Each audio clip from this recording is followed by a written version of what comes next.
Hello?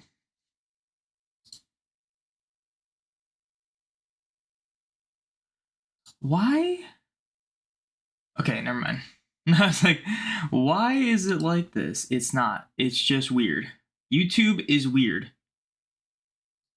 I guess I need to like edit the description of my stream for YouTube because it just says powered by Restream and then puts a link on it. Shiny. I'm literally just gonna copy and paste the title in it. There we go. Let's do that. Let's go here. And let's do that. And do that. And then go back to my channel so I can actually see chat. That's what I gotta do. I gotta make the description like a thing that's, I don't know. Because it just defaults a weird description. I don't like that. What's up, Pseudo Code and William? Welcome in. All right, I think we're good though. I think. Where's my controller? Here it is. Let me tweet out the stream too.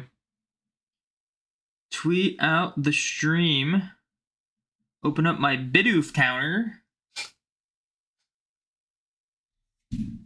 Get this over here. I actually have to start this.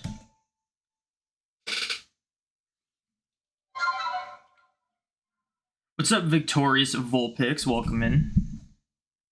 Let me get the legends situated.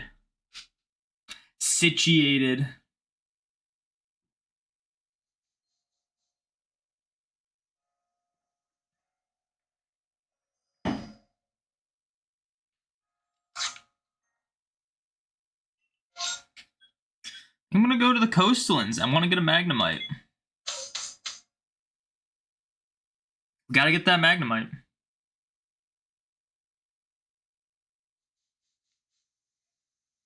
And now we wait. Alright, let's do this.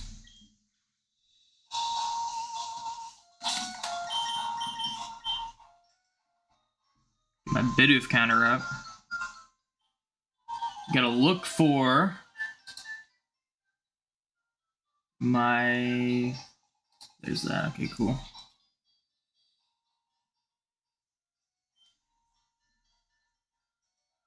Alright.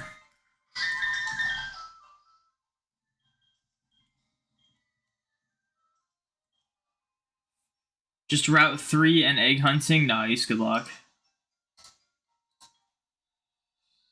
Alright, let's do it.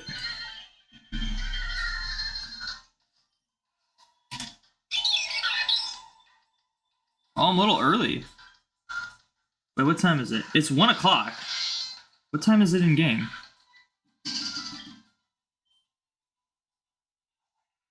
Oh, this clock is off by 4 minutes. That's fine.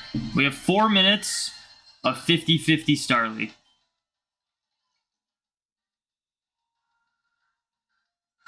So I'm okay with those odds. Mew close to odds nice? No, not nice. We like getting them under odds, especially when they're slow hunts. Nah, I've been getting pretty bad luck lately. 67.94 on Bidoof, 75.56 on Mew, and then currently 8,000 in the Motostoke gym. So we're about to hit double odds for that. And then these two hunts combined are like 14,000 something. So, yeah, no, not really nice. I just reminded you have a meeting right now. Interesting. What did you saying that we're close to odds, or me saying not nice?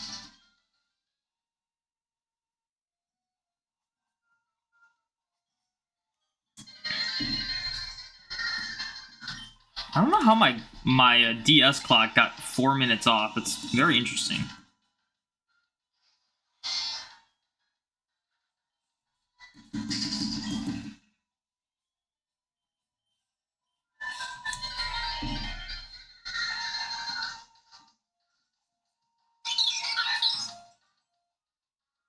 It's crazy, in Gen 4 you can actually tell that the Starlies aren't shiny when it's sunset.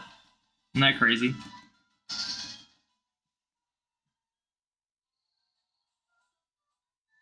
That's because this should shine soon in theory. I mean, in theory, technically, every encounter is just the same chance, so... We strive for the under odds. If I get it under 10,000, though, I'll be happy. I have only had one, like, Emerald hunt go under odds out of the... This is the 6th one I've done, I think. All the other ones have been, like, extremely over odds, so I'm a little worried.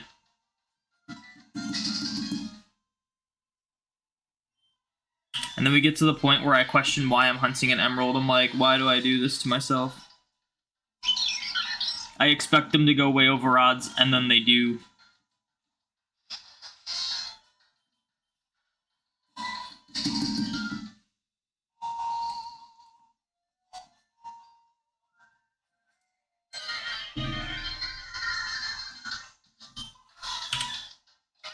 I think statistically you passed 90% chance to get your egg. How far in are you? I honestly, even if you tell me, I would not know how to validate it. I don't know how that math works.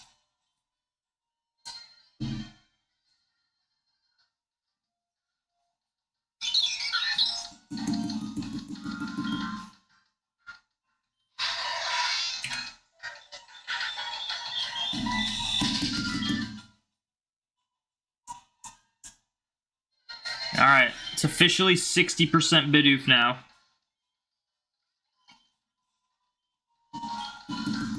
Yeah, I gotta fix that. I don't know why that was 4 minutes off. 4 minutes off outside of the fact that we are like 9 hours ahead or whatever. Or 7 hours ahead.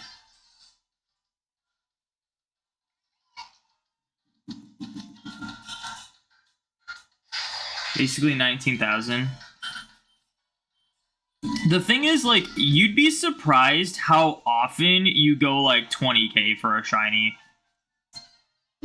I haven't done the math in a while, but for me, like, when pretty early on in my shiny hunting career, for 1-in-8-192, I would go 20k, every 5th hunt on average. So, like, I would get a 20k hunt every, like, 5 hunts on average.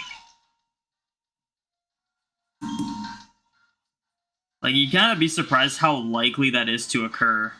Which is funny because it feels like going over triple odds is so much less likely. Like, I go over 20k, let's say, every 5 hunts on average. But I won't go over triple odds. It'll be like 1 out of every, like, 30 hunts I go triple odds. Maybe not 30, but like 20 or so. 15, 20, something like that. Like, it's weird, because, like, you'll hit 20k often, but then it's, like, 24,000. It just doesn't happen that often. What's up, Spiky Ear Pichu? Welcome in. You don't get why you don't get more viewers. Your content on Shiny Hunt is by far the best on YouTube. Sometimes it's just luck, like, honestly. Sometimes you just gotta get lucky and hope the algorithm pushes your content.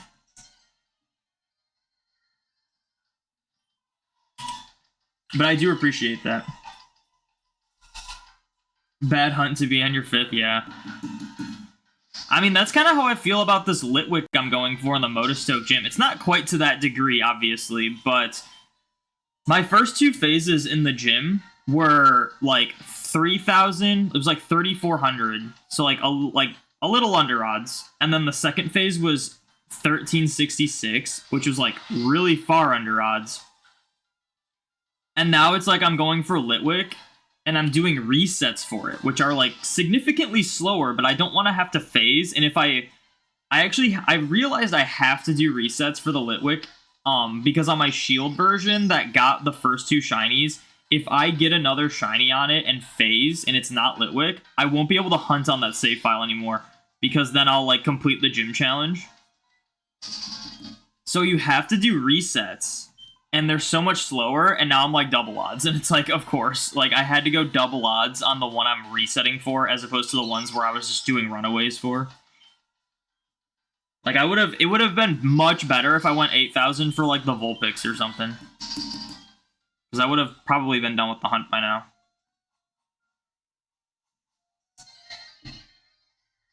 What's up, Mariah? Welcome in.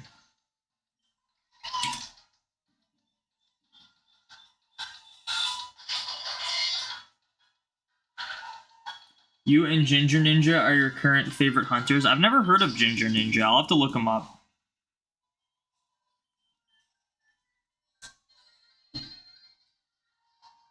I've not been paying attention to this. Dude, what? Dude, I don't get the... You can't see it. But there's the... I guess you can kind of see it.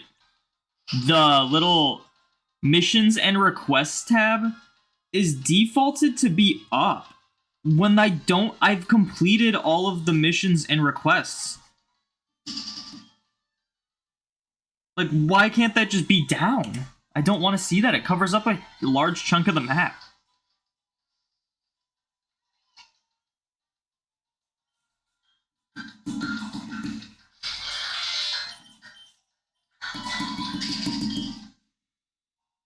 I will say, I do think Legends Arceus is done, like, way better than Scarlet and Violet, but there are some little things in Legends that are just like, why?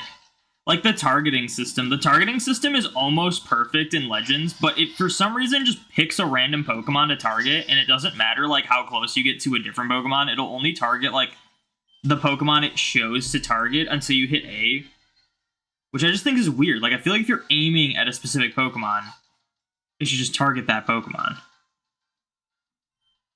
Little things like that. Whoa, how did my camera get so far angled? How did that happen? It was not like that before.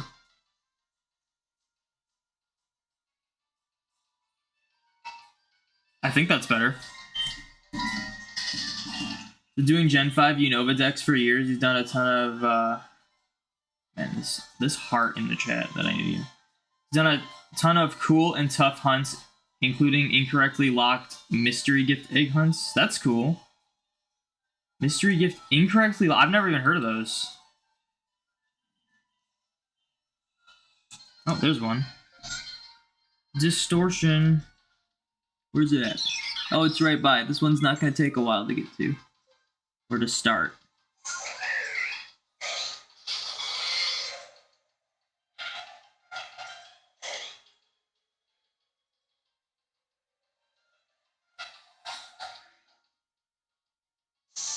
Where can I stand where no one will hurt me? I think Tangela's chill. Hello, Tangela. Alright, cool.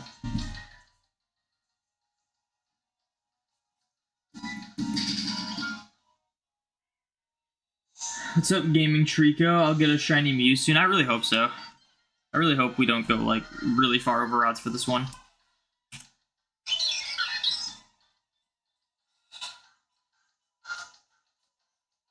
You catch all your legendary Pokemon with Pokeball? Yeah, I'm doing that too, with my, like, Living Dex challenge.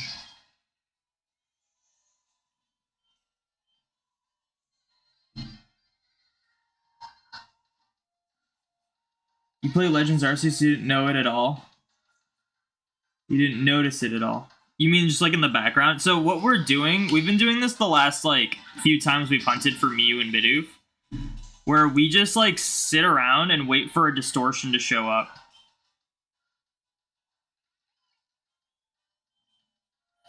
And then once the distortion starts, we, like, swap over to it, and then we'll like, do the distortion.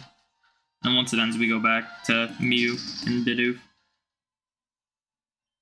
Because I'm doing a challenge where I'm trying to get all the alphas, and the space-time distortion exclusives, they do be taking a while. It's one of those things where, like, in order to, like, grind out the distortion exclusives, you have to essentially just wait for distortions to show up, and then get lucky with the spawns. So right now we're going for Magnemite as an alpha. Not as a shiny alpha, but it'd be crazy if we got a shiny alpha one. I did get shiny charm yesterday on the save file. So we're much more likely to find shinies now. We actually found like 3 shinies on stream yesterday. I think it was 3. We got a Glameow, a Remoraid, and a Ghastly. Yeah, we got 3.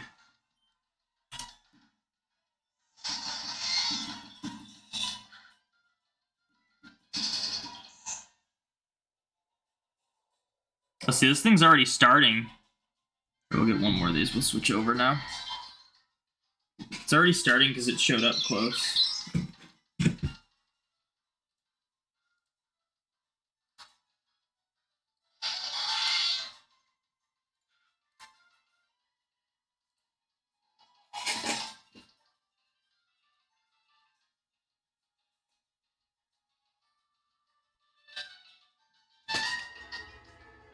Alright. You heard a shiny? I doubt it. My volume's up pretty high. I would have heard it too. What do we do when you get all the alpha Pokemon? I will make a video on it.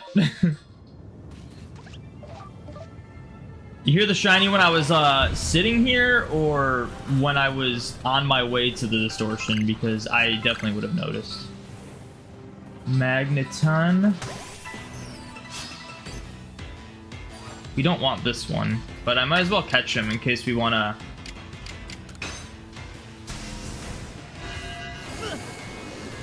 Watch now? What do you mean watch now? If you're telling me I missed a shiny, you gotta like explain what happened, like be like specific about it. But I'm pretty sure I didn't find a shiny. If it was there, it would have despawned to the store. Yeah, well, it wasn't there anymore. It wasn't there anyway. I would have noticed it if I was just standing still. They don't really like spawn in. It's not like Scarlet and Violet. Okay, I don't want Magneton. At least they're not alpha. It targeted the Mr. Mime and I still hit the Magneton in the back. That's funny.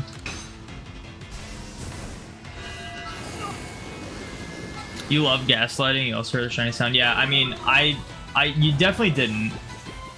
Not only is it way harder for you guys to hear it than it is for me, but there's also a lot of other sounds going on that you guys probably mistook for a shiny sound.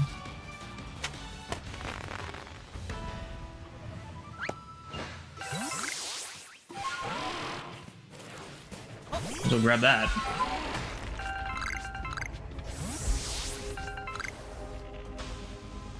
I was like, where are the Pokemon at? They're over there.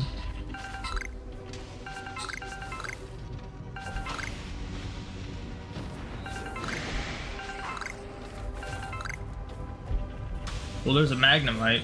No alpha. I'm pretty sure we can still get Eevee.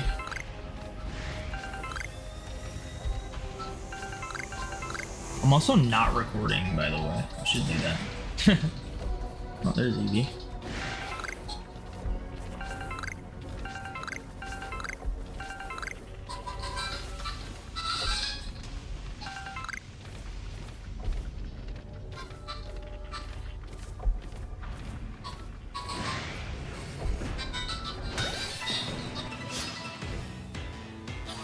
Hope you have a good stream. You gotta take care of life's busy stuff. Good luck on the shiny Mew. Thank you. Thank you for the shiny luck. Yeah, the gaming Trico, if you don't want me to think you're crazy and you actually think you did hear a shiny sound, like, you gotta be specific as to where it was at, like when it was. Like, was it on the way to the distortion? Also, you guys also gotta keep in mind that none of these shinies are full odds, so I don't really care that much, but it'd be cool to get one. You just got a Hone Edge for your Wonderlock. Nice. I had to use the Poke-a-Me thing because I could not level up my Hone Edge enough because I'm playing X and Y for my living decks. And I know Aegislash is like completely broken. But I just couldn't level up my Hone Edge enough, so I had to use the Poke-a-Me, so now it gets boosted experience. It's kind of funny. It helped a lot. Now it's like one of my strongest Pokemon.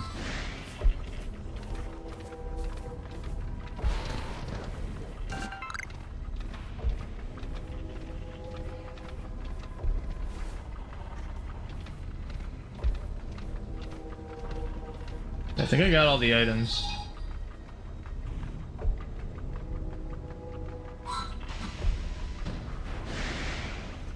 It's like Flareon, we need you to be alpha, you know?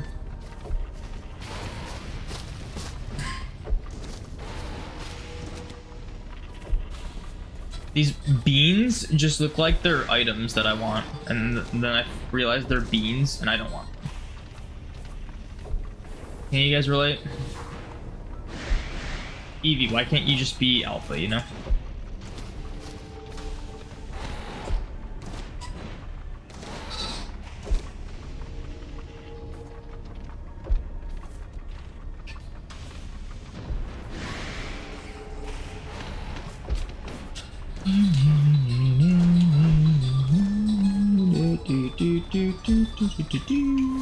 Well, look at dude, look at this movement. Weirdy, you're going crazy. Is there an item over here I missed? No.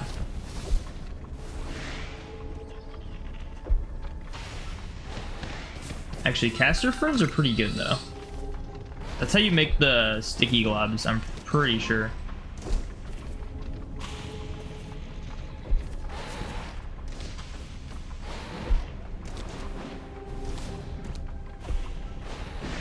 Mr. Mime. This thing's gotta be like ending soon.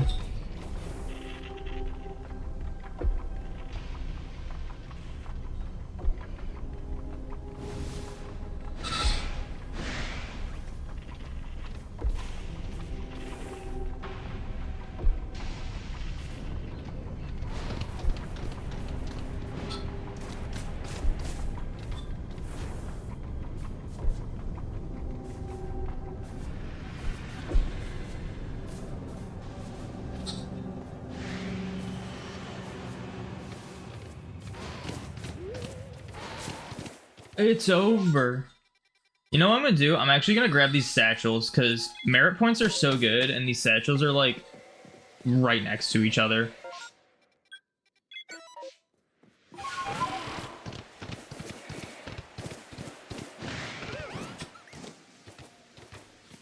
I wonder how this person died. It's always so funny to me when you find a satchel and there's like some alpha, like guaranteed alpha next to it. Okay, where's the third one at? The third one's this way. There it is. Person died to a Beautifly. I can't assume it could have been fall damage.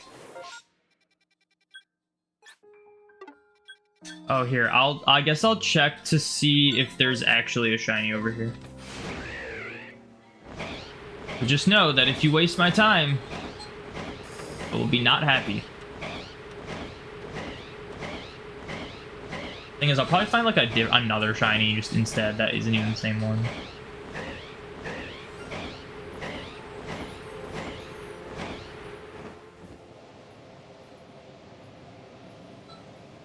Okay, there were a couple Tangalas, right? Maybe it was over here more. I think it was over here more. Yeah, this is where we were at.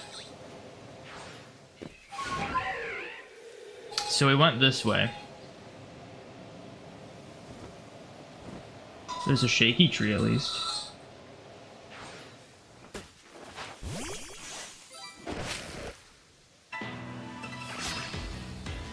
You swear you heard the shiny noise just then? You guys are crazy, man.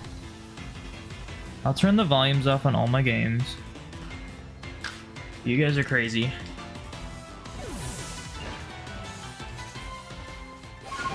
Like right here, there's no Pokemon here besides the Glameow.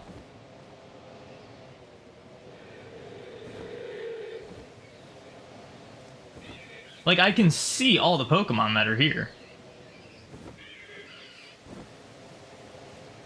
There's no shinies. You guys are just crazy. You guys even know what the shiny sound sounds like? It's pretty distinct. Not just your run-of-the-mill alpha Glameow call. You feel like you heard the shiny sound? You guys are crazy, man. You guys are just messing with me. Oh, I did not mean to do that.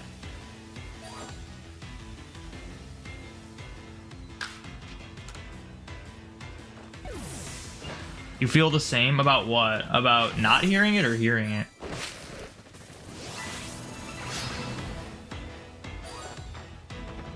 It's actually hilarious that the Glamia is in the battle and not the Perugly that was actually in the middle of attacking me. Back a bit. Okay, if I don't find a shiny in 10 seconds, you guys are all getting banned.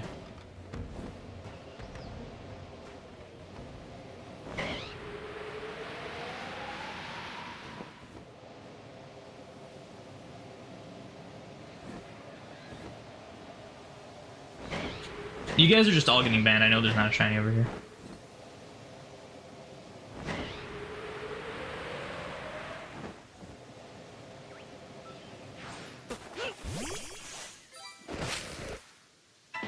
Maybe it was the Darkrai. Dude, you guys realize that wild shinies have like a much louder and prominent sparkle than your own, right? Have you guys ever played this game before? You guys are crazy mistaking my shiny Darkrai sparkles for a wild one. The wild one not only is like a different sound effect, but it's like significantly louder. You guys are just silly.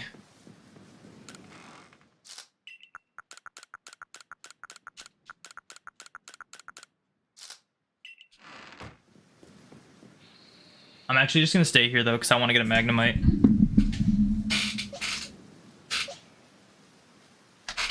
Yeah, no, I'm not listening. You guys have lost my trust. I'm not listening to it again. I don't even know why I listened to you guys in the first place, because, like, if you guys hear a shiny sparkle, just know that I will hear it infinitely better than you guys will. And if I'm not hearing it, it's not there. You guys know me. I'm the guy who plays Scarlet and Violet and will find a shiny Slowpoke that I fail that's off in the distance that no one would see. And you guys are trying to think that I'm missing shinies. You guys are crazy. Go back in stream. It was 3:30 ago. Dude, this is the last time. If you are fooling me, I'm banning you.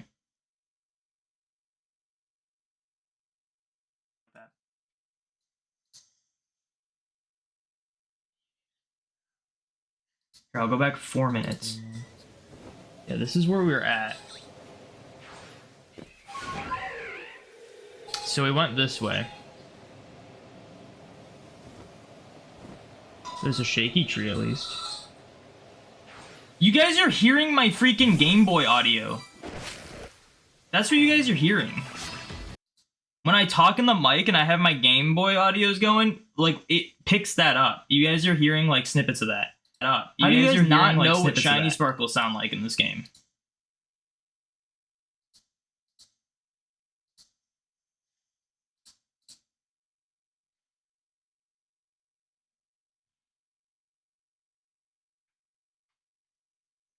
When I was passing through a canyon, there's no... you don't know what a canyon is. There's no canyons in the freaking Cobalt Coastlands.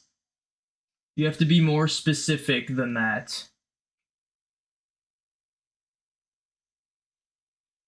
Like, I don't know, give me a timestamp of where you hear it.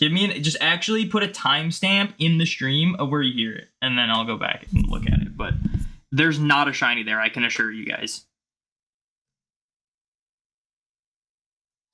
Not only were there no shiny sounds, but I could see every Pokemon that was in that area, and there were no shinies.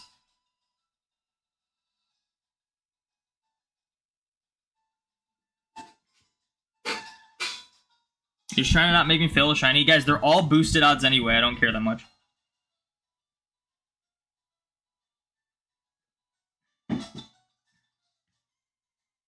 Like, don't feel like you need me to not fail shinies. It's just gonna make it worse. Because ultimately, I don't care if I fail shinies in the save file.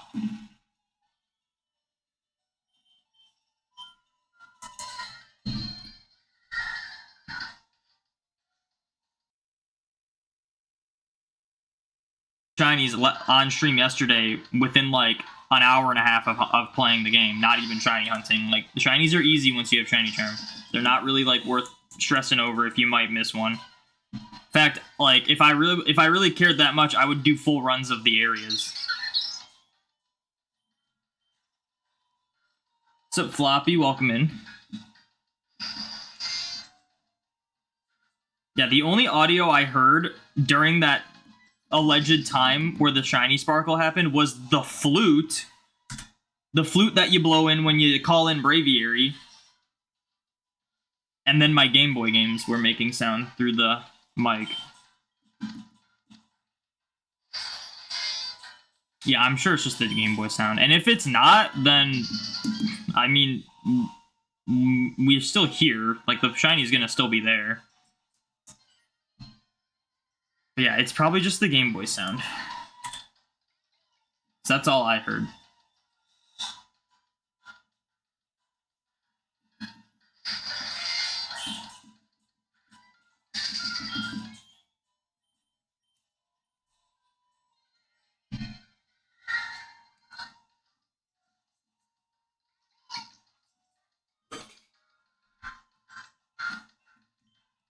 Also, when I ask for a timestamp in the stream, do like an actual timestamp and not like an estimation, because that doesn't help. An estimation does not help. Just give me like an actual time. Like you said, 23 minutes. Like what if it's like 23:08, something like that? Like you got to give me that so I can just like look at that exact time. Because I'm not gonna go through and go to roughly 23 minutes into the stream just to find not a shiny. You built a house in Minecraft. Congrats. You have figured out the basics of Minecraft.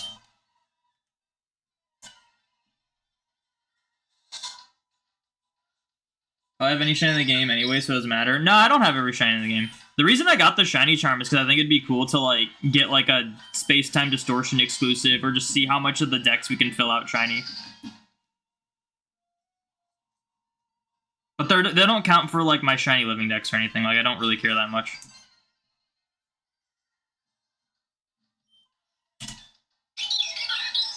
You've been playing Minecraft for a long time. It better be a crazy house. None of this box stuff. Don't just be making a box. Don't be digging a hole in the ground and making a dirt house. Better be impressive. I better be blown away if I see it.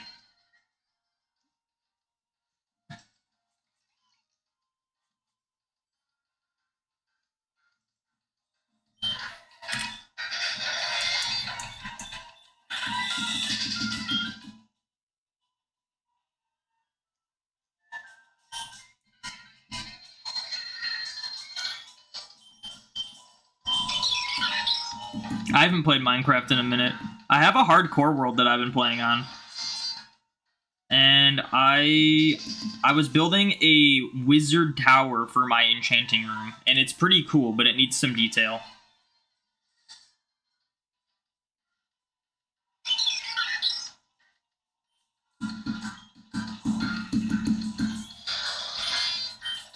You're not the best builder in Minecraft, but you gave it your all. Hey, as long as you start somewhere. It's always good to look at like images and stuff for inspiration. Sometimes it takes a lot to build something in Minecraft to like make it look good.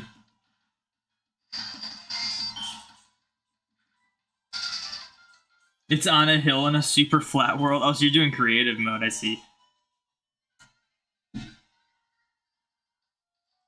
You just heard the Game Boy games is definitely that. Yeah, I mean, that's all I could hear when they were telling me. It was like 3 minutes and 30 seconds ago.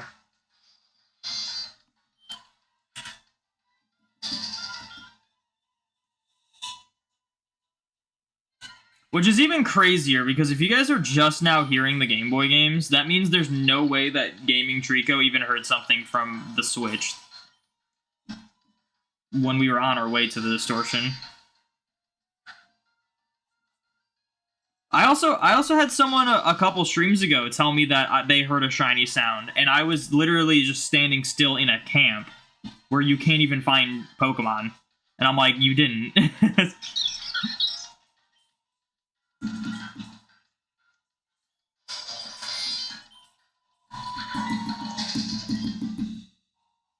You know how to use command blocks? I've never looked into command blocks. I usually play survival mode Minecraft. I had a creative world on like the Xbox version, like old school Xbox version, like a super flat world. And I tried to like make some cool stuff in that, and it was cool. But yeah, I've never really played too much creative unless I'm using creative to like either figure out what I want to make in survival or figure out how to like build something before I try it in survival.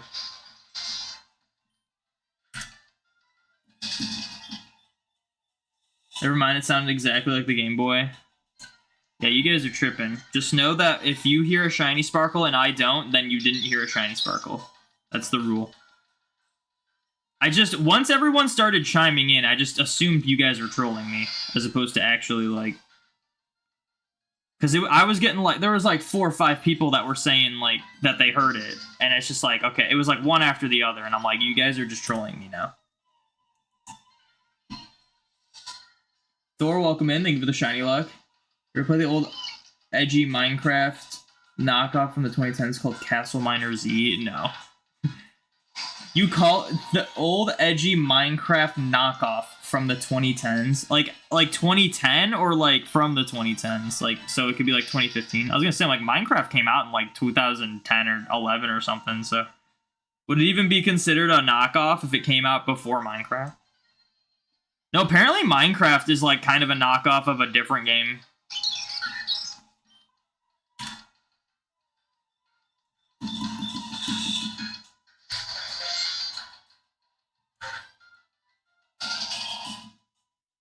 You also figured out how to make a command block spawn another block in the same spot when it's broken. Interesting. Yeah, I don't know how commands work. I know you can do some crazy stuff in, like, vanilla Minecraft with just command blocks. Because, like, you would, like, see some things and think they're mods, but they're like, no, you can just do that with commands. Like, there's some crazy stuff you can do, but I've never looked into it. Because I usually just play survival.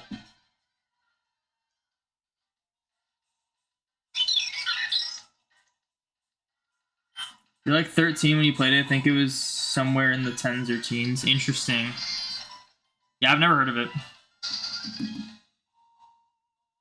You haven't shiny hunted properly in years since like Ultra Sun, Ultra Moon, Wormhole, Legendary SRs, but ever since they announced the Pokemon Bank will be discontinued, I've been rushing to finish everything.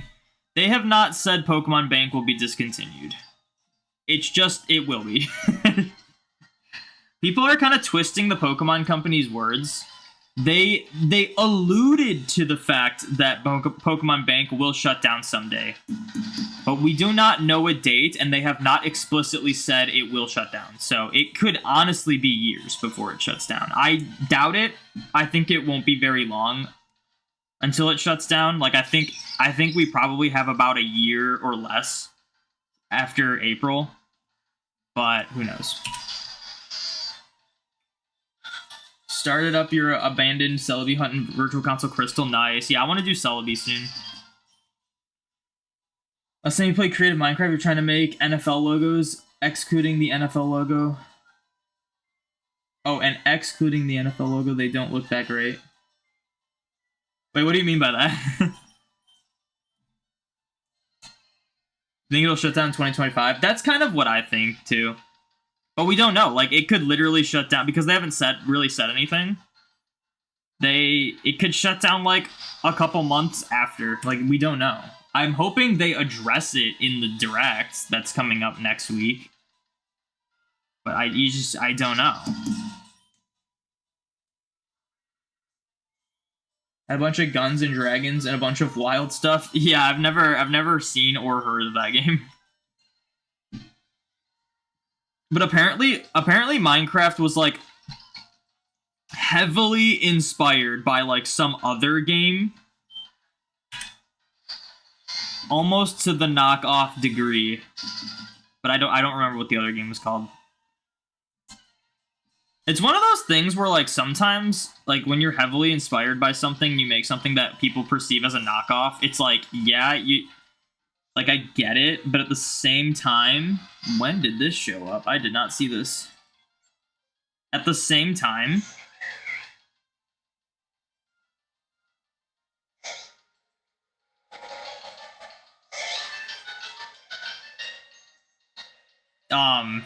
when you do, like, a quote-unquote knockoff, that's done better than the game that you're inspired by.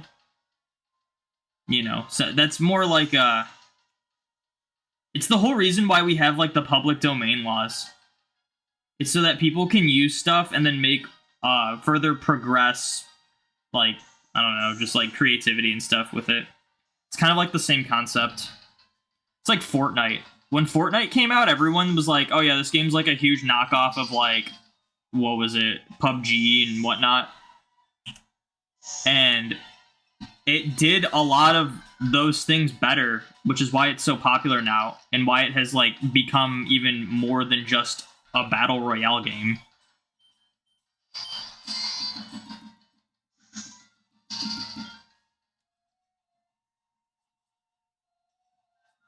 Yeah, I think that's like kind of what Minecraft did. Minecraft kind of like knocked off some other game, but did it way better. And because of that, Minecraft is like one of the biggest games of all time. If not the biggest game of all time. Is it the biggest game of all time?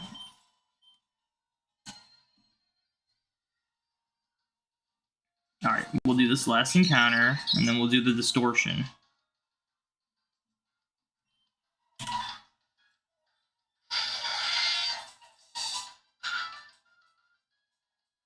Minecraft was a knockoff of a game from the same creator. I don't think that's true. I think it was from someone else. If you can't be knocking off your own games. That's just called like updating or making sequels to your game. It's not knocking it off. It's just improving it. Also making sure the Virtual Console soft reset is better to do the button reset than touchscreen. So I have heard multiple instances that if you reset with the touchscreen, it doesn't completely randomly like roll the seed every time. And that like if you can kind of get a situation with like Emerald where you can't really do reset hunts. But I don't know how that works because I used the touchscreen and successfully shiny hunted a Dratini in Crystal using the touchscreen for the resets.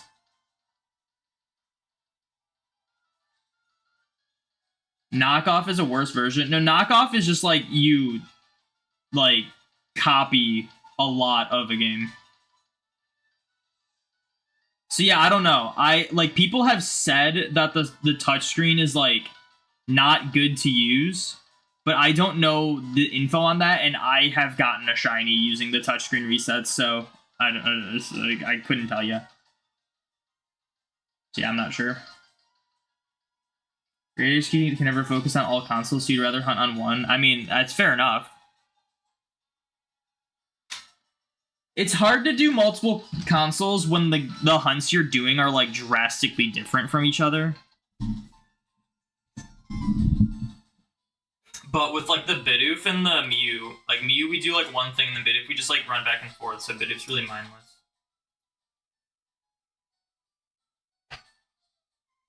You did read up and it's a hard reset, not a soft reset or something, you think? Yeah, but would that like mess with the RNG? Like how would that mess with the RNG? I'm not sure. Because I mean and it wasn't like oh, I had an early shiny frame and I got my shiny Dratini in like 100. No, it took me like 6,000 something for the Dratini, and I was doing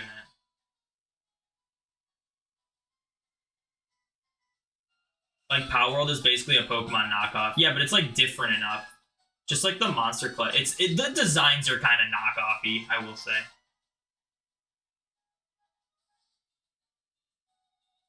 I feel like it's gotta be Fortnite now. I don't know. I think Minecraft's bigger than Fortnite. Minecraft is a little more accessible. Especially because Fortnite's rated T and Minecraft's rated E, right? Let's switch over to this. And then we'll do this.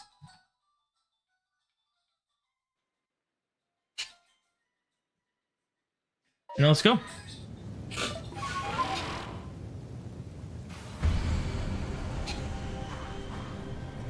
Whoa, green, very green. Alright, give me an Alpha Magnemite. That was Magneton stuff.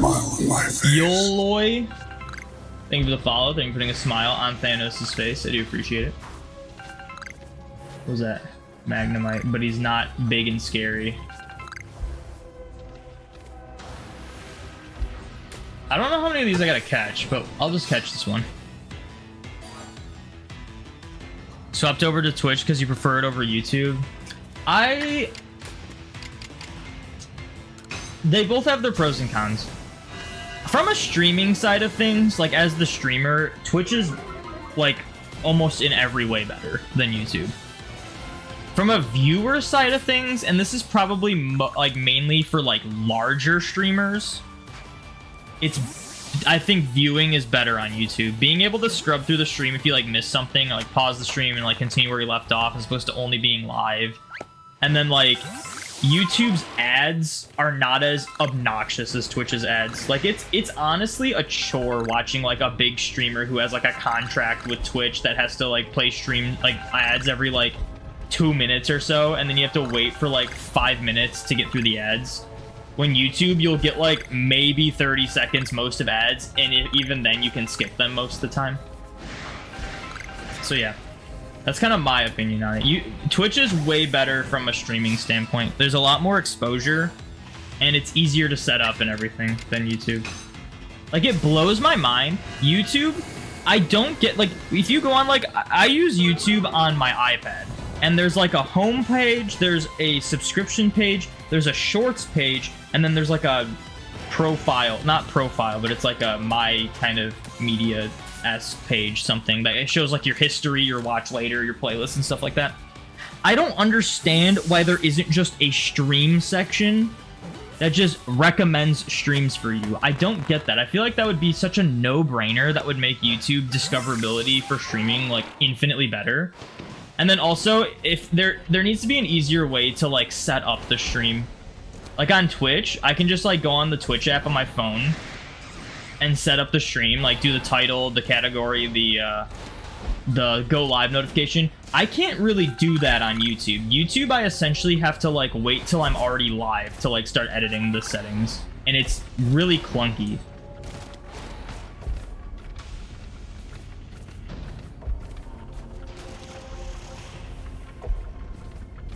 There should be one more Magnemite.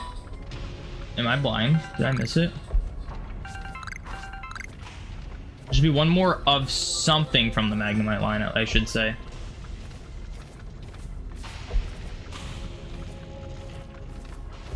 There was one like over here.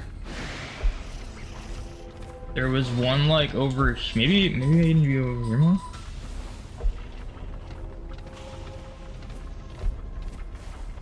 There's actually a lot of iron chunks.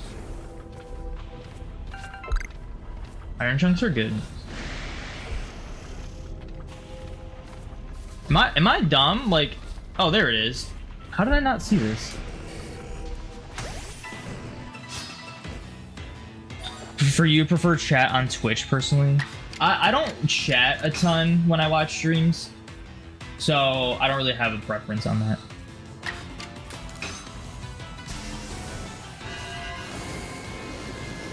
Button faster though for the resets. The button's faster unless you're using multiple systems. When you're using multiple systems, it's easier to just do this touchscreen. That's why it's like kind of concerning if there is something wrong with the touchscreen resets. But so yeah, like we heard that like the button is a hard reset, but I don't know what that means. Like, I understand that's like turning your game off and on, but like I don't know what that means in the context of like the RNG. Like, does that affect something? Because like there's people that have said it affects something, but I don't have any proof of that. Like I have evidence against that. Alpha Vaporeon, we actually need this. Oh my gosh, this is one we actually needed. This is why we did not evolve Eevee.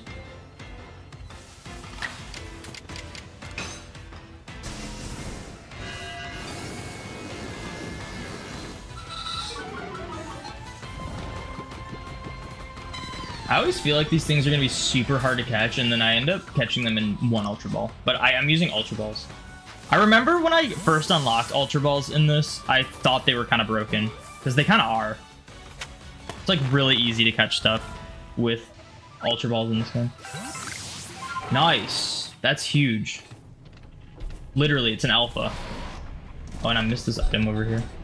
Alright, so now we need Flareon, Jolteon, Leafeon, Glaceon, Espeon. And I have an extra Eevee to evolve, so we only need like, what, 3 of them? That's great.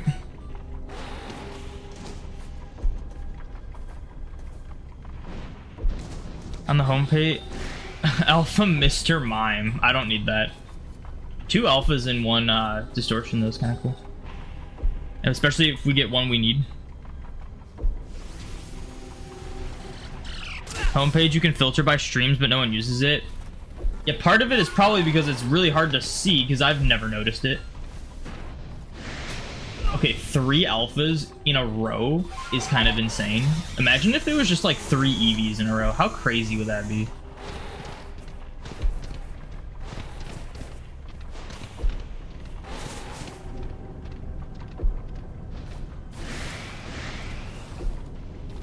Imagine we get a 4th one in a row and it's an Eevee. I mean, the Vaporeon was kind of good. We still need Flareon. That's one I see a lot. And Jolteon. I'm willing to bet Glaceon is probably only in the Icelands, and I'm not going to do the Icelands. So there's a solid chance that the Eevee we have, we just evolve into a Glaceon. Also, I don't know where... I don't know where you get Leafeon. I think I've seen Leafeon before. So maybe it's like the field ones or something.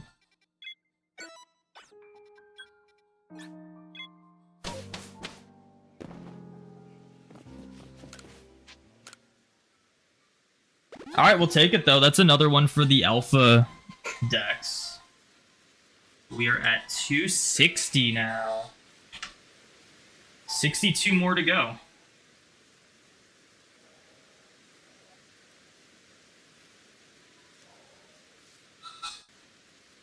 That's the thing about distortions. Like, even if we don't get the exclusives, we still have a chance of getting, like, the EVs.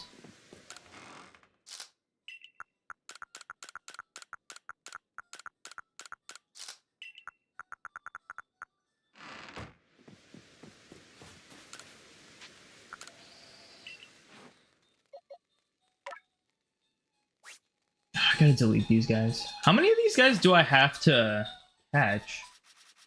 I honestly probably don't even need them anymore. Okay, we gotta catch 2 more Magnemites. Oh, we have to defeat them too. Okay, that's something we gotta keep in mind. So after catching 2 more Magnemites, we gotta defeat them. With ground-type moves specifically. This one we don't have to defeat, we just have to catch 4 more. This one, we can evolve some. We can also catch them. We do have to evolve Magnemite and Magneton. I might just like start chucking these Magnemites in a different box just so that I remember to like evolve them, because, you know, eventually that is not where I wanted to put it.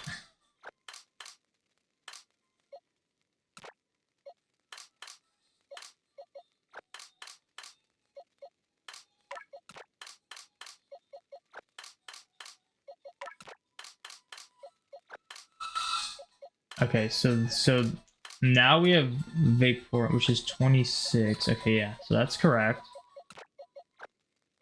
And let's move that there. And then this is female Eevee. We need a female one.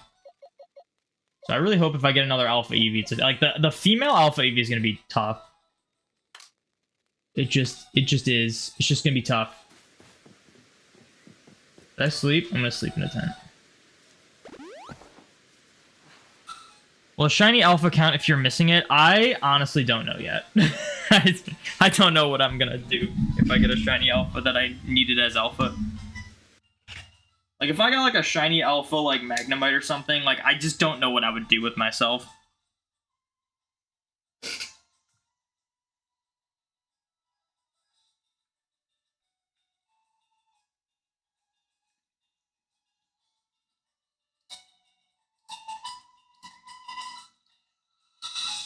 Alright, what did I miss on chat?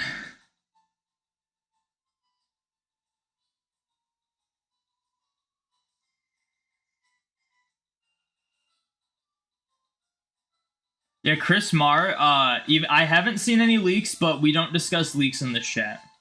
I don't even know if I have that as a rule. I should make that a rule if it's not one. You did read up and it's hard to... Okay, wait. Someone ran a bot resetting and it went way over odds from resetting the touchscreen. Yeah, but that could just be luck. Like, I mean, I did the touchscreen reset for Dratini and got it under odds. It wasn't very far under odds, but it was under odds. Just got your last ribbon on your shiny Shaman in Gen 6. Nice. There's screenshots on Twitter, but they're typical. Yeah, no, let's not discuss leaks. No leaks. I will ban you if you keep talking about leaks. You personally, you prefer the chat? Yeah, I already read that. You can use the rubber band trick for the virtual consoles. Oh, you can't. I was like, how do you do that? No, you can't. Yeah, that makes sense. You found a post, and yeah, touchscreen is a hard reset, so it makes it like Emerald RNG. Yeah, but that is automatically disproven by the fact that it took me like 6,000 resets to get a shiny Dratini. I got a shiny Dratini, and I used the touchscreen. So it's not like Emerald RNG. It's a little more complicated than that.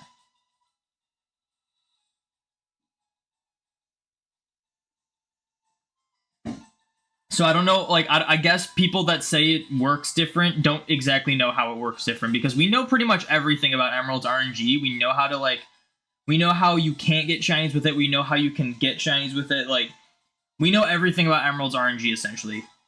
I should be able to find info on it, but, like, everything I'm finding is like, oh, well, I was able to do a touchscreen reset on the Crystal Virtual Console, and it was fine. And that's same with me. Like, I have evidence against that, so...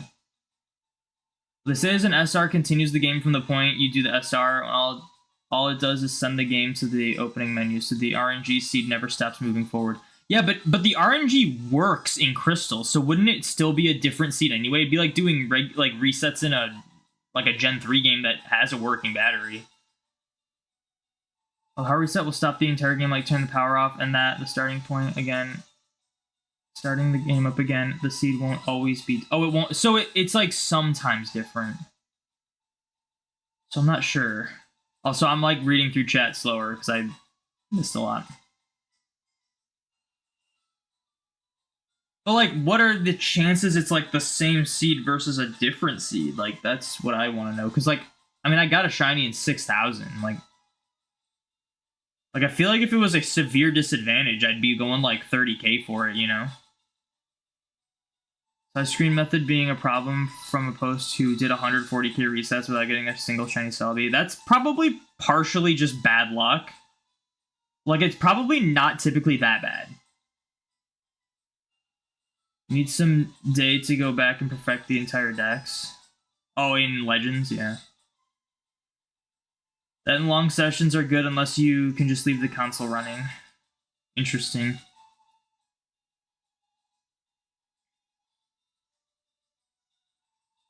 If it's a shiny Alpha Garchomp or Gengar, who could tell the difference? I would be able to, and also they sparkle.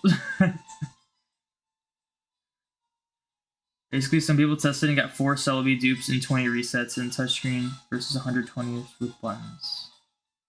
It's just, it's so hard to be like, yes, I believe it. Like, it's hard for me to just automatically accept that when, in theory, I should just not have gotten a shiny Dratini doing it the way I did. So maybe it's like not as less likely as you'd think, but it is less likely. That's kind of what I'm thinking, because like I've seen multiple people use the touchscreen and get shinies. I don't know. Like, it seems weird.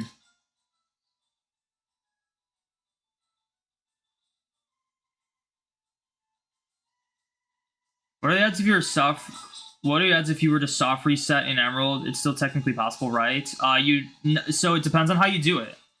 So in Emerald, the seed is always exactly the same every time. What I'm trying to understand is that the seed is sometimes the same in Crystal, but allegedly maybe not most of the time. It's usually different most of the time, it seems. But you can still get RNG clones. In Emerald, every single time you reset, it's the same seed. Every single time.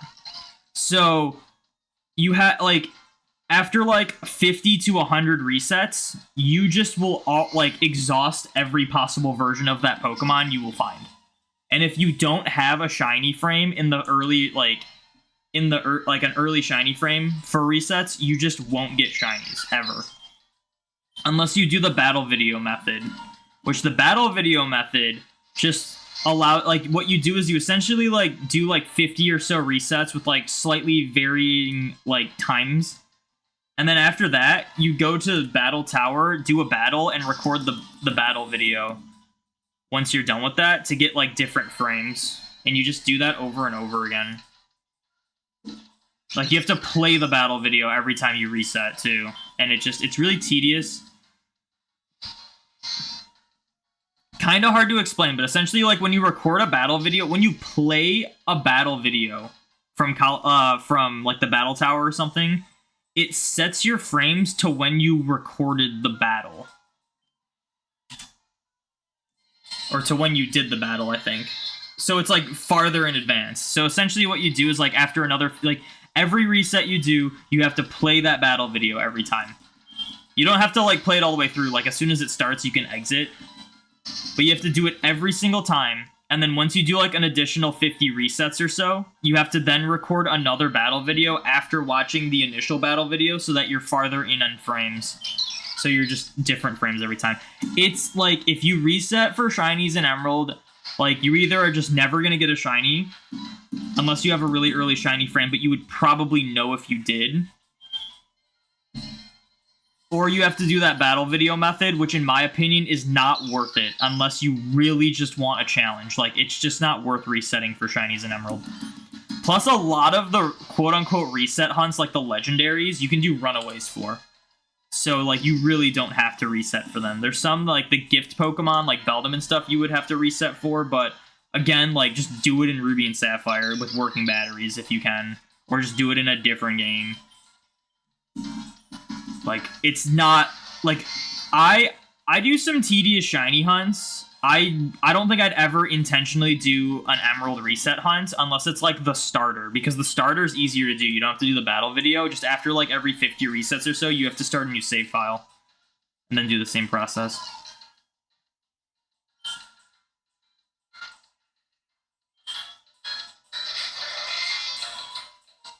Only 60 resets, though. There should be way more frames per attempt, right?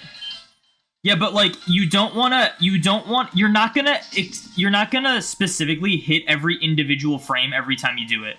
Like, doing more than 50 or 60 resets before, like, doing a battle video or restarting your save file, you are pretty much guaranteed to be overlapping, like, shiny, or not shiny frames, but just frames. Like, you will be getting RNG clones if you do, like, more than that.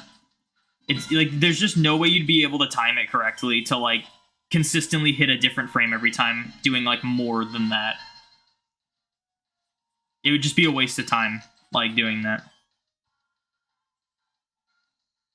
But the odds of a frame being a shiny frame is 1 in 8192. It's just kind of like a predetermined thing.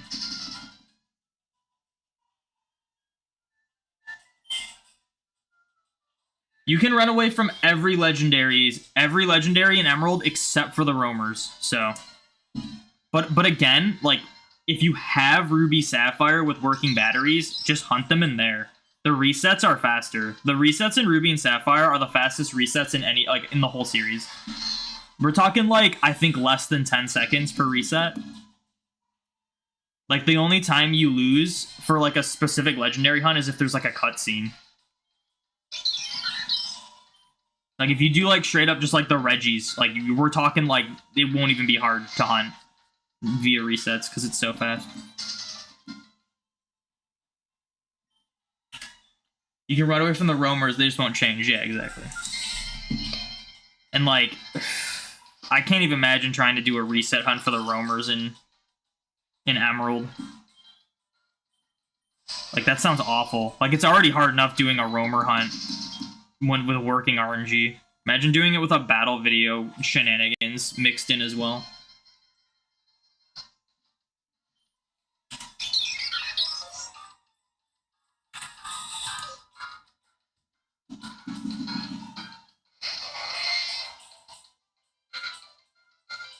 Currently working on your living form decks. Is it faster to do all 4 Deoxys forms to get them in ORAS or black, white too? You know, you can change the forms in BDSP to try to get 4 of them. I don't know how it works in black, white too. So, I couldn't tell you there. But ORAS, you would have to play through the game 4 times, so I guess if it's faster than playing through an entire game 4 times, then I guess black 2, white 2 would be faster, but I don't know how you get Deoxys in black 2, white 2.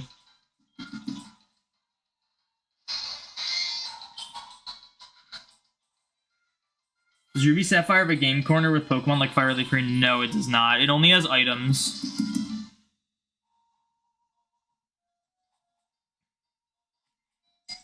I'm pretty sure the only game corners you can buy Pokemon from are the Kanto and Johto game corners. I don't think any other game corner has Pokemon you can purchase, if I'm not mistaken.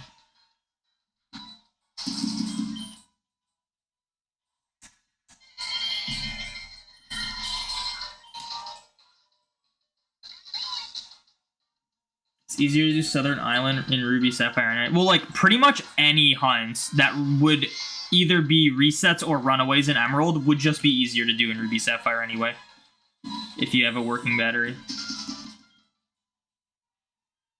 Like, as fast as runaways might seem, like, you guys don't realize how quick the resets are in Ruby Sapphire.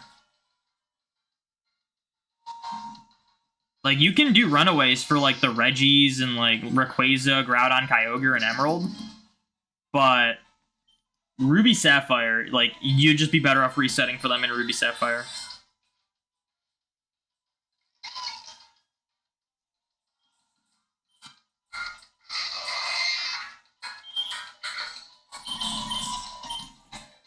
By the way, someone mentioned Shaman earlier, which reminded you used how to transfer shiny Darkrai video to get Urine in the new game, but you have been waiting to try and hunt Shaman to get it through the bank as well. I don't think it'll ever be possible to get Shaman through bank unless you get it from specifically Platinum's Flower Paradise. So, if you have Platinum, just use the DNS exploit to get Oak's Letter and then hunt it in there, and it'll always send up. Diamond Pearl, I don't think there will ever be a way to send it up without using, like, third-party stuff. To my knowledge, has anyone done an Emerald Roamer?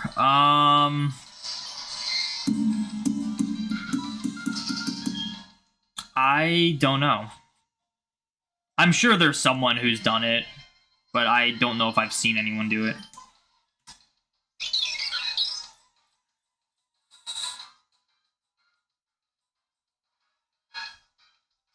Shaman has a Fateful Encounter flag in Platinum only is the issue. What do you mean by that? The way it works in Platinum is you can't even catch Shaman unless you flag the event. So, like in Diamond Pearl, you use the Void glitch, and, like, Darkrai and Shaman are always just standing in their spots. But in Platinum, if you were to, like, walk through walls or something, they won't be there unless you specifically activate the event. So, like, if you can catch them from those event locations, like, if they are there and you catch them in Platinum, they'll send up with no issues. Oh, Diamond Pearl doesn't have Fateful Encounter flag. The thing is, you can send up Arceus and Darkrai from Diamond.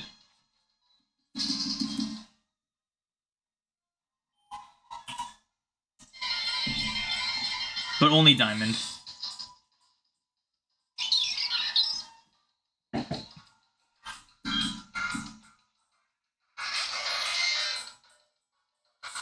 Yeah, it works completely fine with Platinum. You just use Oak's Letter or Members card. Like, they'll always send up.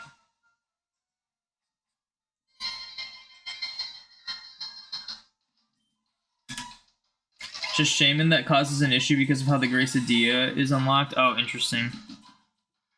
Well, like, Arceus shouldn't send up at all. It's really weird that Arceus sends up. That's gotta be just, like, a really weird oversight. A really oddly specific oversight, because Arceus shouldn't send up at all. Like, they didn't do any of the events for Arceus in, like, Diamond, Pearl, Platinum. Would it work with the Platinum Azure Flute event? No, Arceus just doesn't work at all. It's gotta specifically be Diamond Void Glitch Arceus. Like, it's got to be Arceus caught in the Mystery Zone in Diamond, and then you have to level it up to 100 and have it learn the move Judgment, and then have it forget every other move it knows. So the only move it has is Judgment before sending it into Gen 5, and it will, for some reason, send into Bank with no issues.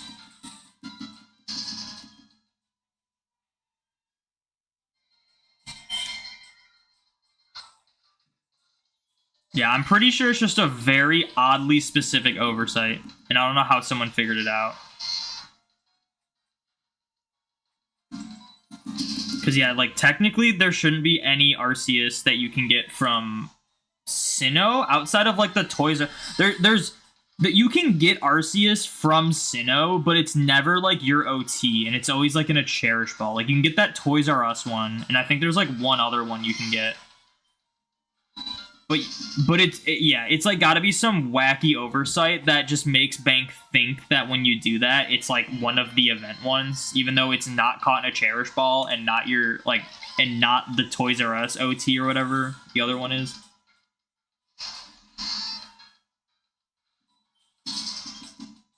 Yeah, and it can't be shiny, so, like, even if you do everything, like, if you catch Arceus in Diamond, level it up to level 100, and then have it know only Judgment and nothing else, if it's shiny, it won't send up no matter what.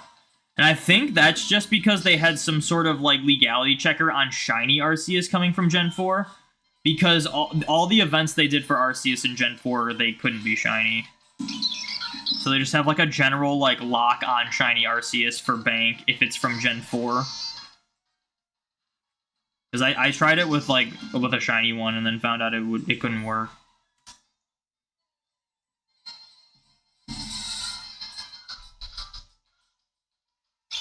I guess second best thing you can do is hunt it in BDSP, still have the event items but never use them.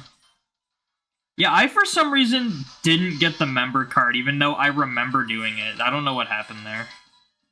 I have the Oak's letter on 2 profiles, like on two of my profiles. I apparently never got the member card. And it bothers me because I'll have to, like, cheat in order to unlock New Moon Island because I'm never getting that event again. And I'm not gonna mod my 3D or my Switch, so I don't even think I can cheat unless there's some crazy glitch I could use that's in the most current version. Which I doubt. But yeah, Arceus is an indefinite event for BDSP. There will never be a time where that event ends, because it just uses save data on your Switch. It's not online, like, there's nothing online about it. It's not a mystery gift event. It's just, if you have completed Legends Arceus and caught Arceus, then you just get the Azure Flute in BDSP on the same profile. Which I actually can do now. You just got Shiny Dialga and Platinum. Congrats, Aaron. That's awesome. That's a cool Shiny, too.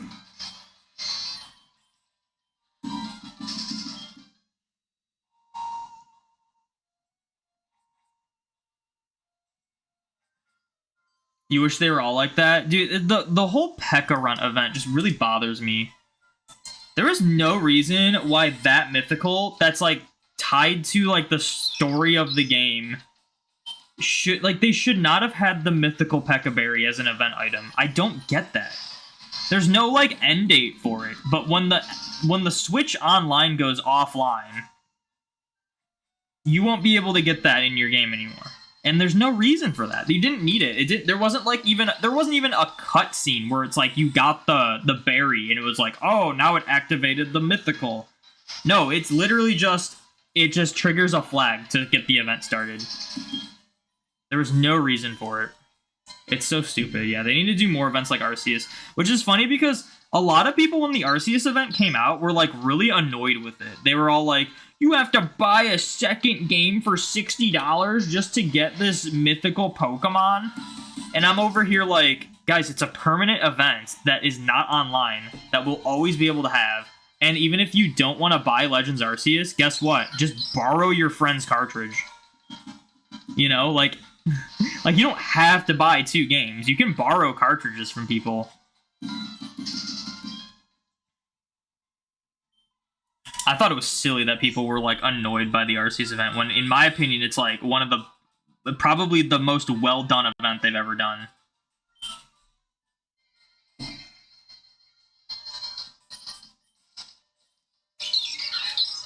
Yeah, you can get Magearna indefinitely in Sun and Moon.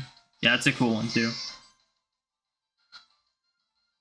That one's more of just like a gift one, though. At least with Arceus, it's like an actual, like, you go and find Arceus and catch it, and then you can also shiny hunt it, which makes it that much better. How does shiny original Dialga and Palkia look? The origin form of Palkia pretty much is like the same shiny color as shiny Palkia. Origin Dialga is actually pretty cool in its shiny form. It's got more green. It's like brighter green incorporated to it. But it's similar. It's similar to the regular shiny one.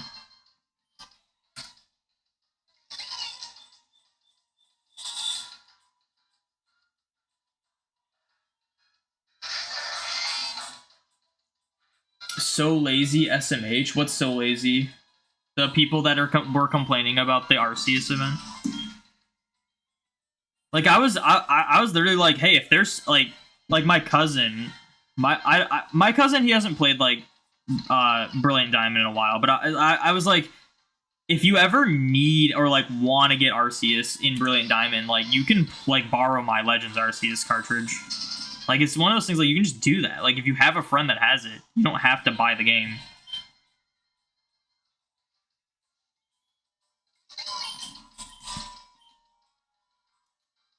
You did a challenge to get the entire Ultra and Ultra Moon Pokedex with shiny sprites, but you cannot get those in any way other than straight up hacking your own 2DS. Yeah, but that's how, like, most Pokemon games are nowadays. It's actually getting worse as the series goes on. It's so dumb. For all the things that you don't like that they did, you're glad that we are getting more mythicals with our OT that we can get indefinitely in some of the recent games. Yeah. Like, you can get Mew and Jirachi at any time in BDSP. You can get all of the Gen 4 mythicals anytime in Legends. And then you can get Keldeo in Sword and Shield. You can get Meloetta in Scarlet and Violet at any time. You do need the DLC for those, though.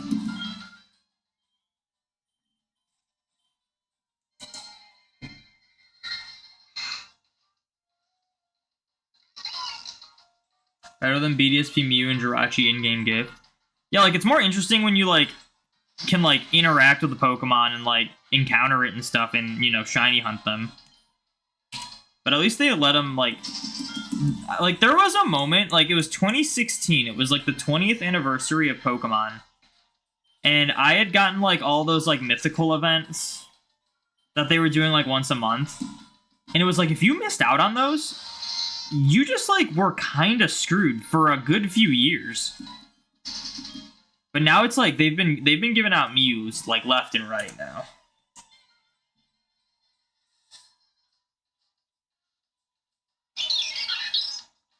You're trying to think about what cool special shiny hunts you can do in Scarlet and Violet.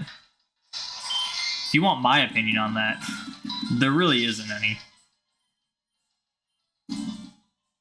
Like, you can shiny hunt all the, like, basic Pokemon in probably, like, a couple weeks' time.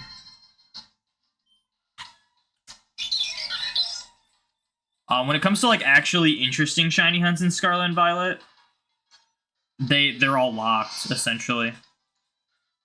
Like, the only somewhat, like, unique shiny hunt they've ever had in Scarlet and Violet was the Gimmighoul raid event, and I still think that was terribly done. Like, Gimmighoul just shouldn't have been shiny locked from the start. That would be, you could, like, reset for the chest ones, like, on the towers. Like, that would make sense.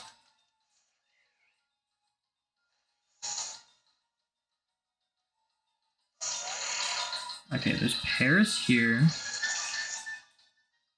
I need a spot where I'm not going to get attacked. It's looking not great. This seems pretty good.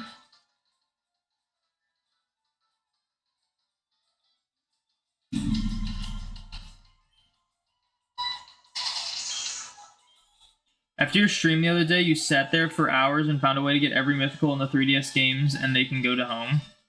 What do you mean by every mythical?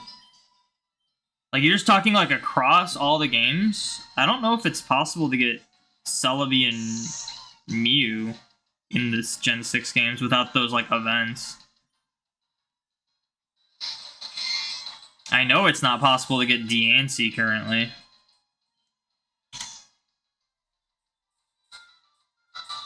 You like to bring a Poke from one area to another and then catching it in different catch location. Oh, and Scarlet and Violet? That seems like a lot of unnecessary work for not that cool of an outcome.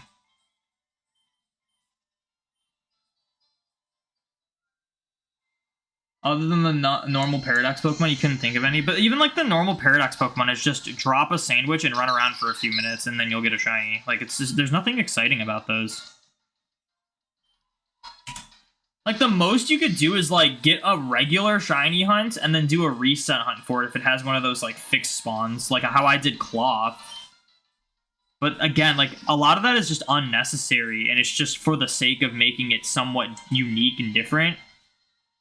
As opposed to just, like, a Pokemon having a unique way to shiny hunt it.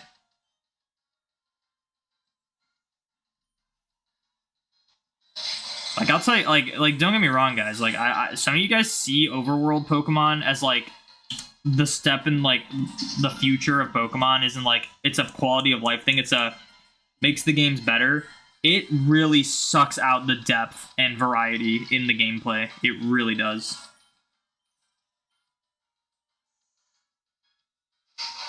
We have the same opinion then, yeah. Like, I just, like if they had allowed the returning legendaries to be huntable in Scarlet and Violet, like, those would have been the coolest ones to hunt. But they just didn't.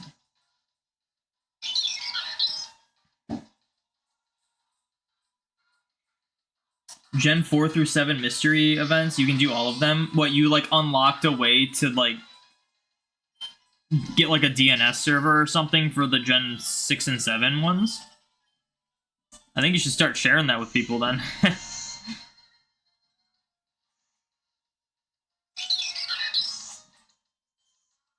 You're the guy that named one of my Pokemon Cream Soda. That was the Dugong, wasn't it? Oh, I'm getting attacked. Can you go away, Mothim? Like, I don't... Where's the other one?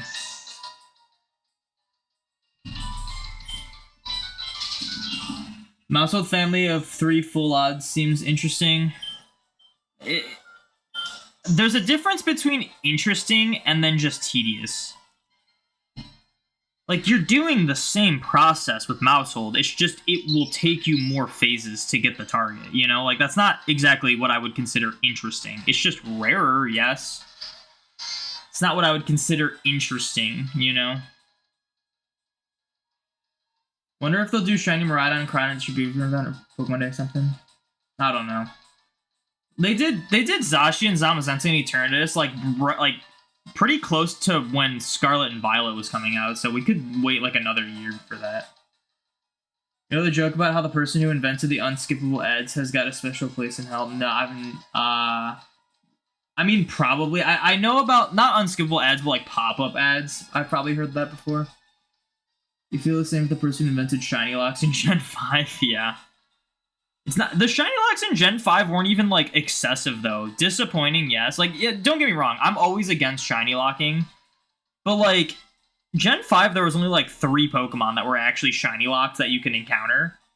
And then you look at that compared to Gen 9, where there's, like, 50 or whatever. It's ridiculous. It's so much worse now. You now have 420 shiny Shinx. Congrats. It's crazy. We thought, really though, Cubfu was gonna be unlocked. Yeah, I was really excited for Cubfu, man. Like, there was a raid event for Urshifu in Sword and Shield, and you couldn't catch it. But they mistakenly forgot to shiny lock it. they forgot to shiny lock it.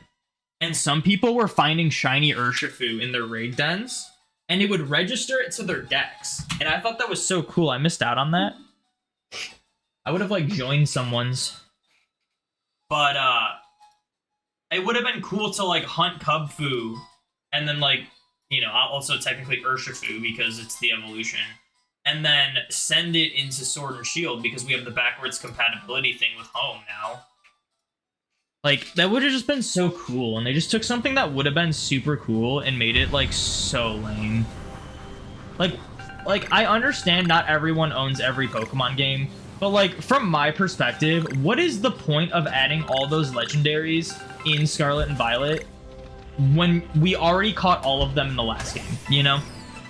Like, all those same legendaries, and honestly, more are available in Sword and Shield, and you can actually hunt most of them. So stupid.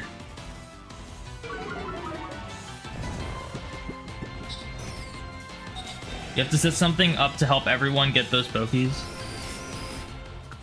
Yeah, you gotta set up a server for it, and you have to run the server. I still don't know how people do like the DNS server, because it costs money to run servers, but they just like do that for free. I don't know how that works.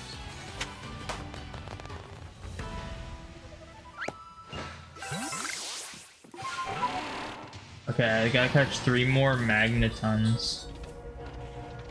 Wait, who else? Another Alpha Carnivine? Dude, I'm pretty sure Alpha Carnivine is just more common than other Pokemon. We've seen 2 in a row in Distortions, and I see them all the time outside of Distortion.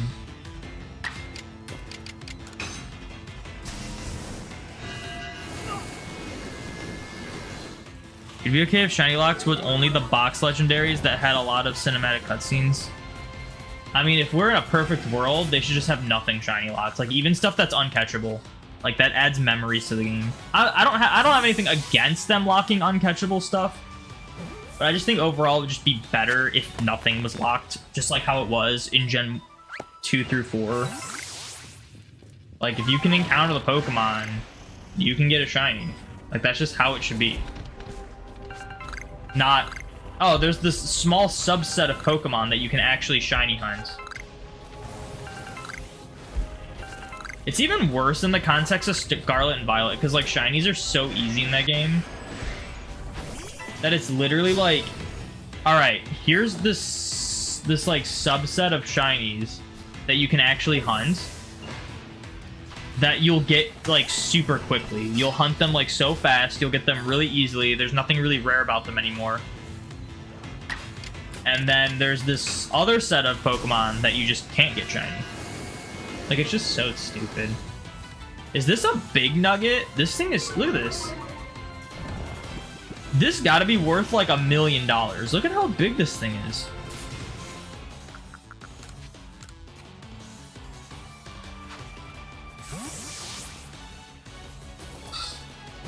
Remember you looked in the DNS server, they'd only do Pokemon. Yeah, it just allows you to connect to the online services.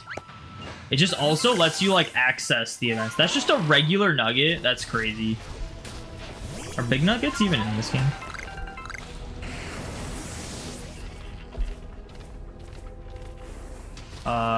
I think there's one more Magnemite I need to find.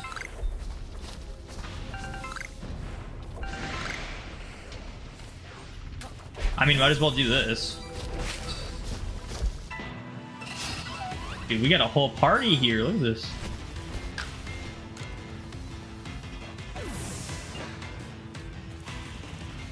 Oh, they have Patreons and stuff. Interesting. Yeah, I was never really sure how that worked. Dude, look at this. These items over here. This Eevee's kind of big, but it's not alpha.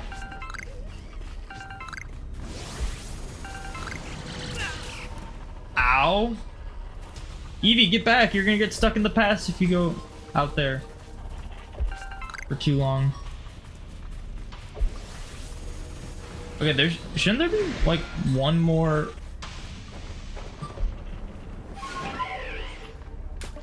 Shouldn't there be one more Magnemite? Am I crazy?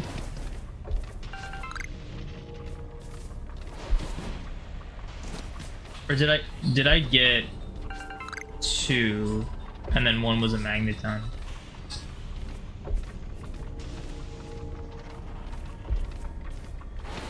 Did I catch 3 Magnemites?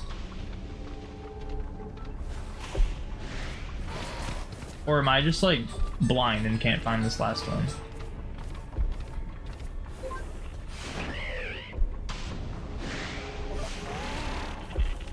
Because it ain't up here. And it's like nowhere else.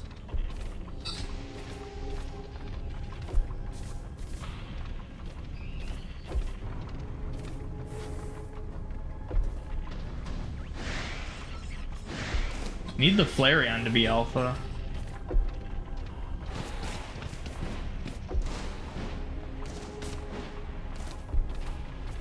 I'm guessing I caught all of them because there's no way I wouldn't be finding this last one. I guess I'll check the PC after this.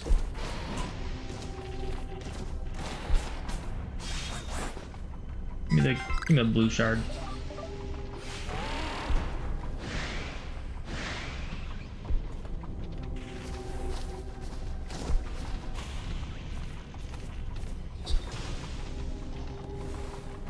One was Magneton? Okay, cool. I guess not cool, because I want an alpha one.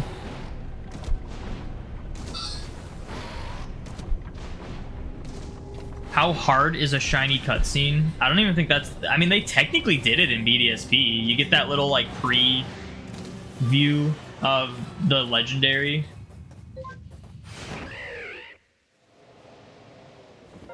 That it shows up shiny.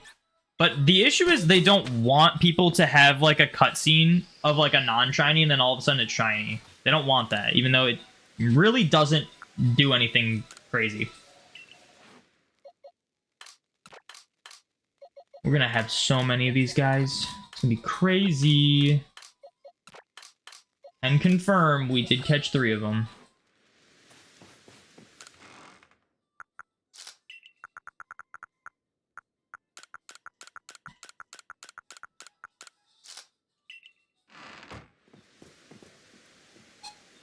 I'm asleep. Gotta heal the Darkrai every time. They do like every Nintendo service under the sun, old GTS Mario Kart Online, and more obscure stuff. That is interesting. All right.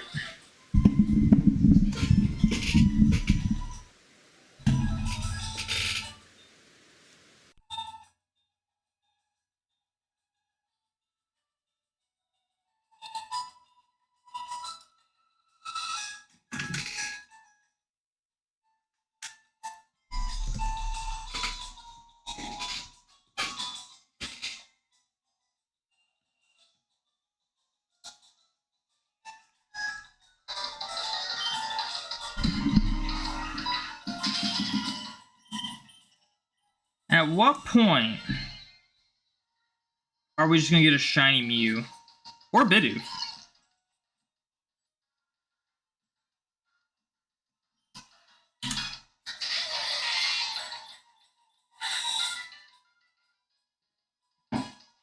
You would like to play Rumble someday? If you homebrew your Wii, you can just like download it. Or you can use an emulator. If you have a decent running PC. The Rumble's fun. It'd be cool if they made a new Rumble and it was like had shinies in it like the old Rumble, but they just won't do that. I just know they won't. So I don't really look forward to if they ever announce a new Rumble game. Because I feel like what makes Rumble... Like, Rumble is fun to play through, for sure, but once you play through it, what keeps it fun is shiny hunting.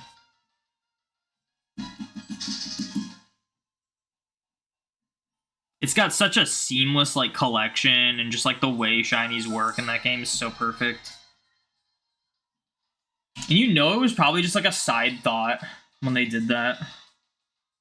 You bet on Bidoof shining first? That is a losing battle, because not only do we get more encounters from you, But also Starly is a potential shiny. Now, if you say you think the DS will shine first, I could totally see that. But there's a solid chance we just get a Starly instead.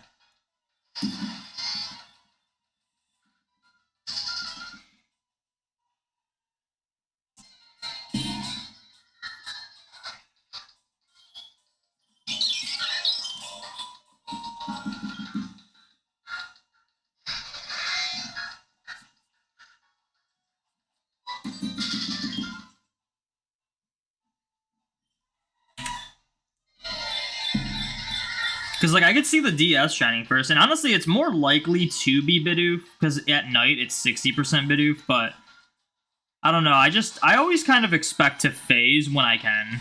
Like, if it's possible for me to phase, I just feel like I'm always going to. When Mew, it's not like, if we're getting a shiny and Emerald, it's going to be Mew, you know? Like, we can't encounter anything else. The Bidoof plush gives it a plus in your eyes. Yeah, hopefully that gives it the luck. I did just get this new one. Look at this new one. It's not Bidoof, but it's the Dragonite sitting cutie. Look at him. Look at this guy. He can be on top of Bidoof. We won't keep him there. But yeah. New Dragonite for the collection. Now I gotta get the Dratini and the Dragonair ones. I need to figure out how to get my Dragonair plush to, like, stand up. Because I have a shiny Dragonair plush, but I don't have it out because it just doesn't stand up. And it's, like, really hard to make work. I don't know.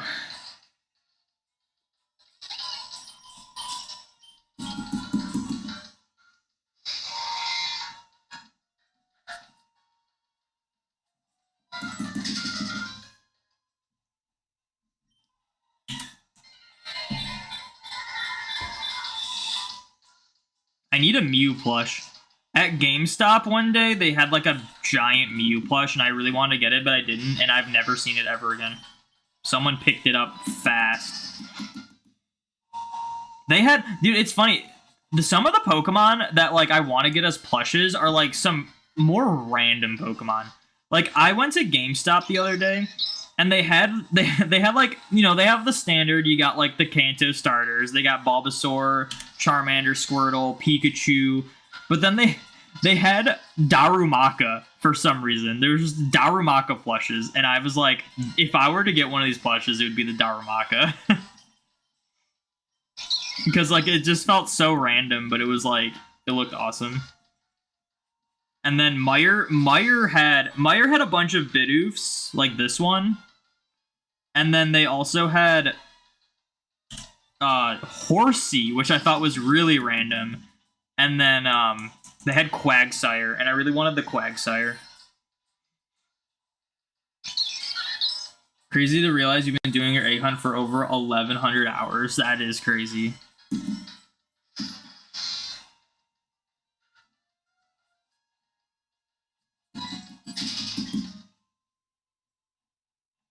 I wonder if I've ever done a hunt for that long.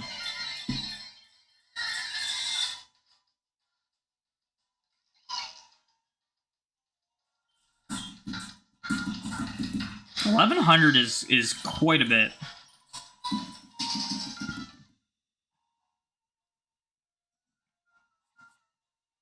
Back from a quick dinner. Hopefully you didn't miss anything. You missed it. We got 30 shinies in Legends, and they were all alpha shinies. I don't know how you missed it. So sad.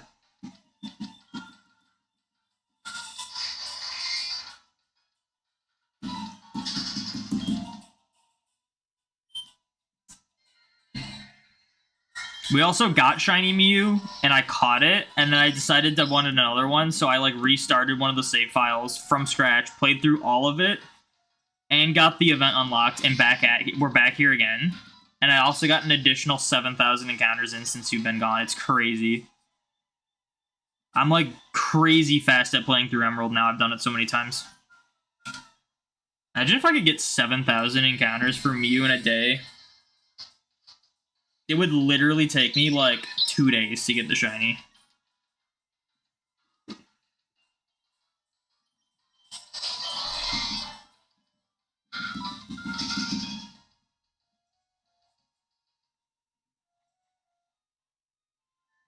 How about longest time? You lost count, but you spent 8 months SRing for type null and sun and moon. Yeah, I don't time my hunts, so I go off of encounters. So the thing is, like, my longest shiny hunts in terms of numbers were fast encounters. So like, I don't think I've ever gone like 1,100 hours for a shiny. Like, that's a lot.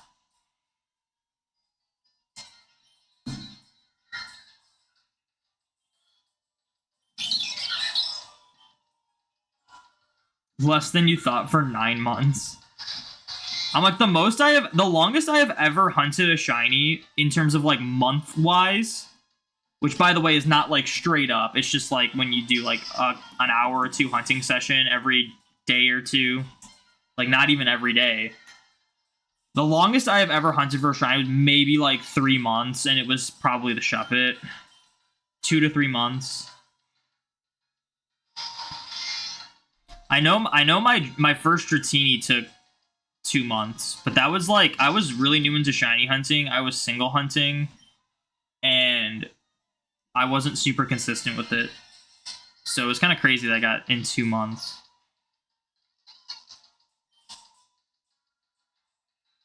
Issue with type null is that Gladion yaps on for like 40 to 50 seconds. Gladion's the one that's not supposed to talk that much, too. I don't think that's true. I don't think he talks for that much. Unless you need to set it up and, like, have a full party or something. But if you're doing Ultra Sun, Ultra Moon, you get it from Wick, and she apparently talks, like, way longer than Gladion. And in order to, like, counter that, you have to have a full PC and full party so that she physically cannot give you type null until you go back to her and, like, clear out your PC.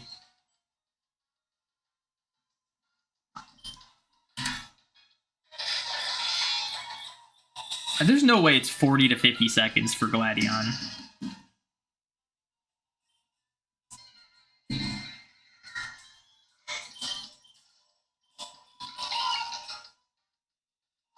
$40 to 50 seconds for a reset is what I would consider to be a tedious hunt. I don't think I've heard anyone consider like type null and sun and moon being tedious.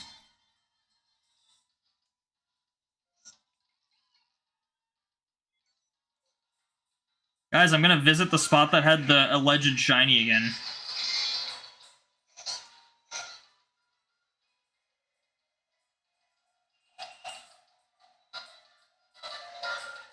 That's weird, I didn't hear a shiny sparkle.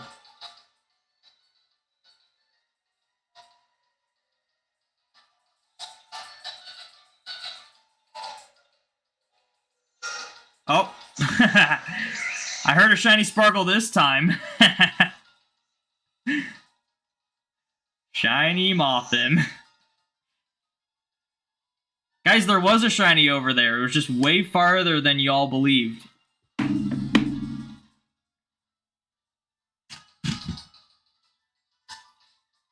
I'm not gonna switch the layout. I'll just switch the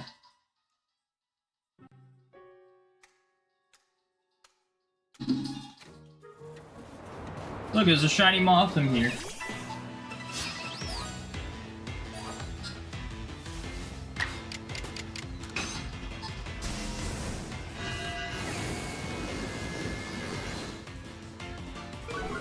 I'll tell you what, man. Getting the shiny charm in this game is broken. It's so crazy. It's honestly sad how, like, it feels like every new game that comes out, it's like, oh, shinies are broken in this game. And then the next game somehow tops it. You know?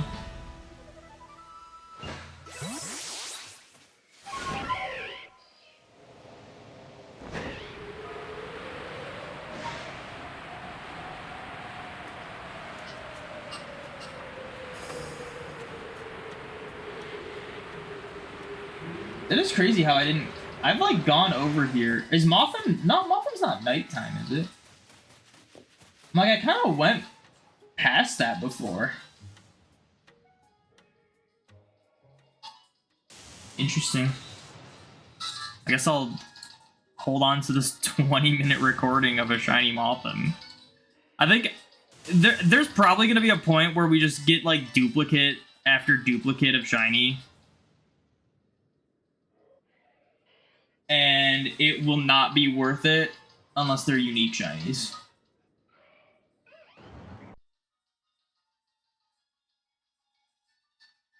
Spiky or Pichu with the no way. Oh my gosh, my controller's vibrating.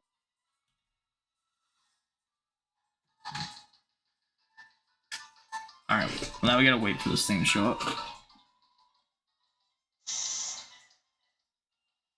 Can I do this talk around 20 seconds, so probably thinking 40-50 seconds for a single SR then. I mean, still, for a full reset, that seems kind of tedious. Because that's kind of like BDSP.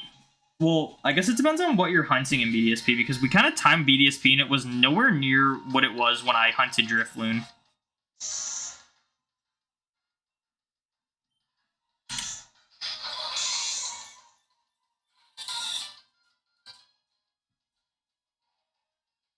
You know, best you can do is 50 eggs every 3 hours, so it's definitely way more. Yeah, that's...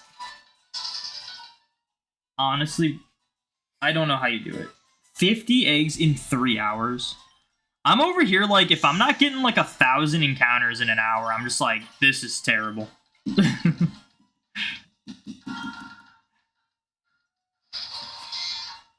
That's a lie. Obviously, we don't get nearly that much what we're currently hunting, but...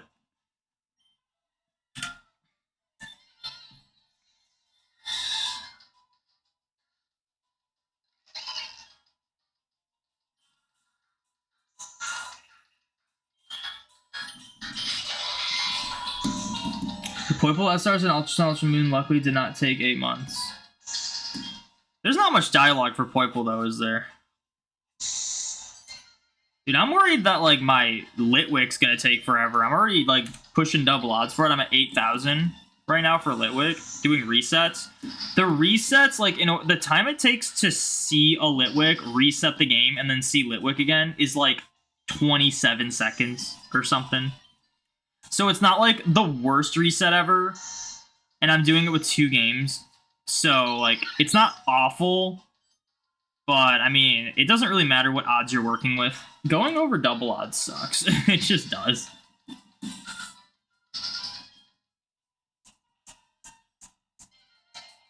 It was, like, 1.5 weeks for Poipole. That's usually how long it takes for me to just find, like, a full odd shiny if I'm, like, hunting it consistently.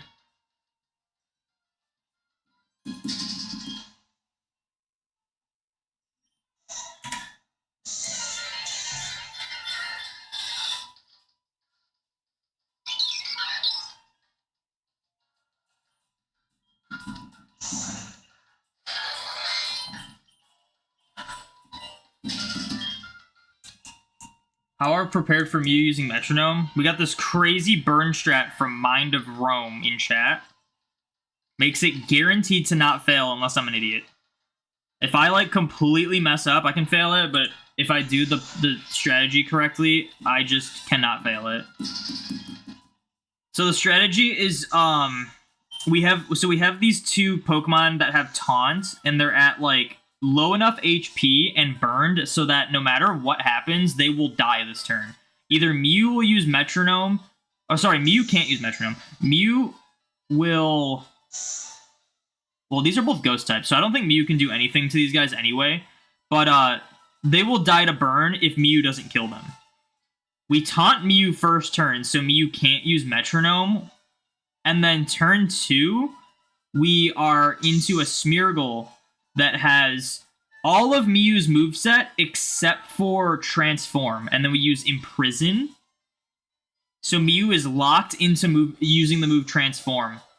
And then we swap into a Wurmple that has the highest catch rate you can get, that only has Tackle and String Shot. Mew will be forced to transform into Wurmple. And then we can just bring it to 1 HP, put it to sleep, and then catch it in, like, 1 ball, essentially. That's the strategy. Alright, I'm gonna do this. I'm gonna just distortion now. Smart. Yeah, it's smart, but it was not my idea. It was Mind of Rome's. They taught me about it. You were here next encounter. I mean, I haven't gotten it yet. At the start, you're struggling to get 60 eggs in 5 hours. Guess if you do something long enough, you find ways to optimize. Yeah, that's true. That's true for shiny hunting so much too. Not even just like you doing something for so long, but other people doing a hunt, like the same hunt. When Manaphy was like first discovered that you can shiny hunt it, it was like unfathomable how ridiculously tough it is. But since then, so many more people have hunted it and optimized it that now it's like, it's a tedious hunt, but it's very doable if you know what you're doing. Like, there's ways that you can just get like a decent amount of egg hatches pretty quickly. Alright, so we swap to alphas.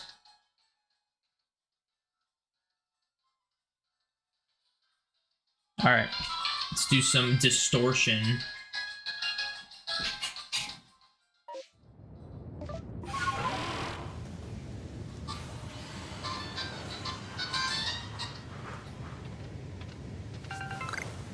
I was like, why was there a Golduck over there?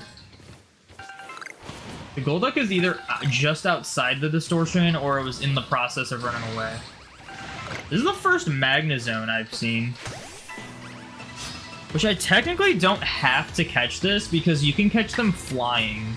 And one of the tasks is to catch the flying ones.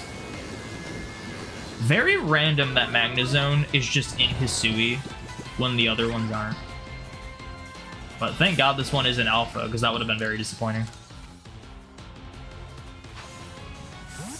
It sounds neat. You've been hunting Mew for a few days now. Yeah, like any other strategy with Mew, there's some level of risk. Like, there's just, no matter how much you prepare, there's always going to be some way it can, like, use Roar, or Double Edge, or Whirlwind, or Self-Destruct, or Explosion, or something like that.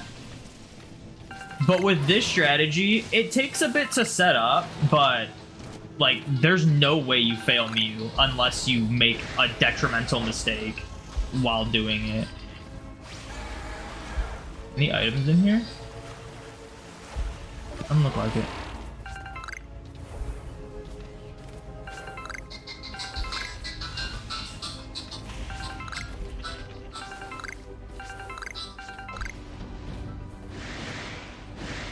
Three Skuntanks, nice.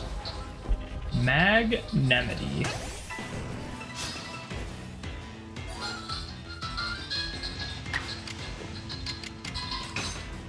I probably don't have to use Ultra Balls for Magnemites, honestly. Miss Shiny Hunts that made you problem solve like that? Exactly. That's, I mean, like,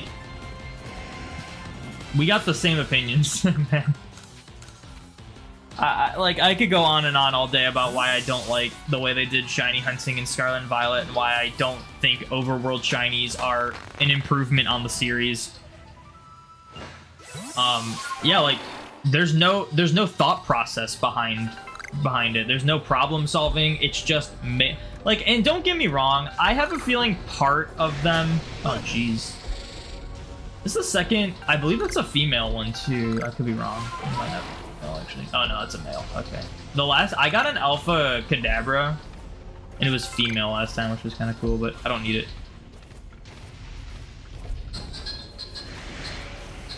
There should be one more Magnemite, right? But yeah, I think part of the reason is when they were designing the whole, like, sandwich mechanic in Scarlet and Violet, they were probably thinking, like, well... a lot of the problem solving is figuring out what recipe you can use to make the best sandwich.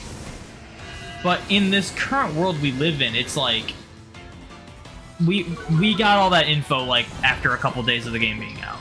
And we know like we only need to use like one ingredient for the sandwiches and whatnot. Like there's no depth on it, and then it's just run around and get a shiny in 5 minutes.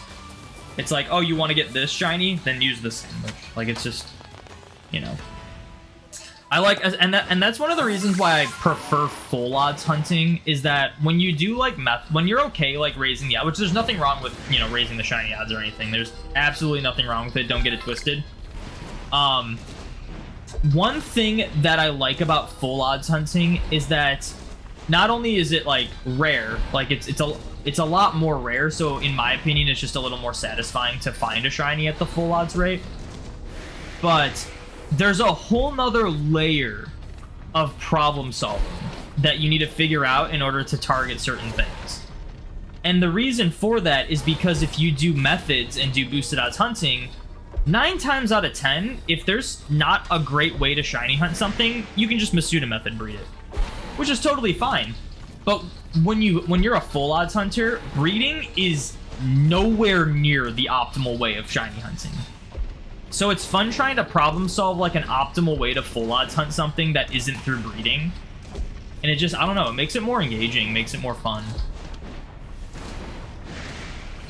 That's an Alpha Rhyperior.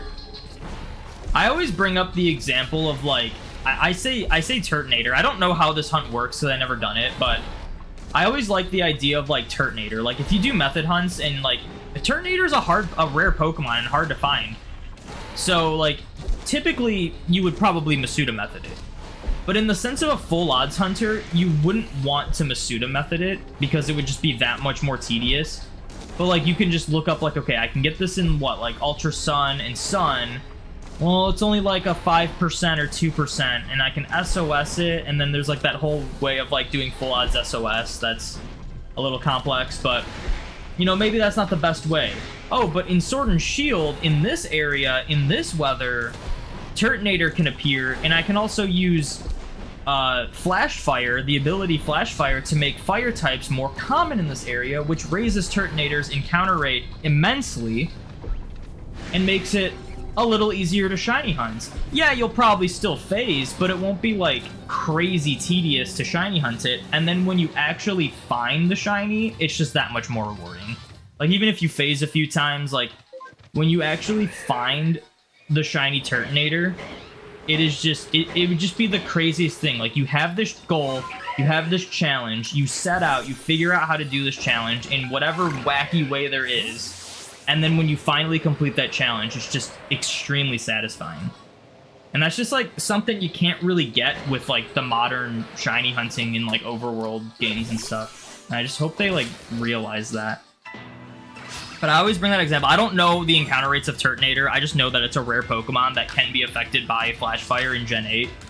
So I just use that as an example. I don't know if it's actually like easy to hunt, but it's just like, there's just a lot of hunts like that that can have so much more depth to them in the context of not only full odds, but like, even if you are a method hunter, there's different, like, more engaging methods in the older games, like SOS, or like Dex Nav, you know, stuff like that, Poke Radar chaining, like stuff like that that only really work in a traditional encounter standpoint. Like if you look at Legends Arceus and Scarlet and Violet, these two overworld games we've had back-to-back, what have the shiny hunting methods been?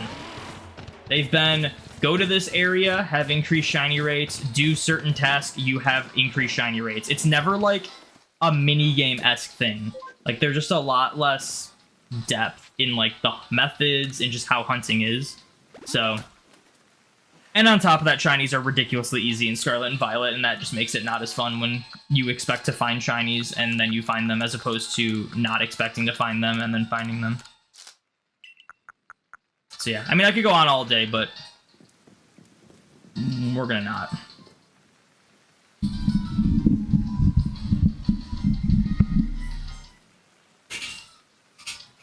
So yeah, I hope the next game is traditional encounters.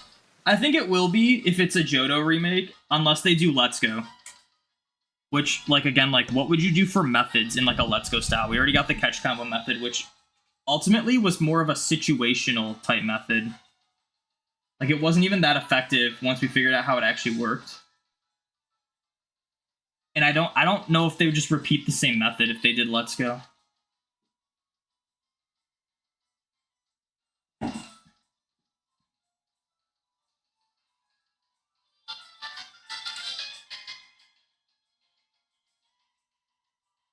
How do you feel about critical balls? You mean like critical catches? I think they're cool.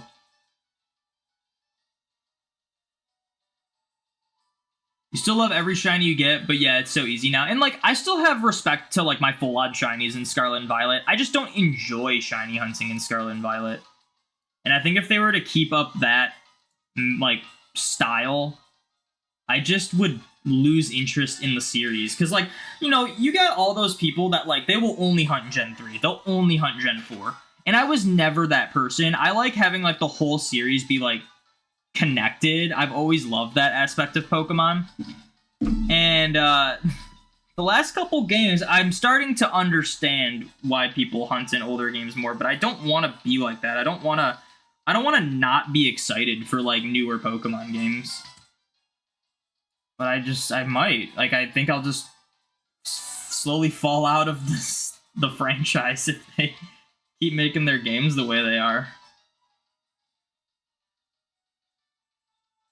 Last time you used Masuda was X and Y.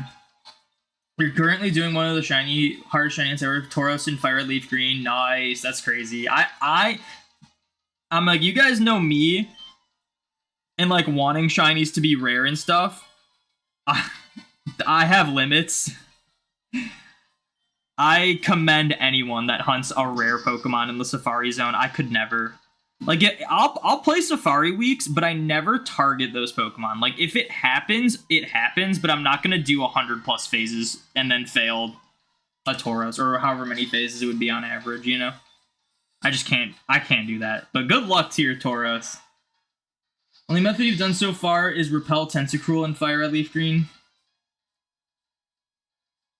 Yeah, I mean, like, Repel tricks are cool, and that's another thing, like, that's like another layer of, like, depth of trying to problem solve your way into trying to find your target. Like, can I do a repel trick? What level? What ability should I start with? Like, that's just, like, obviously there's not even repels in the last 2 Pokemon games. You know? You wanted to try the hardest one you could on there, and Tauros is that. The 1% encounter rate and 90% flee rate with the low catch rate makes it hard. So you're not even doing a repel trick for it? You're not making it like a 4% or something? Or 6 or whatever it is? I could never. Good luck, though. I'm like, I get devastated when I fail execute despite receiving 3 shiny executes in the Safari Zone. I could never, like, do, like, 100 phases for a Tauros and then fail it 7 times. After, like, 700 shinies, I just couldn't do that.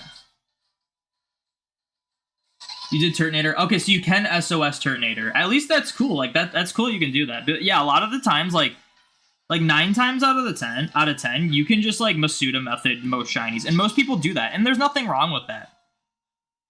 But it's just one of the reasons why I prefer full odds is it kind of forces you to go outside of, like, that comfort zone of just Masuda methoding everything.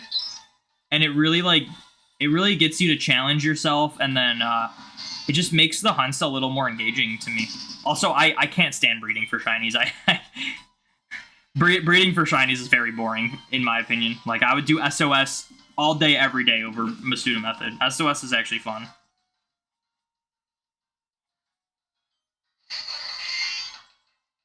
Yeah, 7.8k. Unfortunately.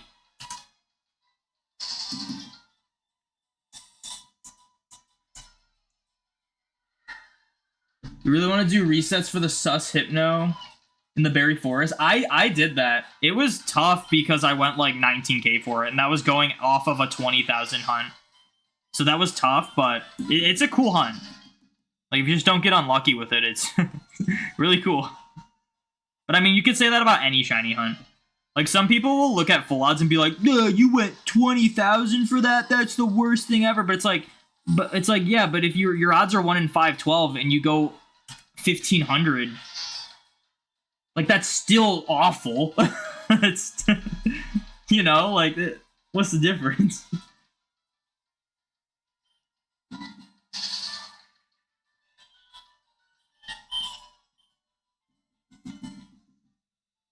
Favorite shiny hunt was getting a full shiny team with Masuda and X and Y prepping for, let's say, ORAS.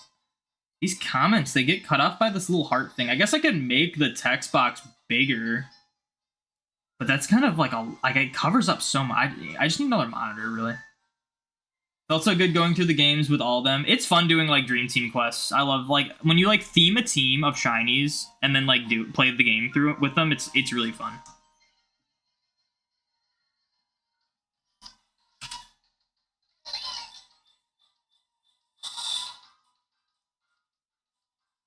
We want an SOS marathon for all the lowest call rates. Dang.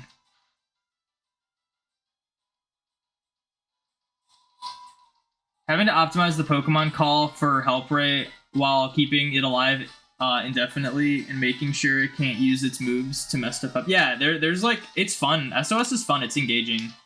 Favorite? I already read that. The Parish song. That's crazy.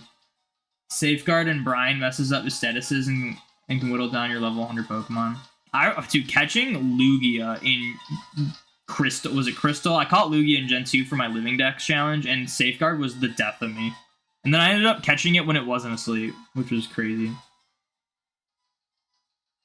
Shiny Salazzle by using Cute Charm Pokemon as your main SOS Pokemon. Yeah. Yeah, and they got rid of, like, out-of-battle effects for abilities in Scarlet and Violet, too, so you can't even use, like, Cute Charm or Synchronize or anything.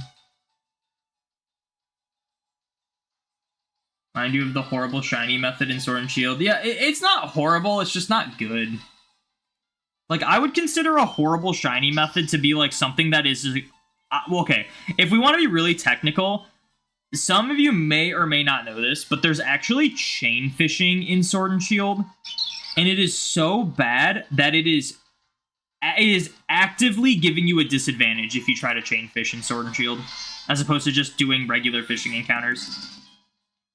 That is a horrible shiny hunting method.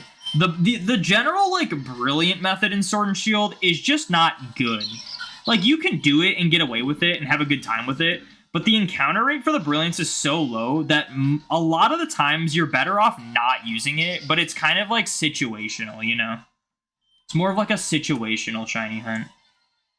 But most of the time, you don't really want to do it. MX Ribs saved the game. I disagree. I think Sword and Shield is one of the best shiny hunting games. The methods could be better, but there's just so many different ways to shiny hunt Pokemon in those games that it just keeps it fresh. It keeps it fun. Like, I'm shiny hunting the Pokemon you get in the Fire Gym. I got 2 of them already. Right now I'm doing resets for Litwick. I'm doing resets for a Litwick in a Fire Gym. That is just not something you can do in any other Pokemon game. After doing runaways for Vulpix and Sizzlipede, like, it's just crazy. It's fun. Like, I did the runaways for the Impidimp too. That was cool. You can do, like, the fossil revives, fishing encounters, strong spawn resets, curry hunting if you want a challenge like that. Just so many different ways to shiny hunt Sword and Shield. It's like my second favorite game to shiny hunt in. Behind Fire Red Leaf Green.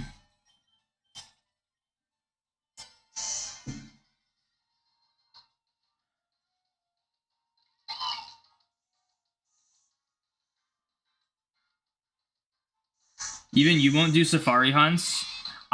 Safari hunting is very scary, but it's a lot more fun during Safari Week when you know everyone's doing the same thing. Like, when you do, like, a safari hunt on your own, it's just kind of stressful. Unless you catch the shiny, then it's awesome.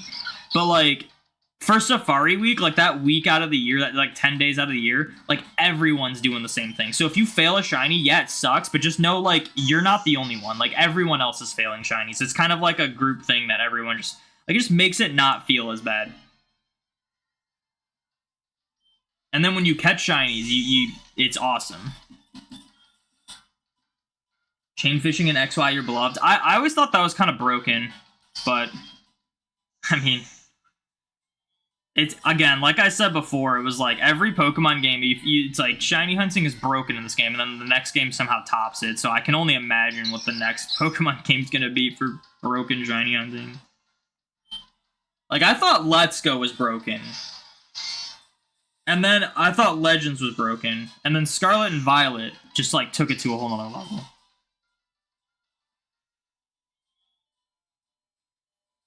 What's up, Sapphire? Welcome in. If Scarlet and Violet base odds were 18192, it would change how you feel about the rarity or not? No, it wouldn't. It would make me feel a little better about it, but ultimately wouldn't change much. Like, because ultimately, like, my longest shiny hunt in Scarlet and Violet was, like, well over double odds. It was, like, over 10,000. Not to phase, but just to get, like, a Tauros. And that hunt... I totally just added prematurely. That would really confuse me. And, like, that took me only a few hours to do. Like, even if the odds were 1 in 8192, you would still get lucky and unlucky, and ultimately, you'd probably average, like, a shiny every, like, couple hours. Like, obviously, it'd be different than, like, a shiny every hour, but it wouldn't be much different, you know? Like, I don't think 1 in 4096 is that much different than 1 in 8192. Some people have a huge issue with them raising the base shiny rate. I don't. I've never had that issue.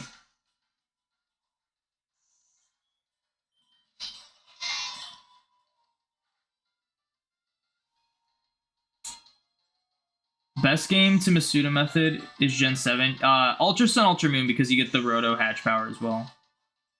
But yeah, that's really good. Any extra eggs you can put in the Poképelago and let them hatch while you go to sleep. I forgot about Poképelago hatching eggs. Anytime you see Safeguard, you just default to Paralysis. Not as good as Sleep, but far less annoying.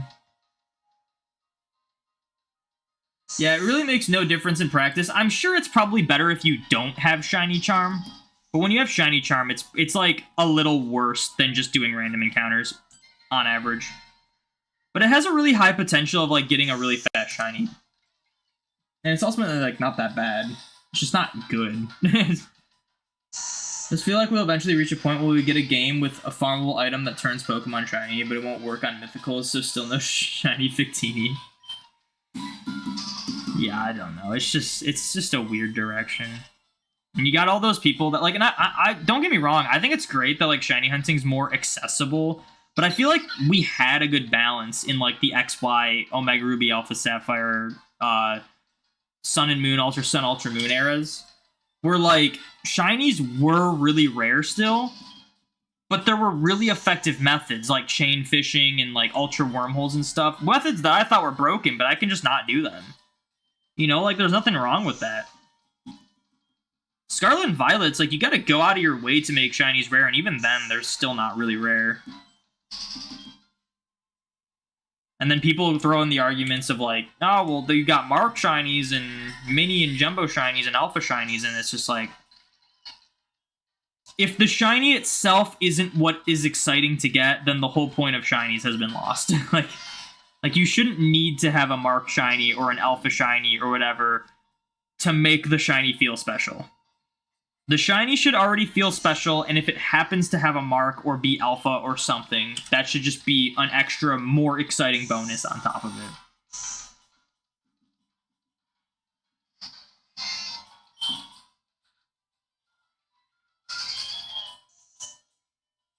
Curry hunting? Yeah, curry hunting's crazy.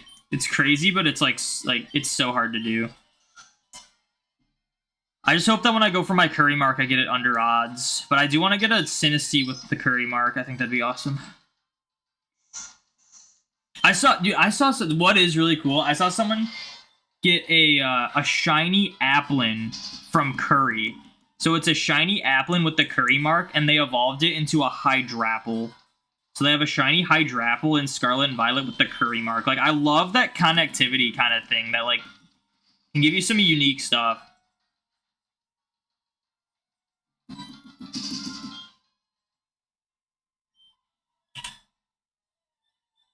Alright.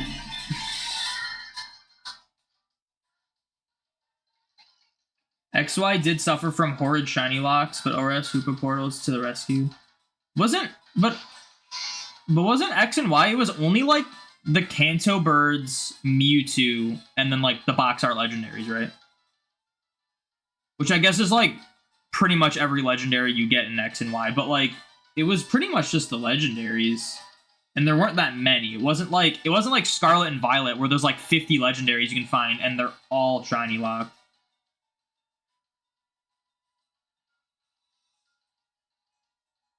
I also don't care at all about marks or different shiny sparkles. I thought the different shiny sparkles were cool, but they just were executed incorrectly, and they would have, like, it just would have been cooler if it was the true 1 in 16. All legends and in-game trades. Oh. Yeah, I don't know much about X and Y. I'm gonna be honest. I don't know much of that. Gen 6 is when I was, like, getting back into the series, so, like... Gen 5 and 6 were, like, my generations that I have, like, the least amount of knowledge for.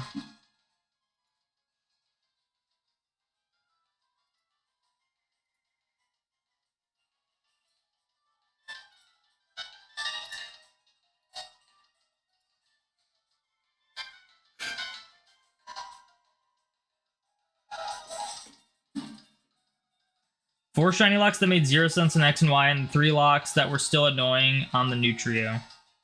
Ah.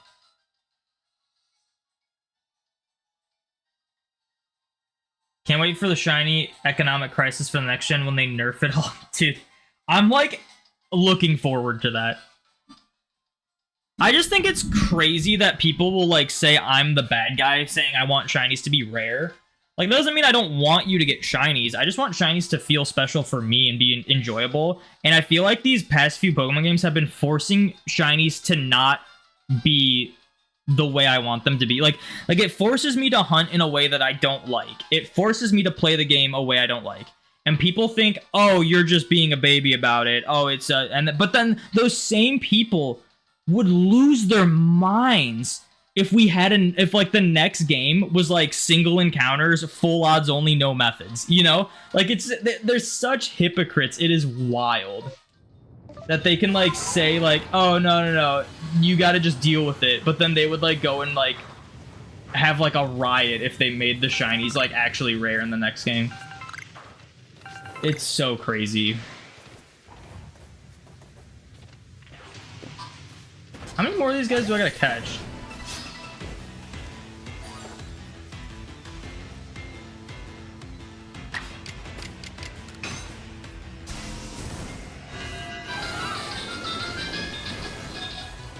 You miss shiny starter hunts in new games. Yeah, that's a ridiculous shiny lock. And then you got those weirdos that are like, but you can breed them, so stop complaining. It's like, it's just not the same.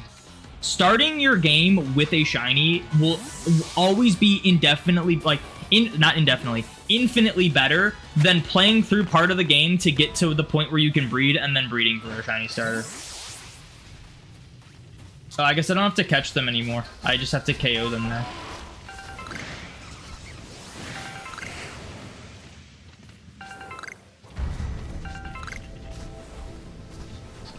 Can I pick that up? Thank you.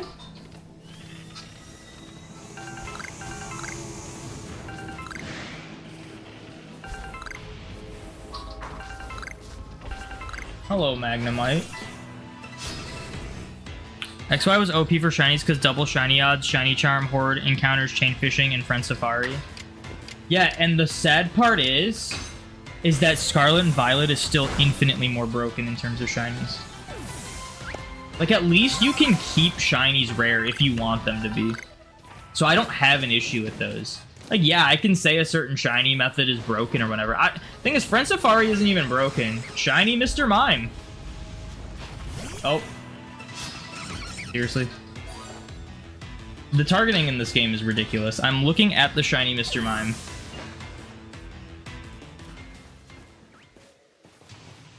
Dude, he went all the way over here. Jeez. I thought I was gonna fail this thing. Sorry, shiny Mrs. Mime. My mistake.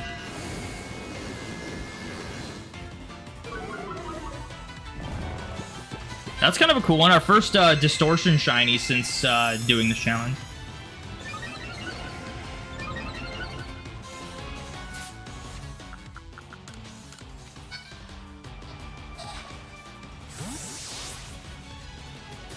You almost had a heart attack there. It's not like Scarlet and Violet where you'll reset your game and they just won't be there sometimes. Although if you reset it into distortion, they'll just be gone because the distortion does not stay.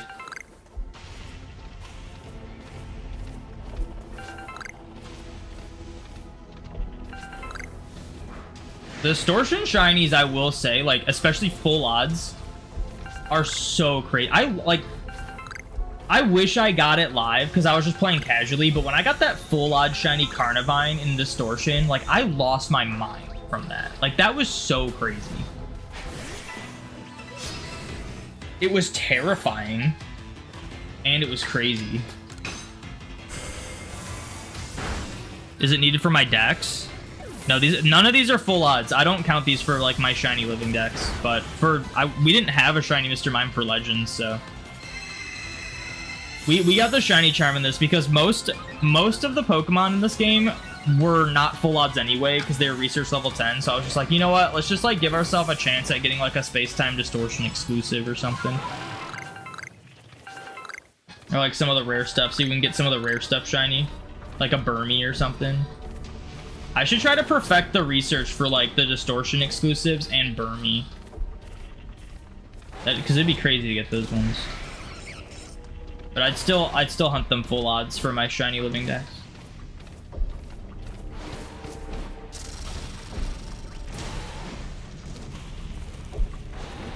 I think DexNav was pushing it, but you're right. Sorry if you're listening to your monologue.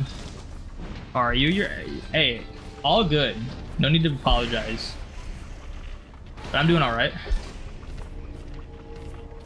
I think I got all the items. I gotta check the outskirt. Oh, here's one. You always gotta check like the border because sometimes they can spawn like right on the border and they're really hard to see.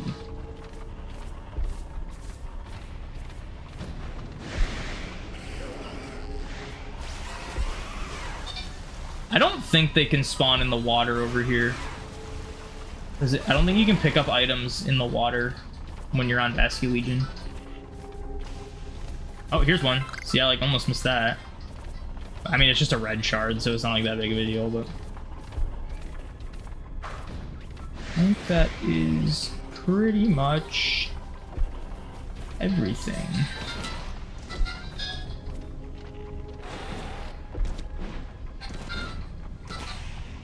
For any of the big boy Pokemon, nothing good in X and Y, they're all instead of ORAS. Oh, interesting.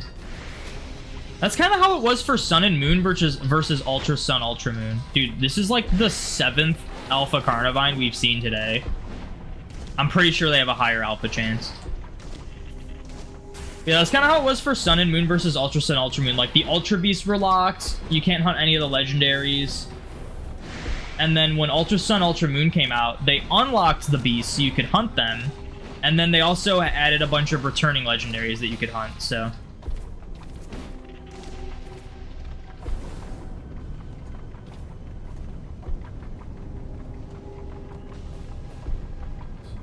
Sometimes you can get some really wacky movement on these Pokemon. Like, did you see Weird just like walking sideways for a second?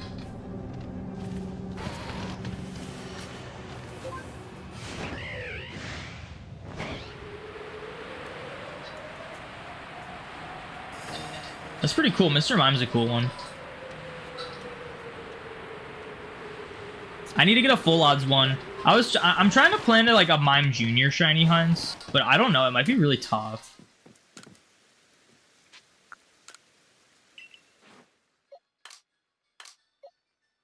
Oh, we also got the Mothim too.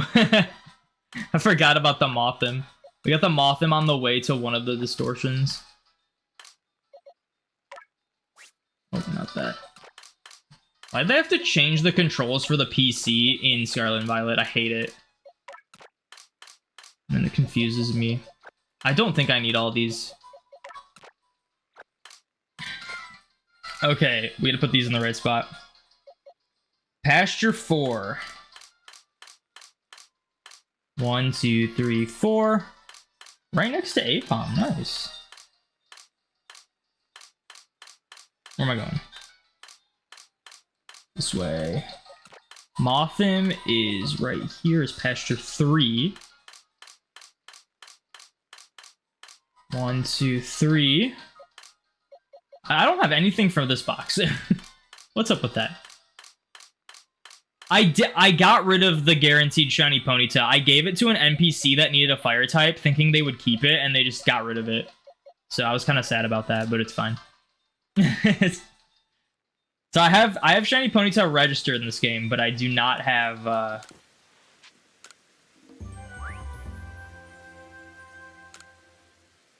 I do not have it, actually. What's up, Jaden? Welcome in. You've been listening to my revamped Form Dex challenge and on repeat? Nice, I appreciate it. Alright, we can change the color of that one. And then I also got to change the color of Mothim.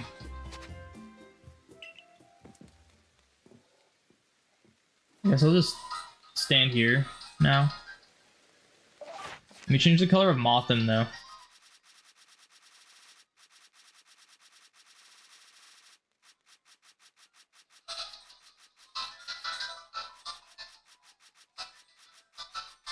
I didn't miss it, did I? No, there's no way. Mothim's pretty early on in the decks. There it is. There we go. I guess I'll save the game, too, alright. Considering we got a new alpha and 2 shinies. Okay, cool.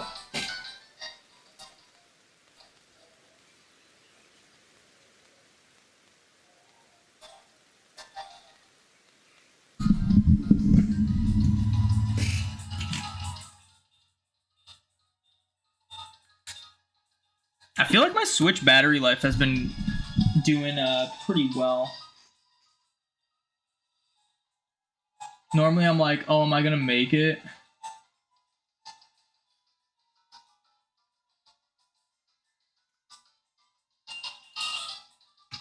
Alright. What'd I miss?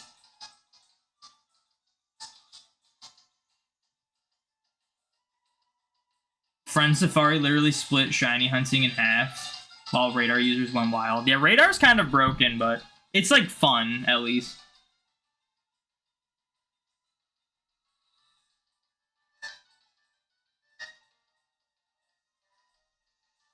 X and Y was really good for the franchise, but for someone who never left the franchise, even when they released, aside from the really cool new Pokemon, X, Y wasn't good in the long run. Yeah, a lot of people don't like X and Y. Yeah, it feels more personal for shinies to be... for stars to be shiny. Mr. Mime can teleport? No, he just, like, ran away. I don't think... He might be Mime Jr. I know Abra can teleport, but Mr. Mime just puts barriers up so you can't throw balls at him. You don't care if they increase or decrease shiny methods. The only thing that bother you is shiny locks. Mythicals are somewhat understandable. Why stars and legendaries? Yeah, I mean, no one likes shiny locks. Everyone can agree shiny locks suck. You don't mind if they make the next game easy game to shiny hunt. Only wish they'd make shiny lock. Make shiny lock. Don't make shiny locks anymore. They could put some spicy things like Manaphy huntable. You just want to hunt.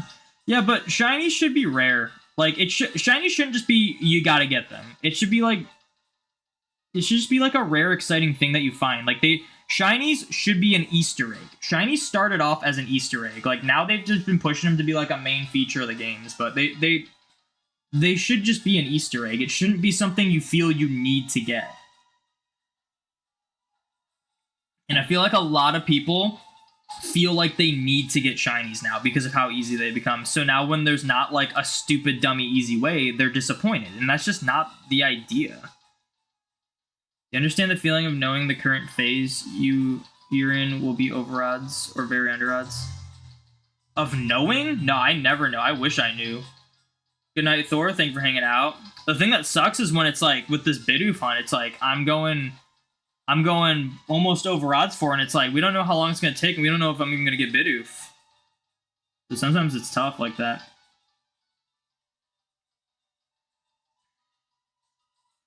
Game Freak's weird obsession with thinking that little Timmy who got a new Pokemon game for Christmas will be confused and sad that their favorite starter is a different color than it was in cutscene is ridiculous. Yeah, I don't know if that's the only reason, but if, like, again, it doesn't matter what reasons they give for shiny locking stuff, they're never valid reasons. There's never a valid reason to shiny lock things. Everyone knows about shinies now. No one will be sad or confused because seeing one randomly, they'll be ecstatic. Yeah, I mean, I'm sure there's little kids that wouldn't know what they are, but it wouldn't take them long to figure it out. The NPC thought it was a glitchless Ponyta and released it. Yeah, for real. You want to make a living dex? Go for it. It's really fun. It's tough, but it's fun. It's satisfying when you have everything. Also, I don't know if I said it before. Thank you for the shiny lock. One touch you love from Legends, the sprite preview in your party is shiny as well. Yeah, I like those. Those are cool.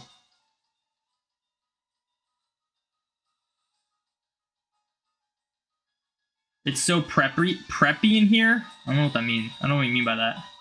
What are we prepping for? Next game is going to have cute charm odds because everyone is so entitled now.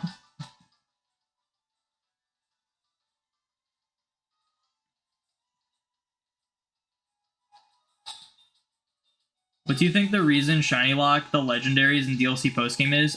So Game Freak, it's the fairness of it, I believe. They've gone on record and said they want... There's a few things. They've gone on record and said that, like, the legendary itself should feel special and not a shiny version of it. Like, you should feel excited to find a shiny... Or, sorry, to find just a legendary and not feel like you need to shiny hunt it.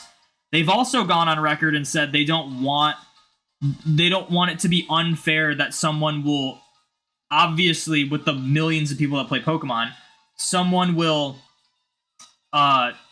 encounter a legendary on the first encounter and it'll be shiny, and then someone else just won't get a shiny.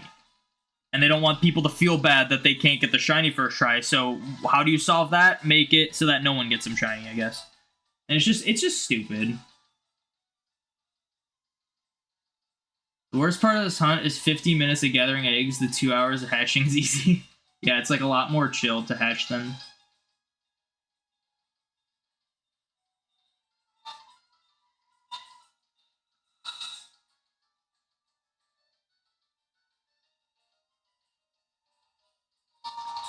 If you can see the Pokemon model out of battle, it will be locked. That's kind of what it is now. The sad part is with the returning legendaries for Scarlet and Violet is that people who have done shiny lock removals, the shiny value doesn't even get rolled until after, like, the cutscene plays. So it's, like, really lame that they're shiny locks, because they would have been, like, really good reset hunts to do.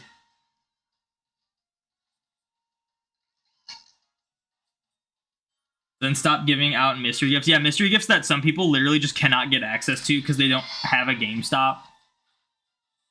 Or whatever. Or even if they have a GameStop, the GameStop doesn't get them in the cards in stock. So that was me with Eternatus. Luckily, someone was able to give me an Eternatus. You should feel excited about a guaranteed, always happen, predictable, almost always spoiled via cover art encounter. Exactly. I don't know if it's about excitement, but it's about, like, just being able to catch a legendary should be the special thing. So, like, I said this before, it's like, in their eyes, they think everyone's happy that they can just encounter the legendaries in the Scarlet and Violet DLC. When in reality, that is just not the case at all. Like, they're just really, really out of touch when it comes to, like, their fans. Because it's funny, like, I've never seen this, but everyone's had issues with shiny locking. Like, shiny locking's been a thing in Pokemon for over 10 years now. Sorry, like, over, like, what, like, 13 years or something now at this point. But, like, we've all had our frustrations about it and whatnot, but I have never seen what I have seen nowadays. Every time the Pokemon Company tweets something to do with the returning legendaries in Scarlet and Violet's DLC, overwhelmingly, most of the replies to those tweets are negative comments about them being shiny locked. And I have never seen that happen before. I've never seen them, like, that many people just show their public frustration like, about shiny locking ever. Like, usually if they, like, shiny lock a legendary or something, you'll see, like, 1 or 2 people be like, I can't believe they shiny locked this is stupid. But, like, it was, like, every post they had about, like, the Kanto birds returning in Indigo Disc, or, like, Lugia and Ho-Oh, or Zekrom and Reshiram. It's, like, overwhelming, just, like, who cares, they're shiny locked. They're shiny locked. You can't get them shiny. It would have been cooler if we could shiny hunt them. It's like, I could just hunt them in an older game. Why would I play this new game if I can hunt them in an older game? Like, so many comments like that, and it's crazy. It really makes me hope that, like, they see that, and they actually learn from that, but I doubt it.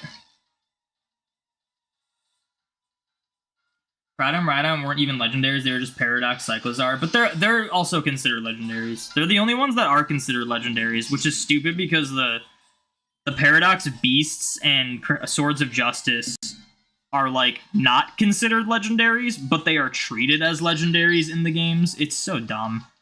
You get one encounter of them that are shiny locked. Like, come on. Shiny Terrapagos would be a pain to hunt anyway because you have to go through a long cutscene and dialogue. Yeah, like, don't get me wrong, they'd be tedious, but at least give us an option to hunt them. Like, you don't have to hunt them if you don't want to. Like, if that was the only way to shiny hunt Terrapagos, I'd be like, well, maybe I'll wait for a future game if I could hunt it in, like, an easier way. But at least it's available, you know? Like, at least it's possible. You don't like GameStop anyway? I actually like GameStop because, obviously I don't like selling stuff to GameStop because that's a scam. But, if you have, like, the rewards thing, you literally just get, like, discounts on, like, Pokemon cards and stuff, and it's awesome. Like, I'll just, like... And there was a while where they literally just had discounts on Pokemon cards. You didn't even have to be a member. Where I would, like, go to GameStop, and it'd be, like, buy 2 packs, get 1 for free. So I'd, like, go to GameStop, and I'd buy, like, a few packs of Pokemon cards for, like, $10. I'd buy, like, 5 packs for, like, $12 or something. It was awesome.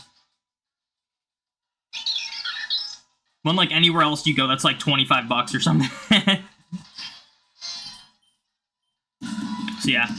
I go to GameStop to buy, like, Pokemon cards and stuff a lot of the times. It's also easy to pre-order stuff from GameStop as opposed to, like, Target or Walmart or something.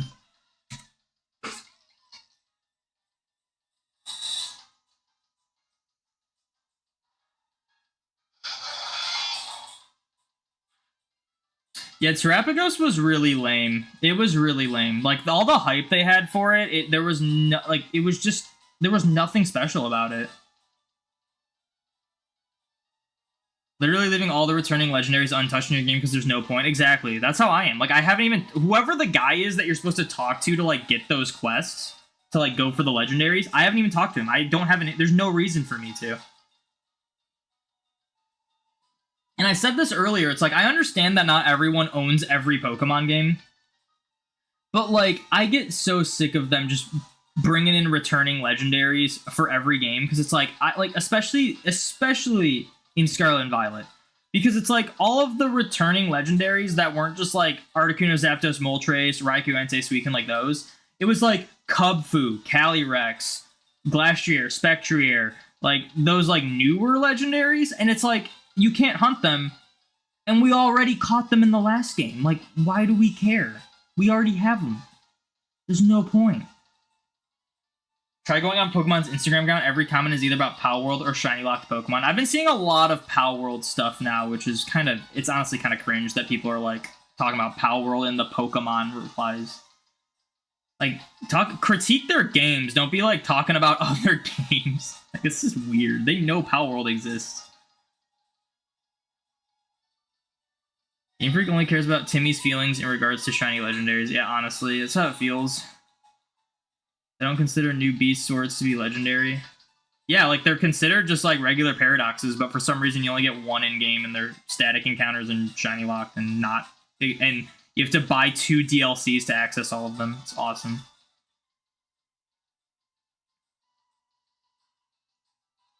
You'd argue 2 of them are mythical, and you'd argue none of them are mythical. Yeah, I'd argue none of them are mythical.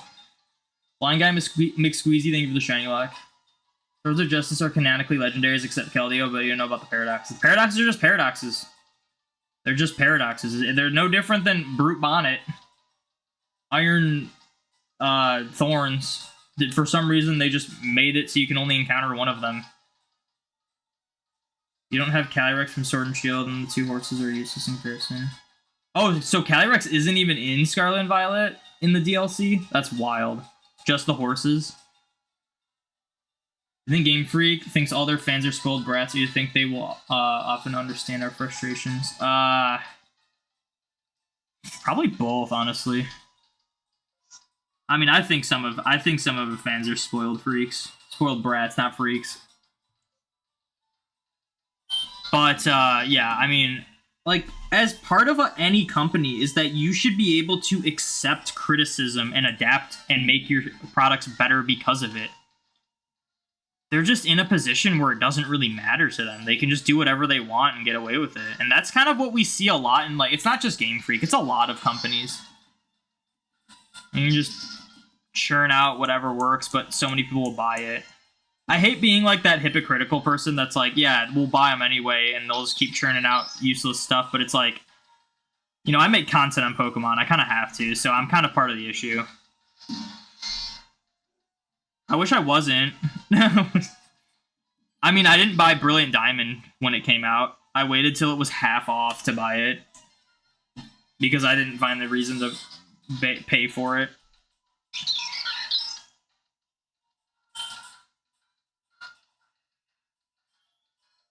Am I gonna convert the Mew when you get it to Scarlet and Violet? What do you mean to convert it? What does that mean? No, thunderstorm. Guess I gotta sleep.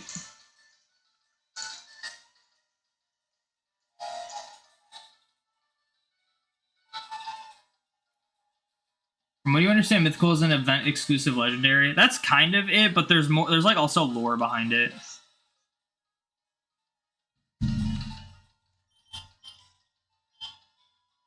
Oh, you meant transfer it? My plan is to, like, essentially duplicate it and have it in, like, a bunch of different games. But yeah, I'll probably send it up. Eventually, I want to send up my whole, like, Shiny Living Dex into home. But I'm gonna, like, back up my save files first so I can keep them in their old games, too.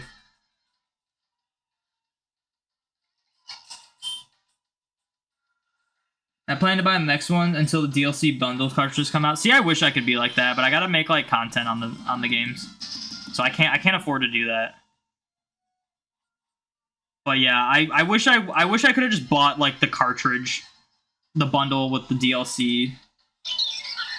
That would have been nice.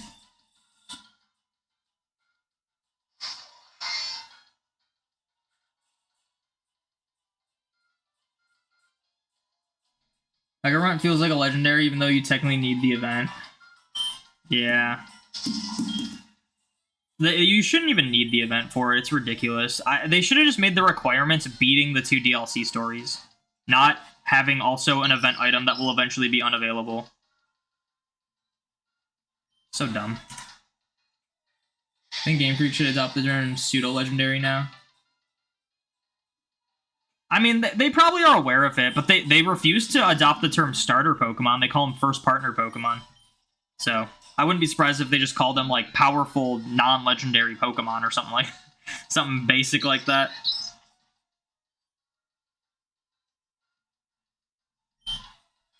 But clearly, it's like an ongoing tradition for them to, like, make a pseudo legendary every gen. It's time exclusive in the sense that NSO will shut down. Exactly. Yeah, like, if they didn't require you to have the item, it would have been a permanent event that we'd always be able to get, but they require you to get an item, and eventually the NSO will go offline for the Switch, and you just won't be able to get it anymore. It's really stupid. There was no reason for them to do that.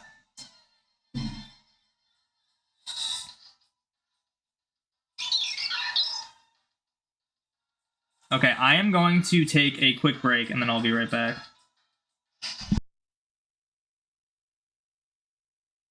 Also, we just hit 7,000 on Bidoof. Yay.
I've returned. Did a space-time distortion show up?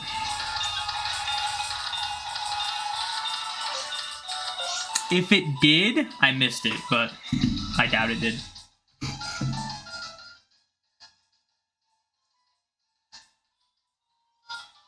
I don't know why I'll start recording and then I'll go on a break. I'll be like, why did I like record while I was on a break? Like I should just stop recording when I go on a break.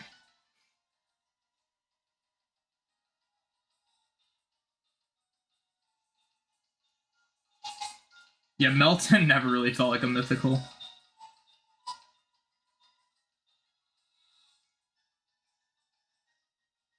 Fione. I mean, Fione is a mythical. It's just a stupid mythical. I don't even dislike Fione. It's just Manaphy's way better and cooler.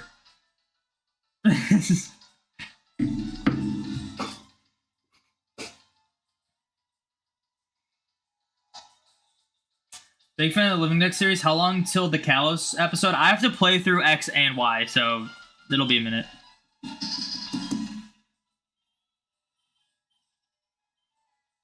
I am recording now, though, right? Yes, I am.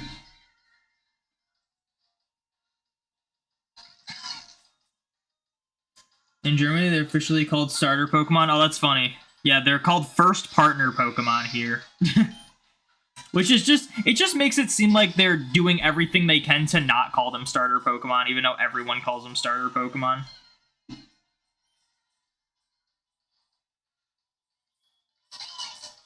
You saw Ubisoft call their next game a quadruple a game. Oh, quadruple A game.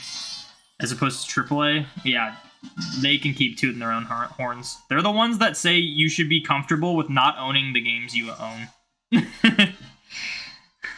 I feel like I'm not like a Ubisoft fan. Like I've only played a couple games by Ubisoft. It was like Assassin's Creed and then like maybe one other game that was like made by Ubisoft. Them saying that makes me just want to be like, all right, time to avoid buying Ubisoft games now. If they want me to be comfortable with not actually owning them.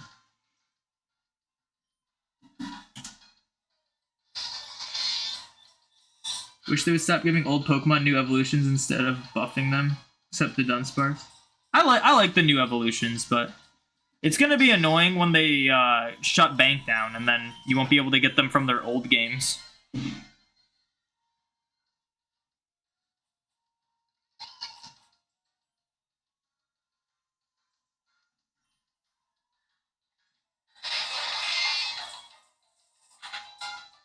Pokemon that you get at the start of the game. Yeah. As opposed, we're not going to call them starter Pokemon. We're going to call the Pokemon that you start with. Mythical's AK Pokemon that Game Freak will use to blue ball everyone. They've been better at it. They haven't been doing that as much. Although Pekka is still annoying. Because eventually that'll just be, like, not available. But I mean, you can get like if you just have the Switch games, like you can just get Mew anytime. You can get Jirachi anytime. You can get Arceus anytime. You can technically get Manaphy and Fione and Darkrai and Shaman anytime too, just from Legends, not from BDSP. So like they've been better.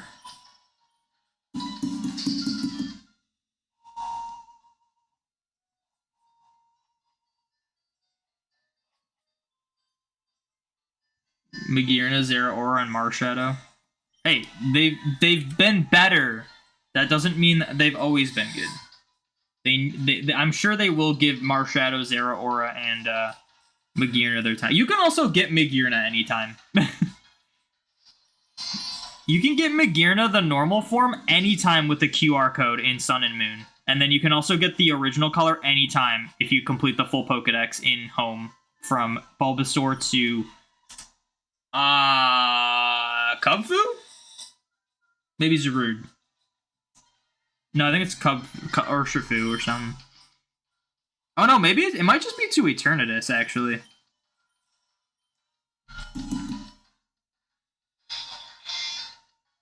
Oh, well, that's shiny locking. That's different. I mean, you can't get, like, any mythical shiny nowadays.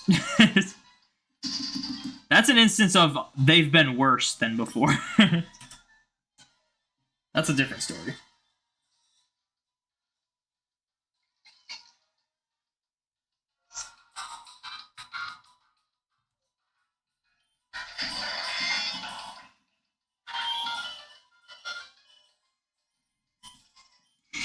Yeah, the Sun and Moon Pokedexes were really cool.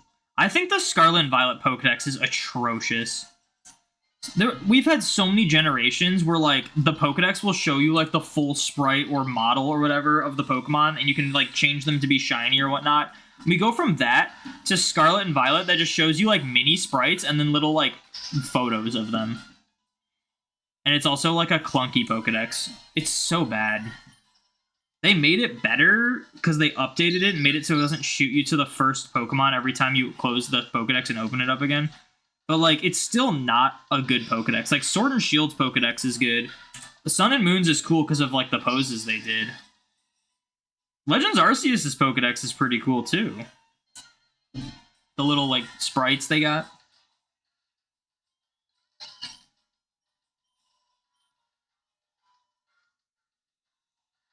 Yeah, the entire Eevee line all together. Yeah, that's cool.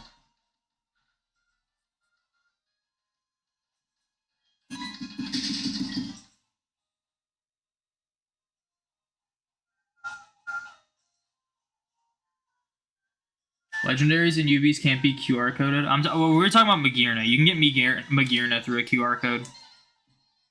Just not shiny.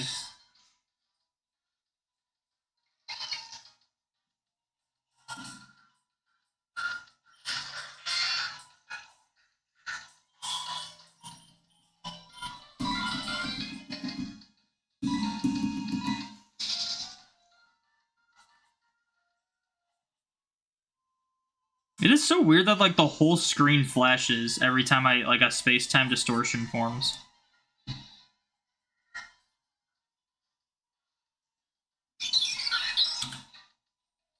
Guess I'll go to it. Where's it at? Oh, it's far. This one's gonna take a while to get to.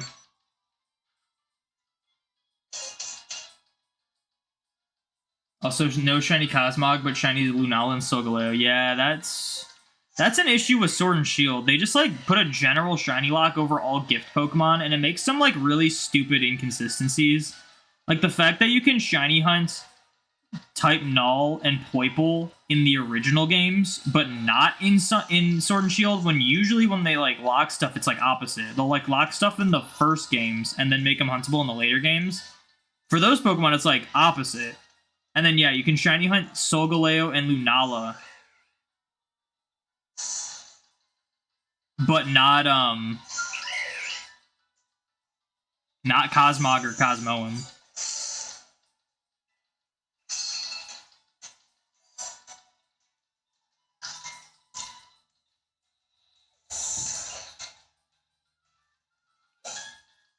Game Freak doesn't hate completionists, they just hate their fans. Okay, I'm gonna try to be away from the Paris.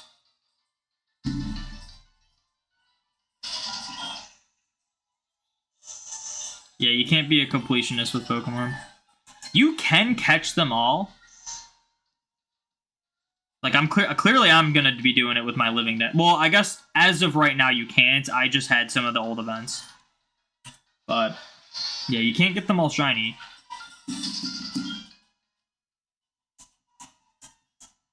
And you probably will never be able to get them all shiny.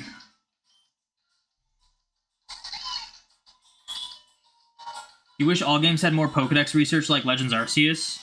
I kind of disagree, but my main complaint is the fact that research level 10 raises your shiny odds. If they just made that not a thing, then sure. But I'm sure if they do research levels, they would do the same thing. I think it's ridiculous that they essentially force you to raise your shiny odds just to play through the game, which is so controlling. But it's fun completing the task, and I think the research perfection's fine. Like, Research Perfection, you gotta really go out of your way to, like, make it raise your shiny odds. So, like, I think that's fine. It's just Research level 10. A lot of times you'll catch, like, one Pokemon, 1-2 of the Pokemon. And then it'll just be boosted shiny odds from then on out for permanently. And it's stupid.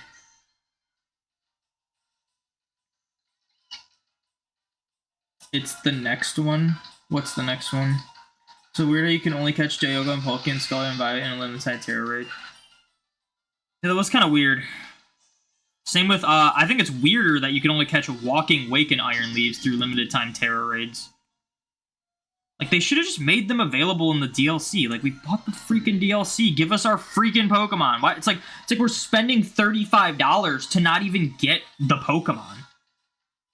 Like, it was so poorly done. It was so poorly done.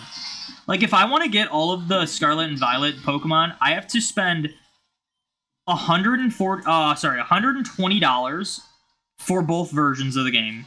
Then an additional $70 for both DLCs. And guess what? One of the $35 price tags, that is only for 2 Pokemon. It is ridiculous. I don't want them to do any more DLC. I was on board for the DLC for Sword and Shield. I thought it was cool. I think it adds more to Sword and Shield. Scarlet and Violet, it's just a scam. It is just a scam. I don't want them to do it anymore. No more DLC. Please. Or at least if you do DLC, let us hunt the shiny Pokemon and, like, let us have access to all of them without having to buy it multiple times.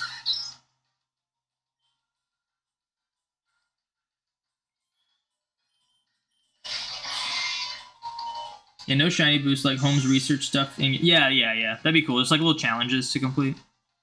Some of the Legends Arceus challenges are like really tedious. Like, one of them is to like use self-destruct or explosion or whatever on Azelf like 40 times. like that's absurd. Like, luckily, self-destruct and explosion aren't, like, you don't just die, it's recoil, but it does, like, more than half your health. So it's, like, you can only do it, like, twice before you have to heal, and you have to do that 40 times.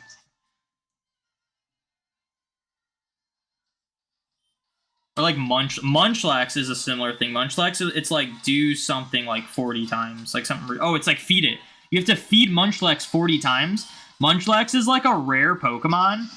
And I just found out that there's a limit to how much you can feed a Pokemon. I was just like, I'll just do the 40 times feeding Munchlax. And by the time it got to, like, I think, like, 15 or something, or, like, 20, it wouldn't eat anymore.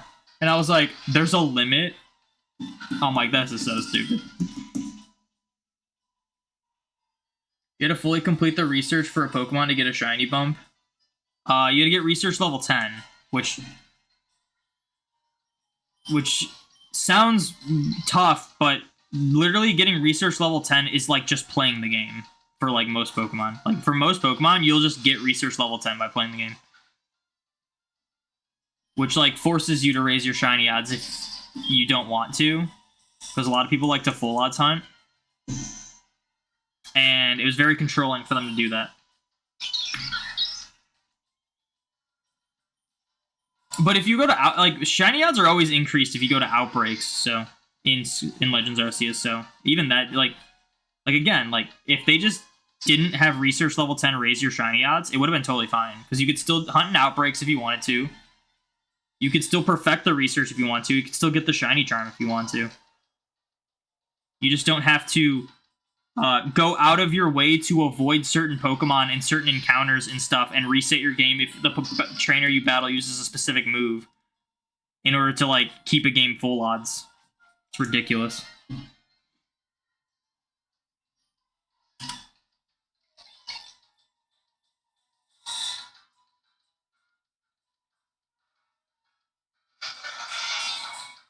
I want to say it's weird because they're the only legends besides Zacian and Zamazenta. Walking Away Iron Leaves really should have been able to be caught in game. Yeah. Ribbons are the OG completion. And yeah, and if they get rid of Bank, you won't even be able to get a lot of ribbons for most Pokemon. So there's research level 10, which in the game's eyes is considered completing the research. But you can perfect the research to give yourself more of a shiny boost by doing every single task that's on the Pokemon's page. But normally, like, in order to get the shiny charm and, like, to complete side quests and stuff that are, like, when there's a quest that'll be like, show this person a completed dex page of this Pokemon, that means research level 10.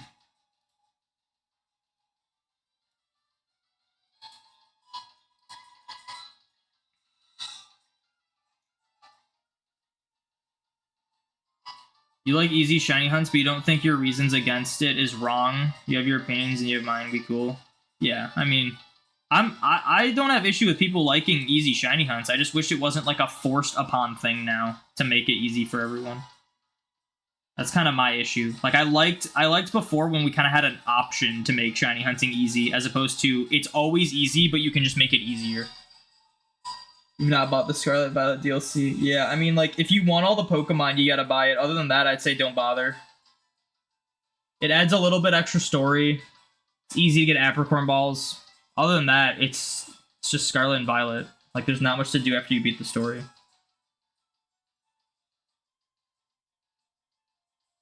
But if we include Walking Wake and Iron Leaves in the DLC, there could be a save file with 2 of the same Paradox Pokemon cards. Isn't that crazy? Yeah, they can't do that. You only have Sword and Shield one because you bought the game late and all you found with the cartridge had a bundle built in. The Sword and Shield DLC, I think, was worth it.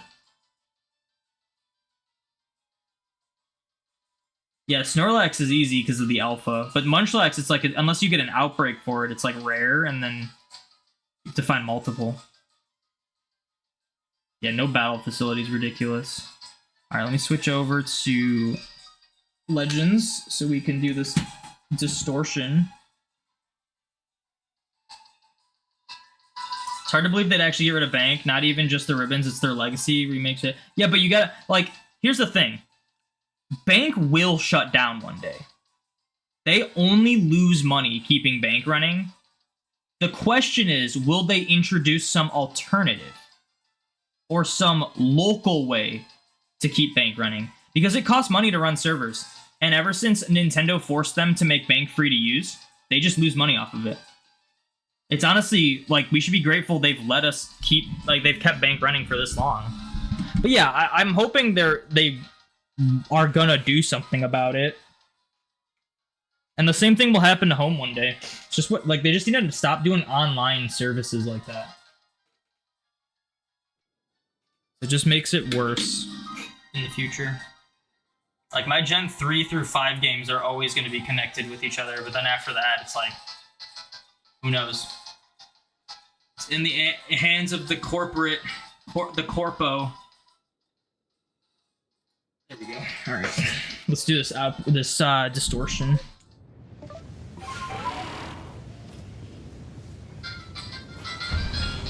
Yeah, you better run.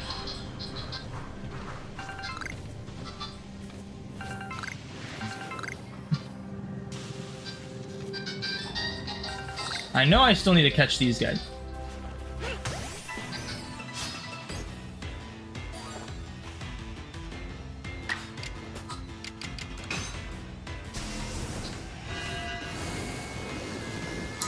There's Regidrago, Regieleki hunts. And what's even crazier about Regidrago and Regieleki is that you don't need to buy the DLC for both versions. You just have to play through the game a couple times.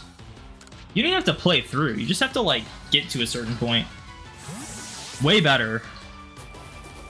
Like, as annoying as, like, the pick your legendary thing was, it's infinitely better than you have to buy the DLC twice and have both versions of the game to get everything. Like, it is crazy how it just feels like everything they've been doing has been getting worse throughout the series. They bring back like Pokebox, Ruby, Sapphire, and we'll be able to charge annual subscriptions though. Yeah, I mean, it's just the sad reality we live in. The rich get richer, and it makes it worse for everyone else.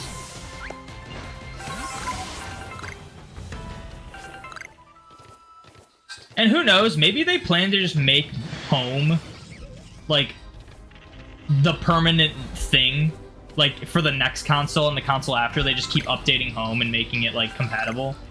Who knows? Like that would be fine. I'd be okay with that. But I mean, you know, some apocalypse happens, like it'll still get shut down.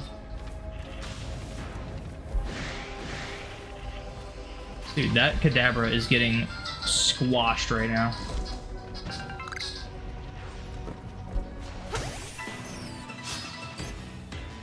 You also forgot that you missed all the Sword and Shield codes for the shiny Zacian Zamazenta Eternatus.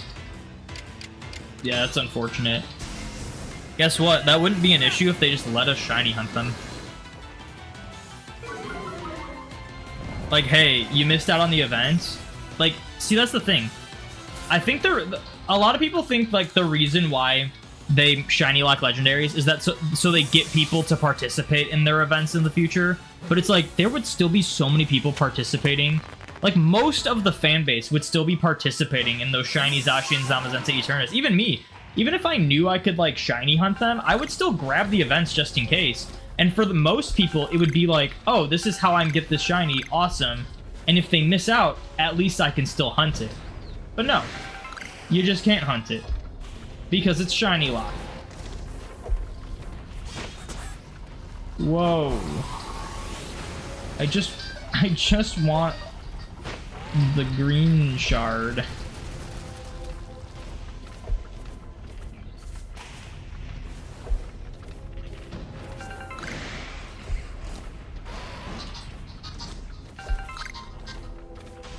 So yeah, them, like if that's their reasoning behind shiny locking legendaries, again, it's an invalid reason. There's no valid reason for shiny locking. They could have any reason they come up with, and it will not be a valid reason to actually shiny lock stuff.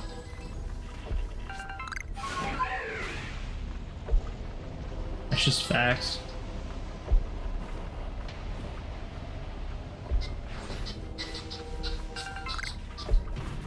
This is such a weird little pocket up here that is just here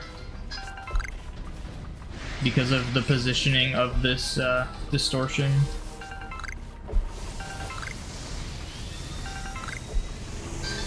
Whoa, hey, calm down, guys, calm down. Oh, I'm outside.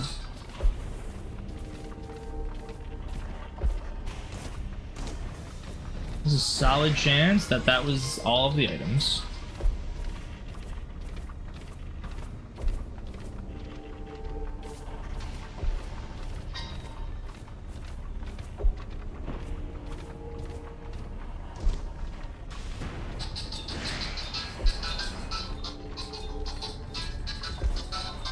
That's weird how the border is like underground here. You can't see the white line.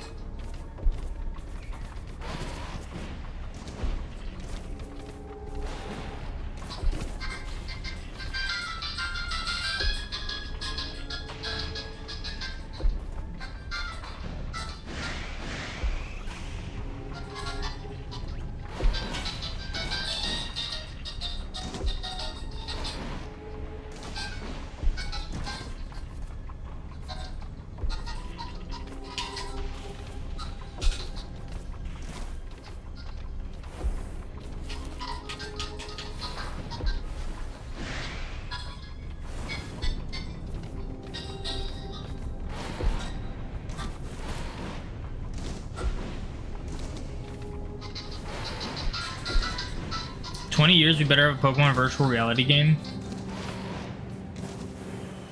I don't know. I feel like we always wanted an open world Pokemon game, and I just have come to realize that that is just not what we actually wanted. Just imagine home being shut down. People asking for Sword and Shield virtual console in 20 years. Yeah, guys, we just need there to be a Sword and Shield virtual console. That's all we need.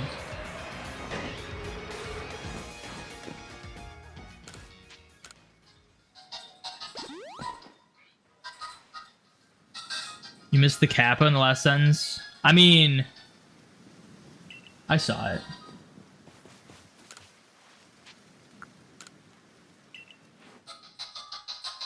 What am I doing? Oh, we gotta grab these guys. Look at my collection of Magnemites. What do I gotta do?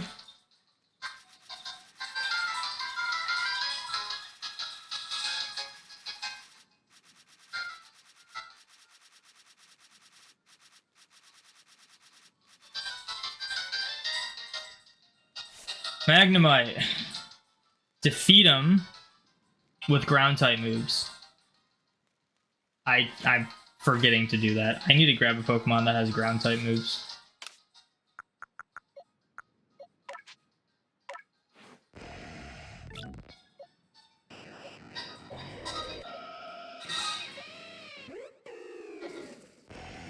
Okay, I need a Pokemon with ground type moves.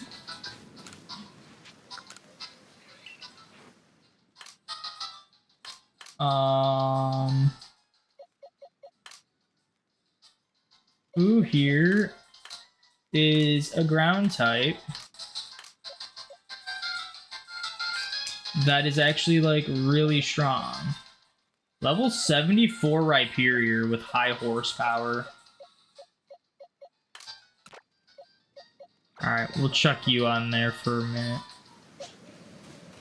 And then for the Magneton, we just have to catch Magneton and evolve one. Spark tried. Yeah, the other ones are just use moves with it. And then let's catch. Yeah, so we just have to worry about catching Magnezone, one more Magneton, and then just defeating Magnemite with ground moves. Okay, I just gotta like keep that in. All right.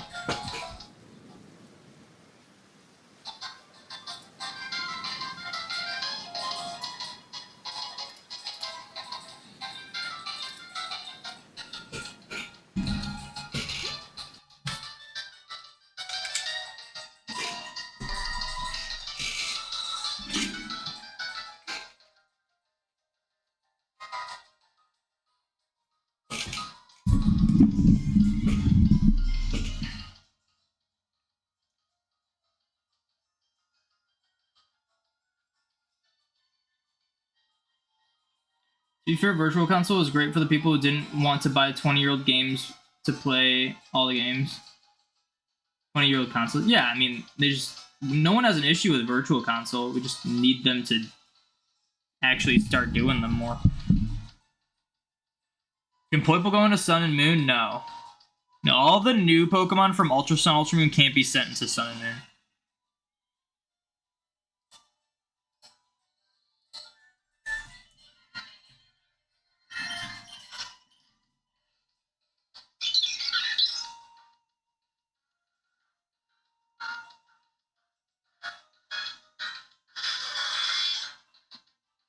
Oh, you thought only perfect raised shiny odds? I wish. It'd be nice.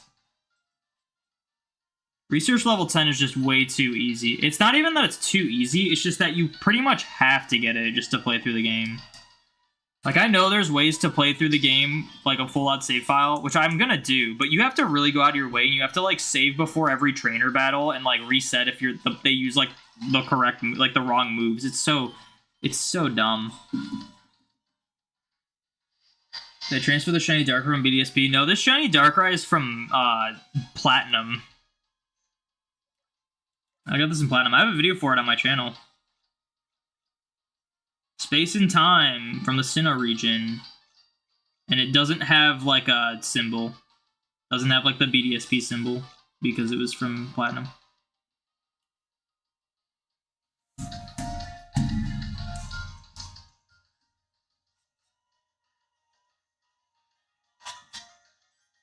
We wanted Breath of the Wild Pokemon. I feel like Legends is kind of that. And I thought it, for the most part, worked pretty well. But it doesn't need to be every game, you know? Like, give us a classic, traditional style Pokemon game. How do you feel about Pokemon Ranch DLC for home? Like a one-time purchase to have an interactable space to see all your mons running around instead of just lame pictures? I'd be okay with that. I probably, like, wouldn't care. I don't know. I like the little, like, interact with your Pokemon type things. I think a lot of people would be like, this is stupid to buy. So like maybe they give you like a mythical or something for buying it. I don't know. The Gen 9 remake was okay. I mean, the Gen 9 remake was okay, but you missed the original Scarlet and Violet. That was yeah, dude. They just didn't do enough with the remakes. You just can't beat the original Scarlet and Violet. Top tier games, man. It's really sad that they made the game actually run at 30 FPS in the remakes. Back in my day, Scarlet and Violet used to run at 5 FPS. You'd be lucky to hit 12. But when Gen 9 gets a remake, they will keep the crappy performance issues. They'll somehow make it worse. No, there's no way.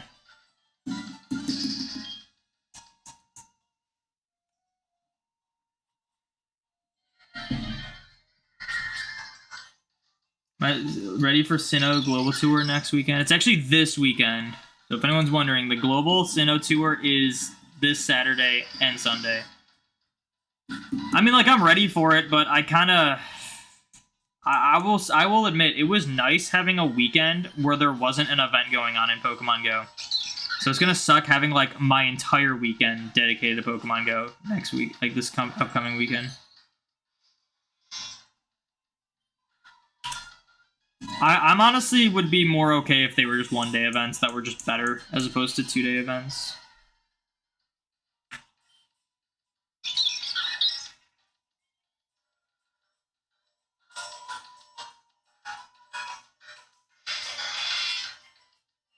To be honest, this gen was devastating for me as a Pokemon fan. I mean, like, same. This generation completely changed my view on shinies. I used to be the, like, happy-go-lucky guy. I would do methods, I would do, like, full odds, I would do whatever. And this game just changed my perspective on shiny hunting, Scarlet and Violet. And it also makes me worried about what the next game's gonna be. I have never once been worried about the next Pokemon game. Or, like, an announcement for the next Pokemon game. Like, I genuinely, like, say it, like, Scarlet and Violet is probably, like, my least favorite Pokemon game. Like, I mean, a lot of people could argue, like, Red and Blue, and I do agree, Red and Blue are pretty bad. But at least if I want to, like, a shiny hunt in Red and Blue, like, there's a unique, like, cool thing you can do with it that can keep you coming back. I have no reason to play Scarlet and Violet once I finish my, like, Mark challenge. And even now, like, I only have one Mark left to get in Scarlet and Violet. I haven't touched Scarlet and Violet in, like, months. Like, I just haven't. Weeks, months, I don't know. It's been a while. I have not had a reason to touch it in a while.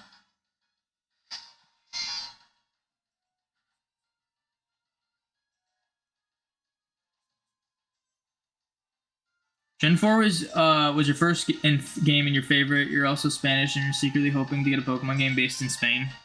Well, you got that. It's Scarlet and Violet. Congrats. Gen 4 was my... Pearl was my first Pokemon game. My favorite Pokemon game is Platinum. And, yes, BDSP was too similar to the original. BDSP is not a bad Pokemon game. But when people ask me, should I get BDSP, I tell them, if you have the originals, then no. If you don't have the originals, then yes. Like, BDSP barely changed anything from the originals, and the things they did change weren't better.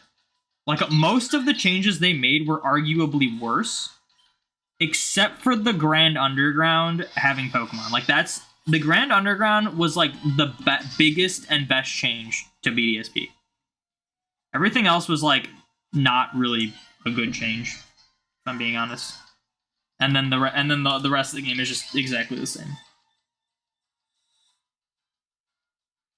Because Global Sinnoh is so busy, you want to play the full time, but you don't want to miss out on anything. Yeah. I just hope I can do pretty well, like, day one. Like, I need to think, like, I just go for, like, the shinies. So I need to, I'm sure there's a ton I need.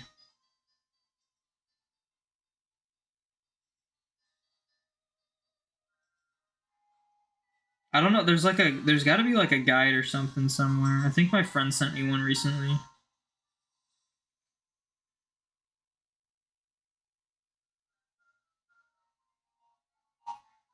Okay, so the first habitat.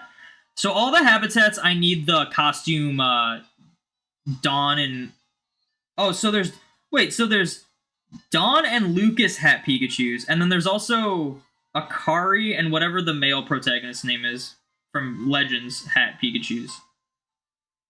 Interesting. So I need those shiny. I need Hisuian Sneasel times 3, technically. I need Hisuian Growlithe times 1. I need Hisuian Voltorb times 2. I need Trash Burmy times 1, assuming it's a female. I need 3 of the Feebas for the genders. I need 2 female Combies. I need... I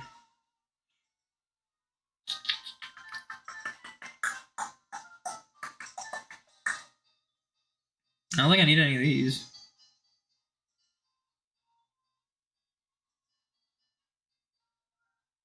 I think that's all I need. In terms of the wild spawns, from the eggs, I need Chingling times 1. I need Mime Jr. times 1, which that's what I want to get most. I need Munchlax times 1, and I need Mantike times 1. From the 10Ks, I need all of the regional shiny. 2 Pachirisus, a Chatot, and a Carnivine. And then I'm gonna need the Origin Palkia and Dialga shiny. And then the White Stripe Basculin you can get from routes, so I guess I need 3 of those. So I need a decent amount, and then I need all the unknowns, but the unknown, if they do what they do every year, the unknown will be full odds, and I just won't get it shiny, even though I'm like 1800 in or whatever, or 1400, I forget. It's all a blur now. Unknown is like my 4th unluckiest shiny in Pokemon Go, and it is like the worst Pokemon you could have to be unlucky in Pokemon Go. It is ridiculous.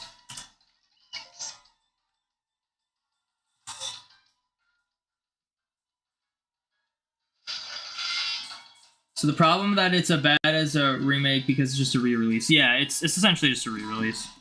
Like if and like look in the context of like the other remake games we've had.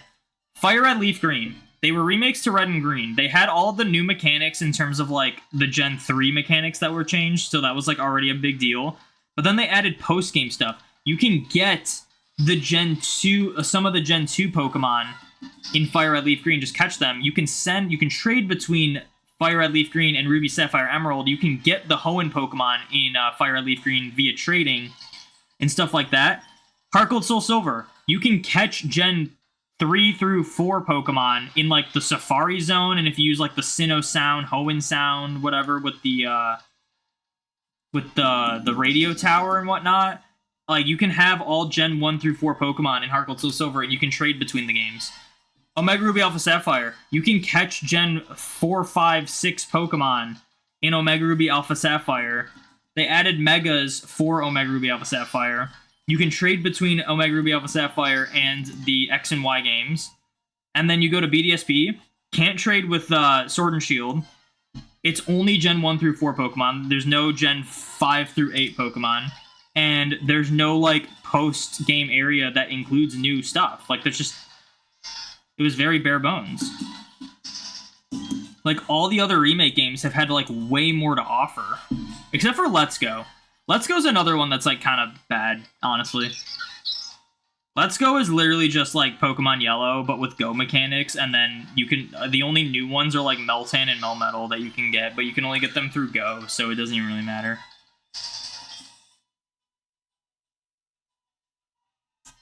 Oh.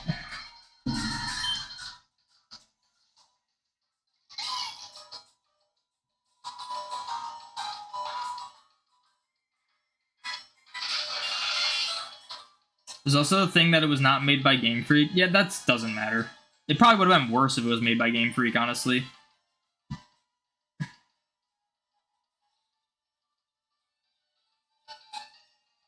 You like the golden standard of a remake? You like the golden standard of a remake is Heart Gold Soul Silver.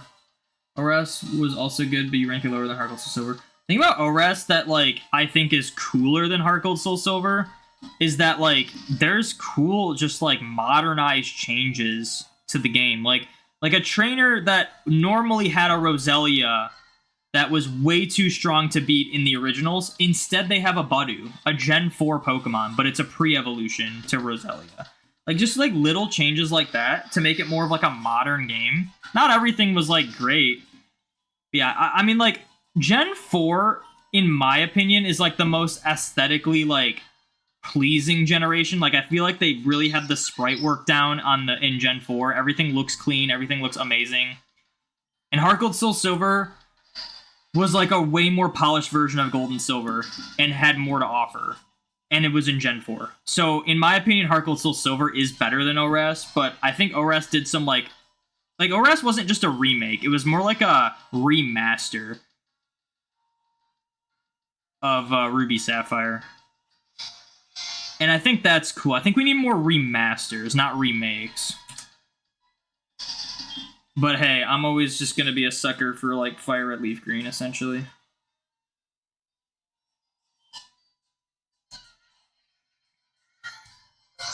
Oh wow, I was, like, gonna check to see if I missed the distortion right as it showed up. It's crazy.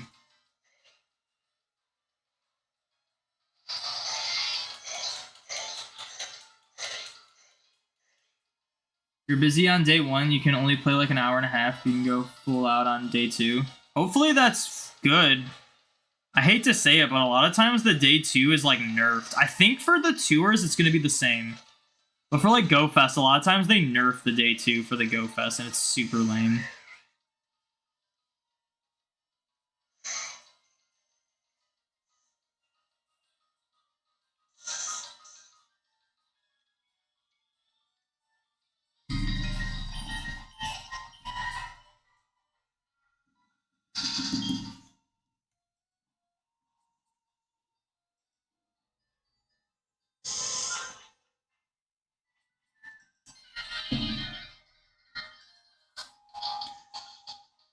You're a really new Pokemon fan, so you don't have a lot of experience with the older games. What makes Heart Gold Soul Silver good? You've played them, but you were kind of unimpressed. It was just like, I don't know. I'm kind of with you. I think Heart Gold Soul Silver are a little overrated. I think Johto in general is just overrated. But like everyone's like, oh, Heart Gold Soul Silver, best games ever. Like Black 2, White 2, Heart Gold Soul Silver, those best games. I have issues with Heart Gold Soul Silver, but I think they're way better than Gold and Silver.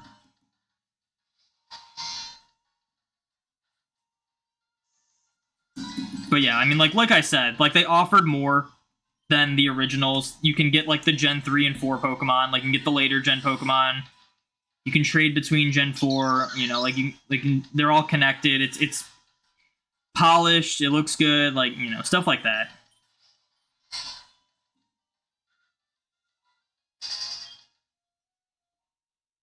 Imagine if BDSP had new Gigantamax forms and Sinnoh Pokemon. Dude, yeah. Like, imagine if BDSP was just, like, full scale, like in the style of Sword and Shield. Let's Go is actually your first Pokemon main series game. I'm sorry for your loss. No, Sapphire, don't be worried. I don't think they nerfed the Go Tour events on day 2. I don't know. I'm trying to remember how they work. Because I'm confusing with Go Fest. I think day 1 and 2 for... No, that was different, wasn't it? No, I am thinking of Go Fest. Wait, what was Hoenn Tour then? I don't remember day 2 and Hoenn Tour. It might have been exactly the same. The tours might be exactly the same both days. I think I'm just thinking of Go Fest. Yeah, Sinnoh Tour will be lame either way. Yeah, I mean... I have an issue, like, they have their in-person events for Sinnoh Tour, and I like, you know, it's fine, but what they've been doing lately is that they've been using the in-person events as, like, this is the main event now, and that the global event gets nerfed heavily because of it. Like, Global Hoenn Tour was a joke compared to what I hear people got in, like, the Vegas version. It's just not fair, because, like, Kanto Tour and Johto Tour, those were global events only. And it's just Niantic wanting to sell tickets, wanting to make as much money as possible, so they have to try to entice people to go to an in-person event and then make a bunch more money off of it. So, like, I've been hearing stuff about the in-person, like, Sinnoh Tour, where it's like, oh, they got Shadow Regis from Research, which are a 50-50 chance to be perfect purified, or, like, oh, and they got a bunch of Spiritomb encounters, or, like, they got this, they got that. It's like, are we gonna get those? We don't really know everything we're gonna get, unless we do, in which case, that's kind of unfair. I don't know. It makes sense for GoFest to have, like, the in-person GoFest be better than the global GoFest, so, like, I totally get that. But, yeah. The tour events is just annoying. Also, you missed the Platinum postgame Frontier, yeah. Yeah, XY had the Chateau, which is reskin Battle Tower, but it is better than normal. Nothing crazy. Gen 7 Battle Tree is pretty good for the Battle Tower, but nothing crazy. Like, Gen 8 had a basic Battle Tower that's still better than what we got in Scarlet and Violet. Spend $1,000 on plane ticket or go cry. Niantic, yeah, it's like, well, and like, obviously, like, it's like people like, oh, don't complain about that. But like, at the same time, like, I didn't even go to Sinnoh 2 or LA. But I feel bad for like, it's already hard enough as an American to go to like Vegas or LA. I can't even imagine being someone who's overseas, like, feeling like they're gonna miss out on something because they can't afford it. Like, it's just so stupid. Where Leon finally doesn't look dumb with a proper suit. I mean, yeah, sure. Alright, I gotta do something really quick, and then I'll do the distortion, so I'll be right back.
All right, I'm back.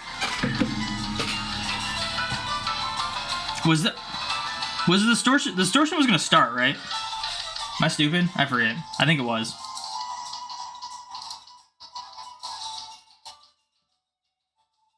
Diamond Pearl fans mainly love the mood and look of Sinnoh, and we were hoping for it to be expanded, only for it to be the game to get the Lazy Faithful remake. Felt so bad. Yeah, that's kind of how I feel.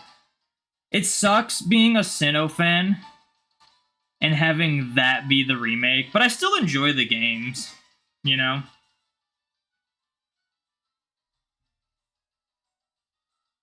I guess your God Legends understood the atmosphere, it did really well. Yeah, Legends was better, but Legends was better as like a new game. But I have my slew of issues with Legends as well.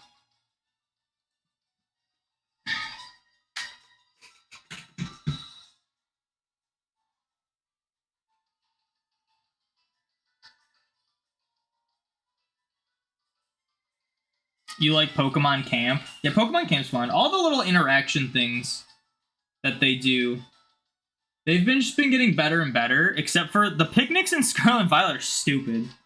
The camp was like we peaked, I think.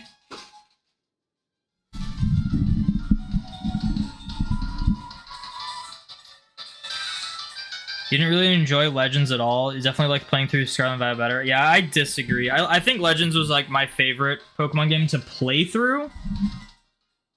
And Scarlet and Violet was a good play to play through, but after you beat the game, it's just nothing. There's just nothing there. Unless you shiny hunt, but shiny hunting sucks in Scarlet and Violet. Alright, we gotta kill these things with ground type moves. And I gotta catch one more Magneton.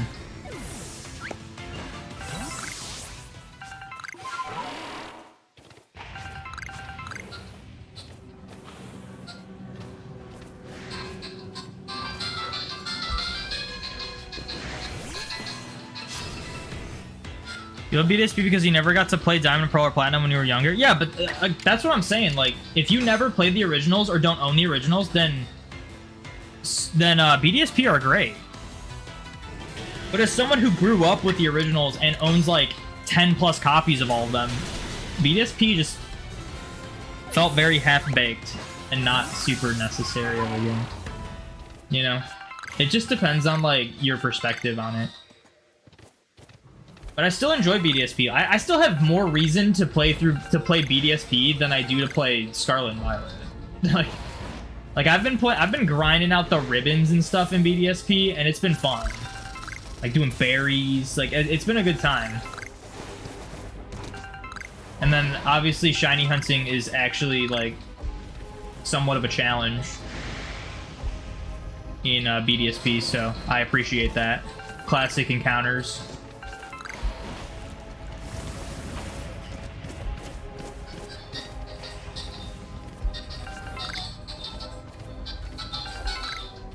Like, there's some shiny hunts I, like, want to do in BDSP.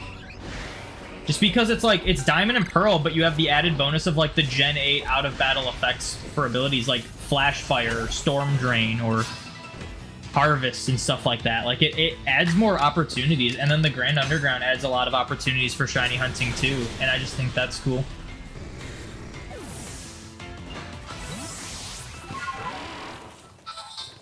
A glorified virtual console is a good description for BSP. I disagree. I think honestly, I hate to say it, I think a virtual console would have just been better. Like again, like what I said before is like BDSP barely changed much, and what they did change was not really better, except for the fact that you can encounter like a larger variety of Pokemon in the Grand Underground, and like you can actually encounter Pokemon in the Underground. That was like the only good change that BDSP had.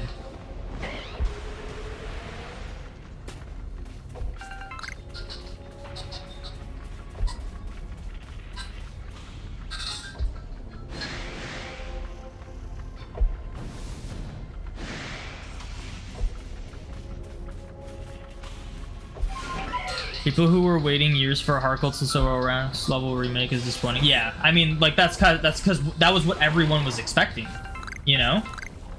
like, remake games have been a specific way the entire time. And then we were all like hyped for Sinnoh. Like, Sinnoh's getting these remakes. This is gonna be great. And then it just wasn't. And it was just a whole lot of nothing. But I mean, I still, like, again, like, as negatively as I am talking about BDSP, I still do enjoy them.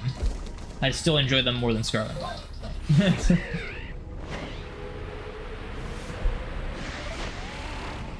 Worst remakes for sure. Worst Pokemon game? No.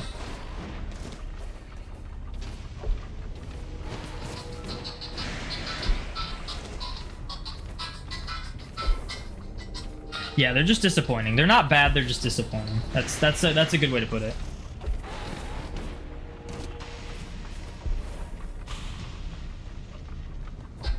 I hope the next remake is for Black and White 2, or there's a new Black or White 3 game.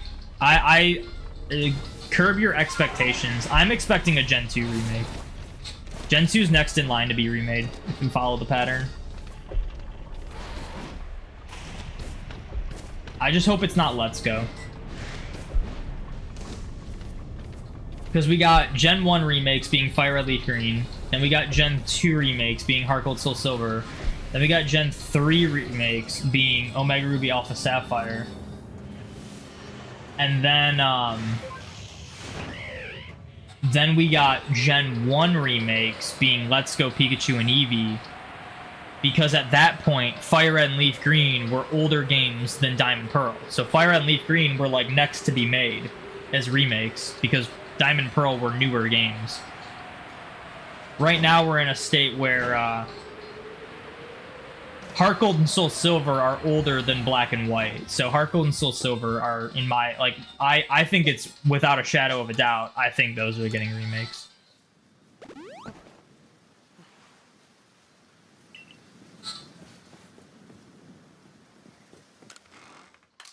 I don't think I caught any of them. It was just 3 Magnemites. I need to defeat 7 more with ground type moves. Alright.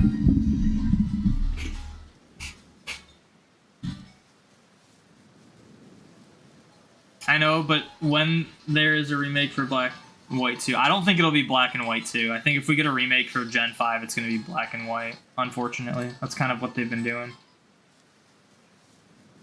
We did not get Emerald remakes. We did not get Platinum remakes. We did not get Crystal remakes. If anything, I could see them doing a Crystal remake for the next Gen 2 remake coming up, as opposed to Gold and Silver, because they did do Yellow remakes for Let's Go. But yeah. I'm on the wrong one.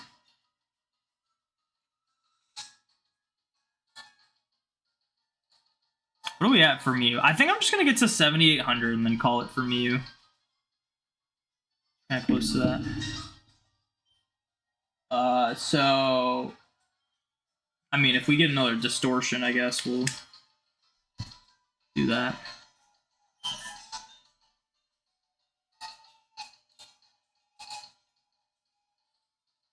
Think you need another Gen 1 remake? Yeah, for sure. I mean, technically, if we get a Gen 2 remake, it'll also be a Gen 1 remake.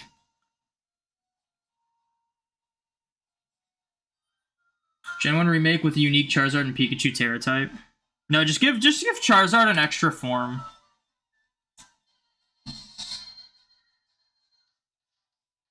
Just give it like a second Gigantamax form or something.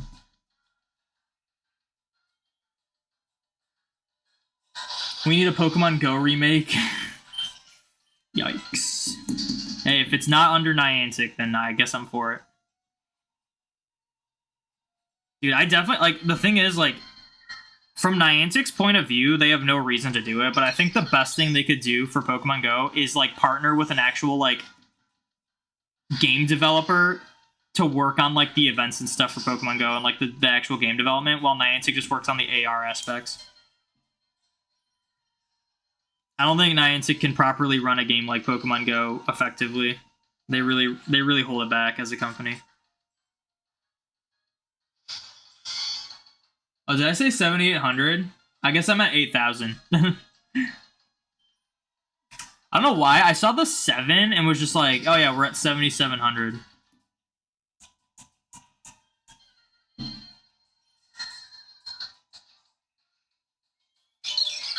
Sorry for spamming, all good. You don't have to apologize for that, unless it's like obnoxious spamming where you're just like saying one thing at a time over and over again, all caps. A well-made Pokemon game with a concept somewhere to go to the Go anime? What was the Go anime? There wasn't a Pokemon Go anime. Every single region, every single gym, Elite Four, and Champion. Oh, are you talking about journeys? Also, side challenge to catch them all like Go did. Yeah, well-made game.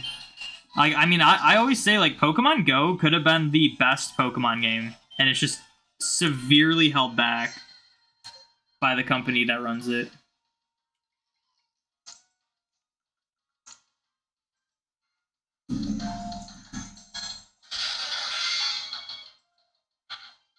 You just remember Go's name? I don't think it's spelled like that. I think it's G-O-H, though. I don't think it's like a play on the game.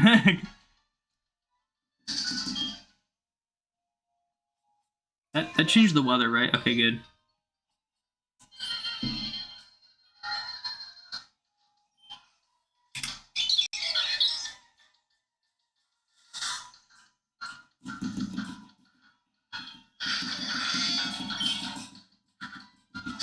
Dude, it's crazy that Pokemon Day is a week and a day away.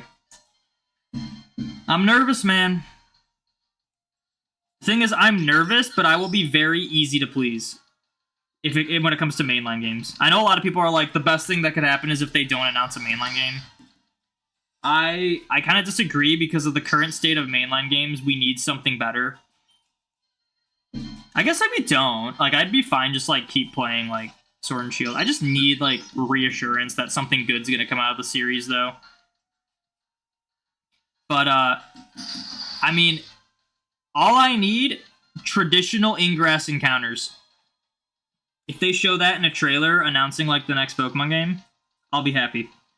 That's all I need.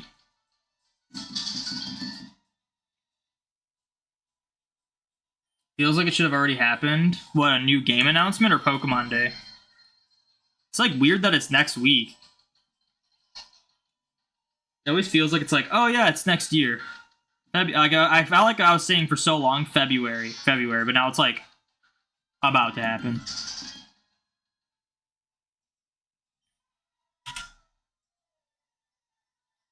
Niantic is so out of touch. They think party play is a feature people will actually use. Dude, all those new features they've added are just like good in theory, but like they just need small tweaks to make them like worth using.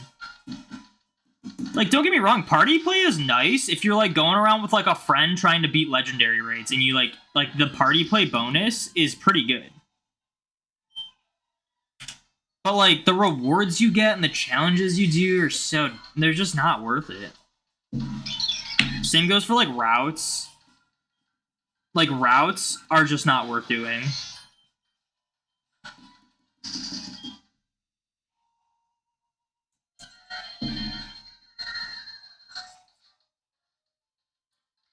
Yolioi.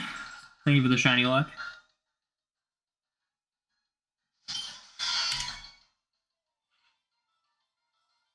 We're manifesting no open world, please, please, please. I'm pretty confident it won't be open world because again, I believe it's gonna be a Johto remake. The issue is, like, are they gonna do it like Let's Go? Because Let's Go Pikachu and Eevee were traditional route region Kanto, but with overworld shinies. So, I just hope we don't get a Let's Go Johto, but it's a Johto remake, I guess. And it's a well-made Johto remake that offers a lot.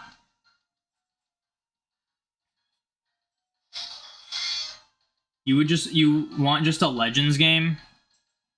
Nah. We just got a Legends game. We don't need to have a Legends game every other game. Every few games, maybe. I feel like next year would be a good time for a Legends game. Not this year. Need them to announce a mainline game so that you can use your NSO game voucher to pre-order it before your NSO expires. I still don't even know how that works. I never got the expansion thing for NSO. When they announced that, I just thought it was like, oh, this just makes me want to buy physical copies of N64 games.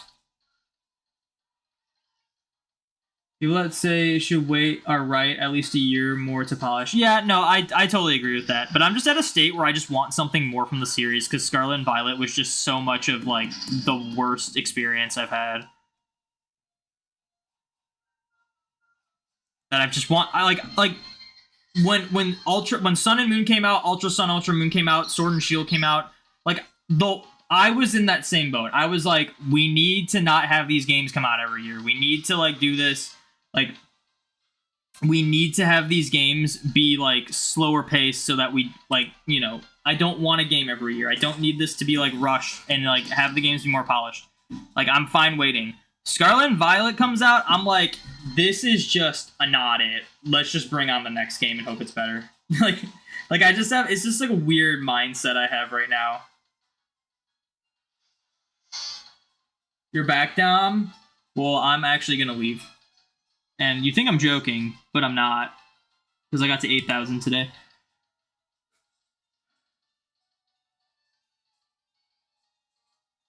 What's with my Let's Go Shiny Living Dex? It is... I'm gonna hunt for it once I get Mew. Or Litwick. One of the two. I hunt in Let's Go when I have, like, when I complete, like, a hunt. And we're just not really getting anything right now because I'm getting pretty unlucky, so... Sorry. Can't really help that.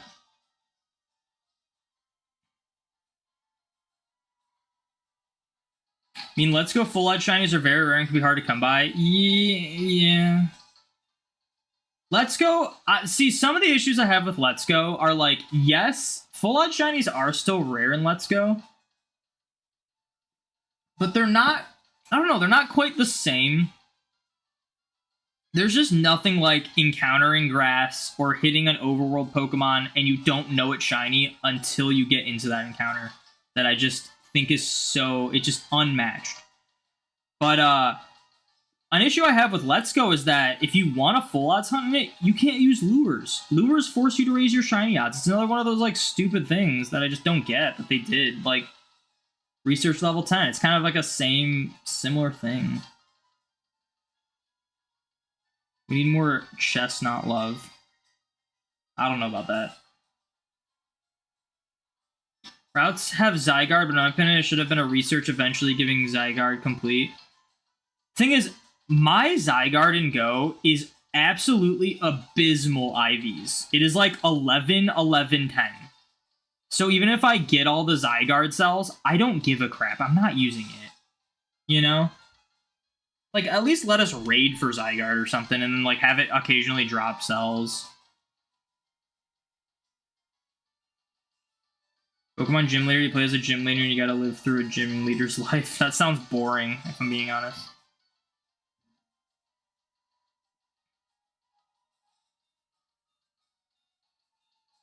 Let's Go Meryl and Mareep. I think if they do a Let's Go, it's gonna be Togepi and something else. Maybe Pichu, I don't know.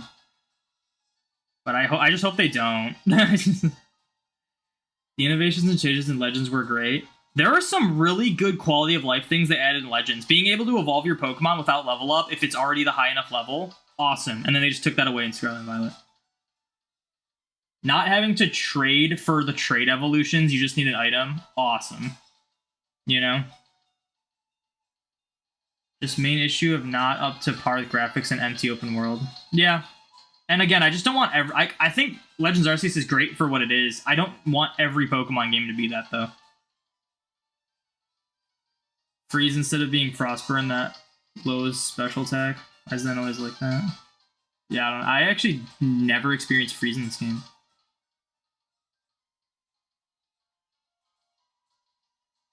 Yeah, no, I agree with that, Orca.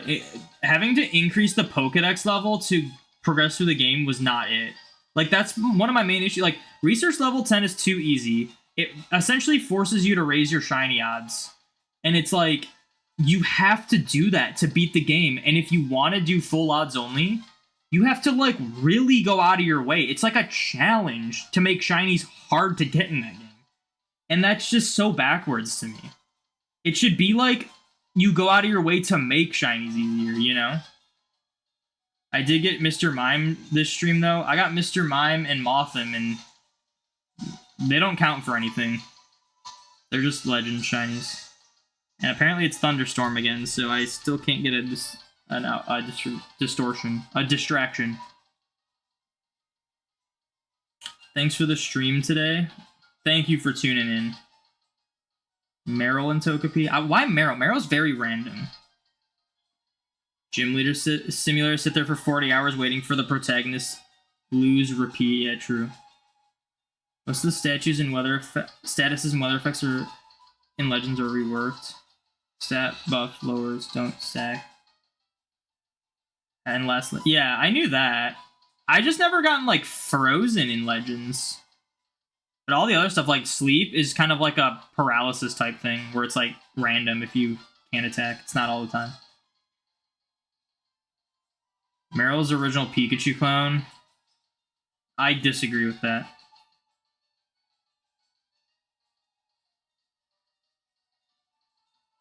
You really want to be able to have a full odds Legends file, and it sucks that research level 10 raises shiny odds. Yeah, I agree. You can. There are ways to have full odds files. You just have to really go out of your way for it, which I plan to do at some point. Because I feel like Legends, like because I'm one who I like that shinies are rare. That's kind of like my thing. I like that shinies are rare, so that's why I full odds hunt. That's why I hunt older games. That's why I don't like shiny hunting in Scarlet and Violet. And when shinies are full odds in Legends, they actually are pretty rare. So, like, it's just annoying that it's so hard to keep shinies at the base rate. Like, that just seems so weird to me. It's so backwards. I think buying tickets that have guaranteed shiny, legendary, mythical Pokemon Go are worth... Wait, hold on. I think buying tickets that have guaranteed shiny, legendary / mythical Pokemon Go worth getting, with which the tests to get extremely hard. I mean, I bought the Shaman ticket, if that's what you're wondering. I bought the Mew, Jirachi, and Shaman tickets because I want them shiny and go. I'm not counting them for like a shiny living dex though for mainline though. I already have a shiny Shaman.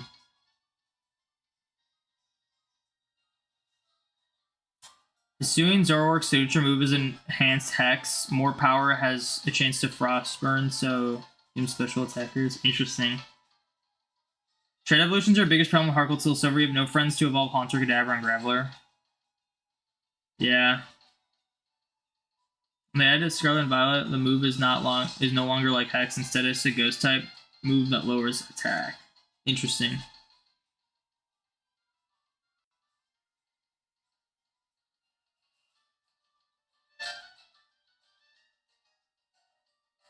Meanwhile, we with several Gen 4 games and DS compatible systems. Yeah, that's me. But I understand, like, trading were really hard as kids. Like, once you just get your, like, build up your collection, it becomes not as much of an issue, but I still prefer not having to trade. But that's going to be it. I'm going to end it here. Thank you to everyone who tuned into the stream, and I will see you.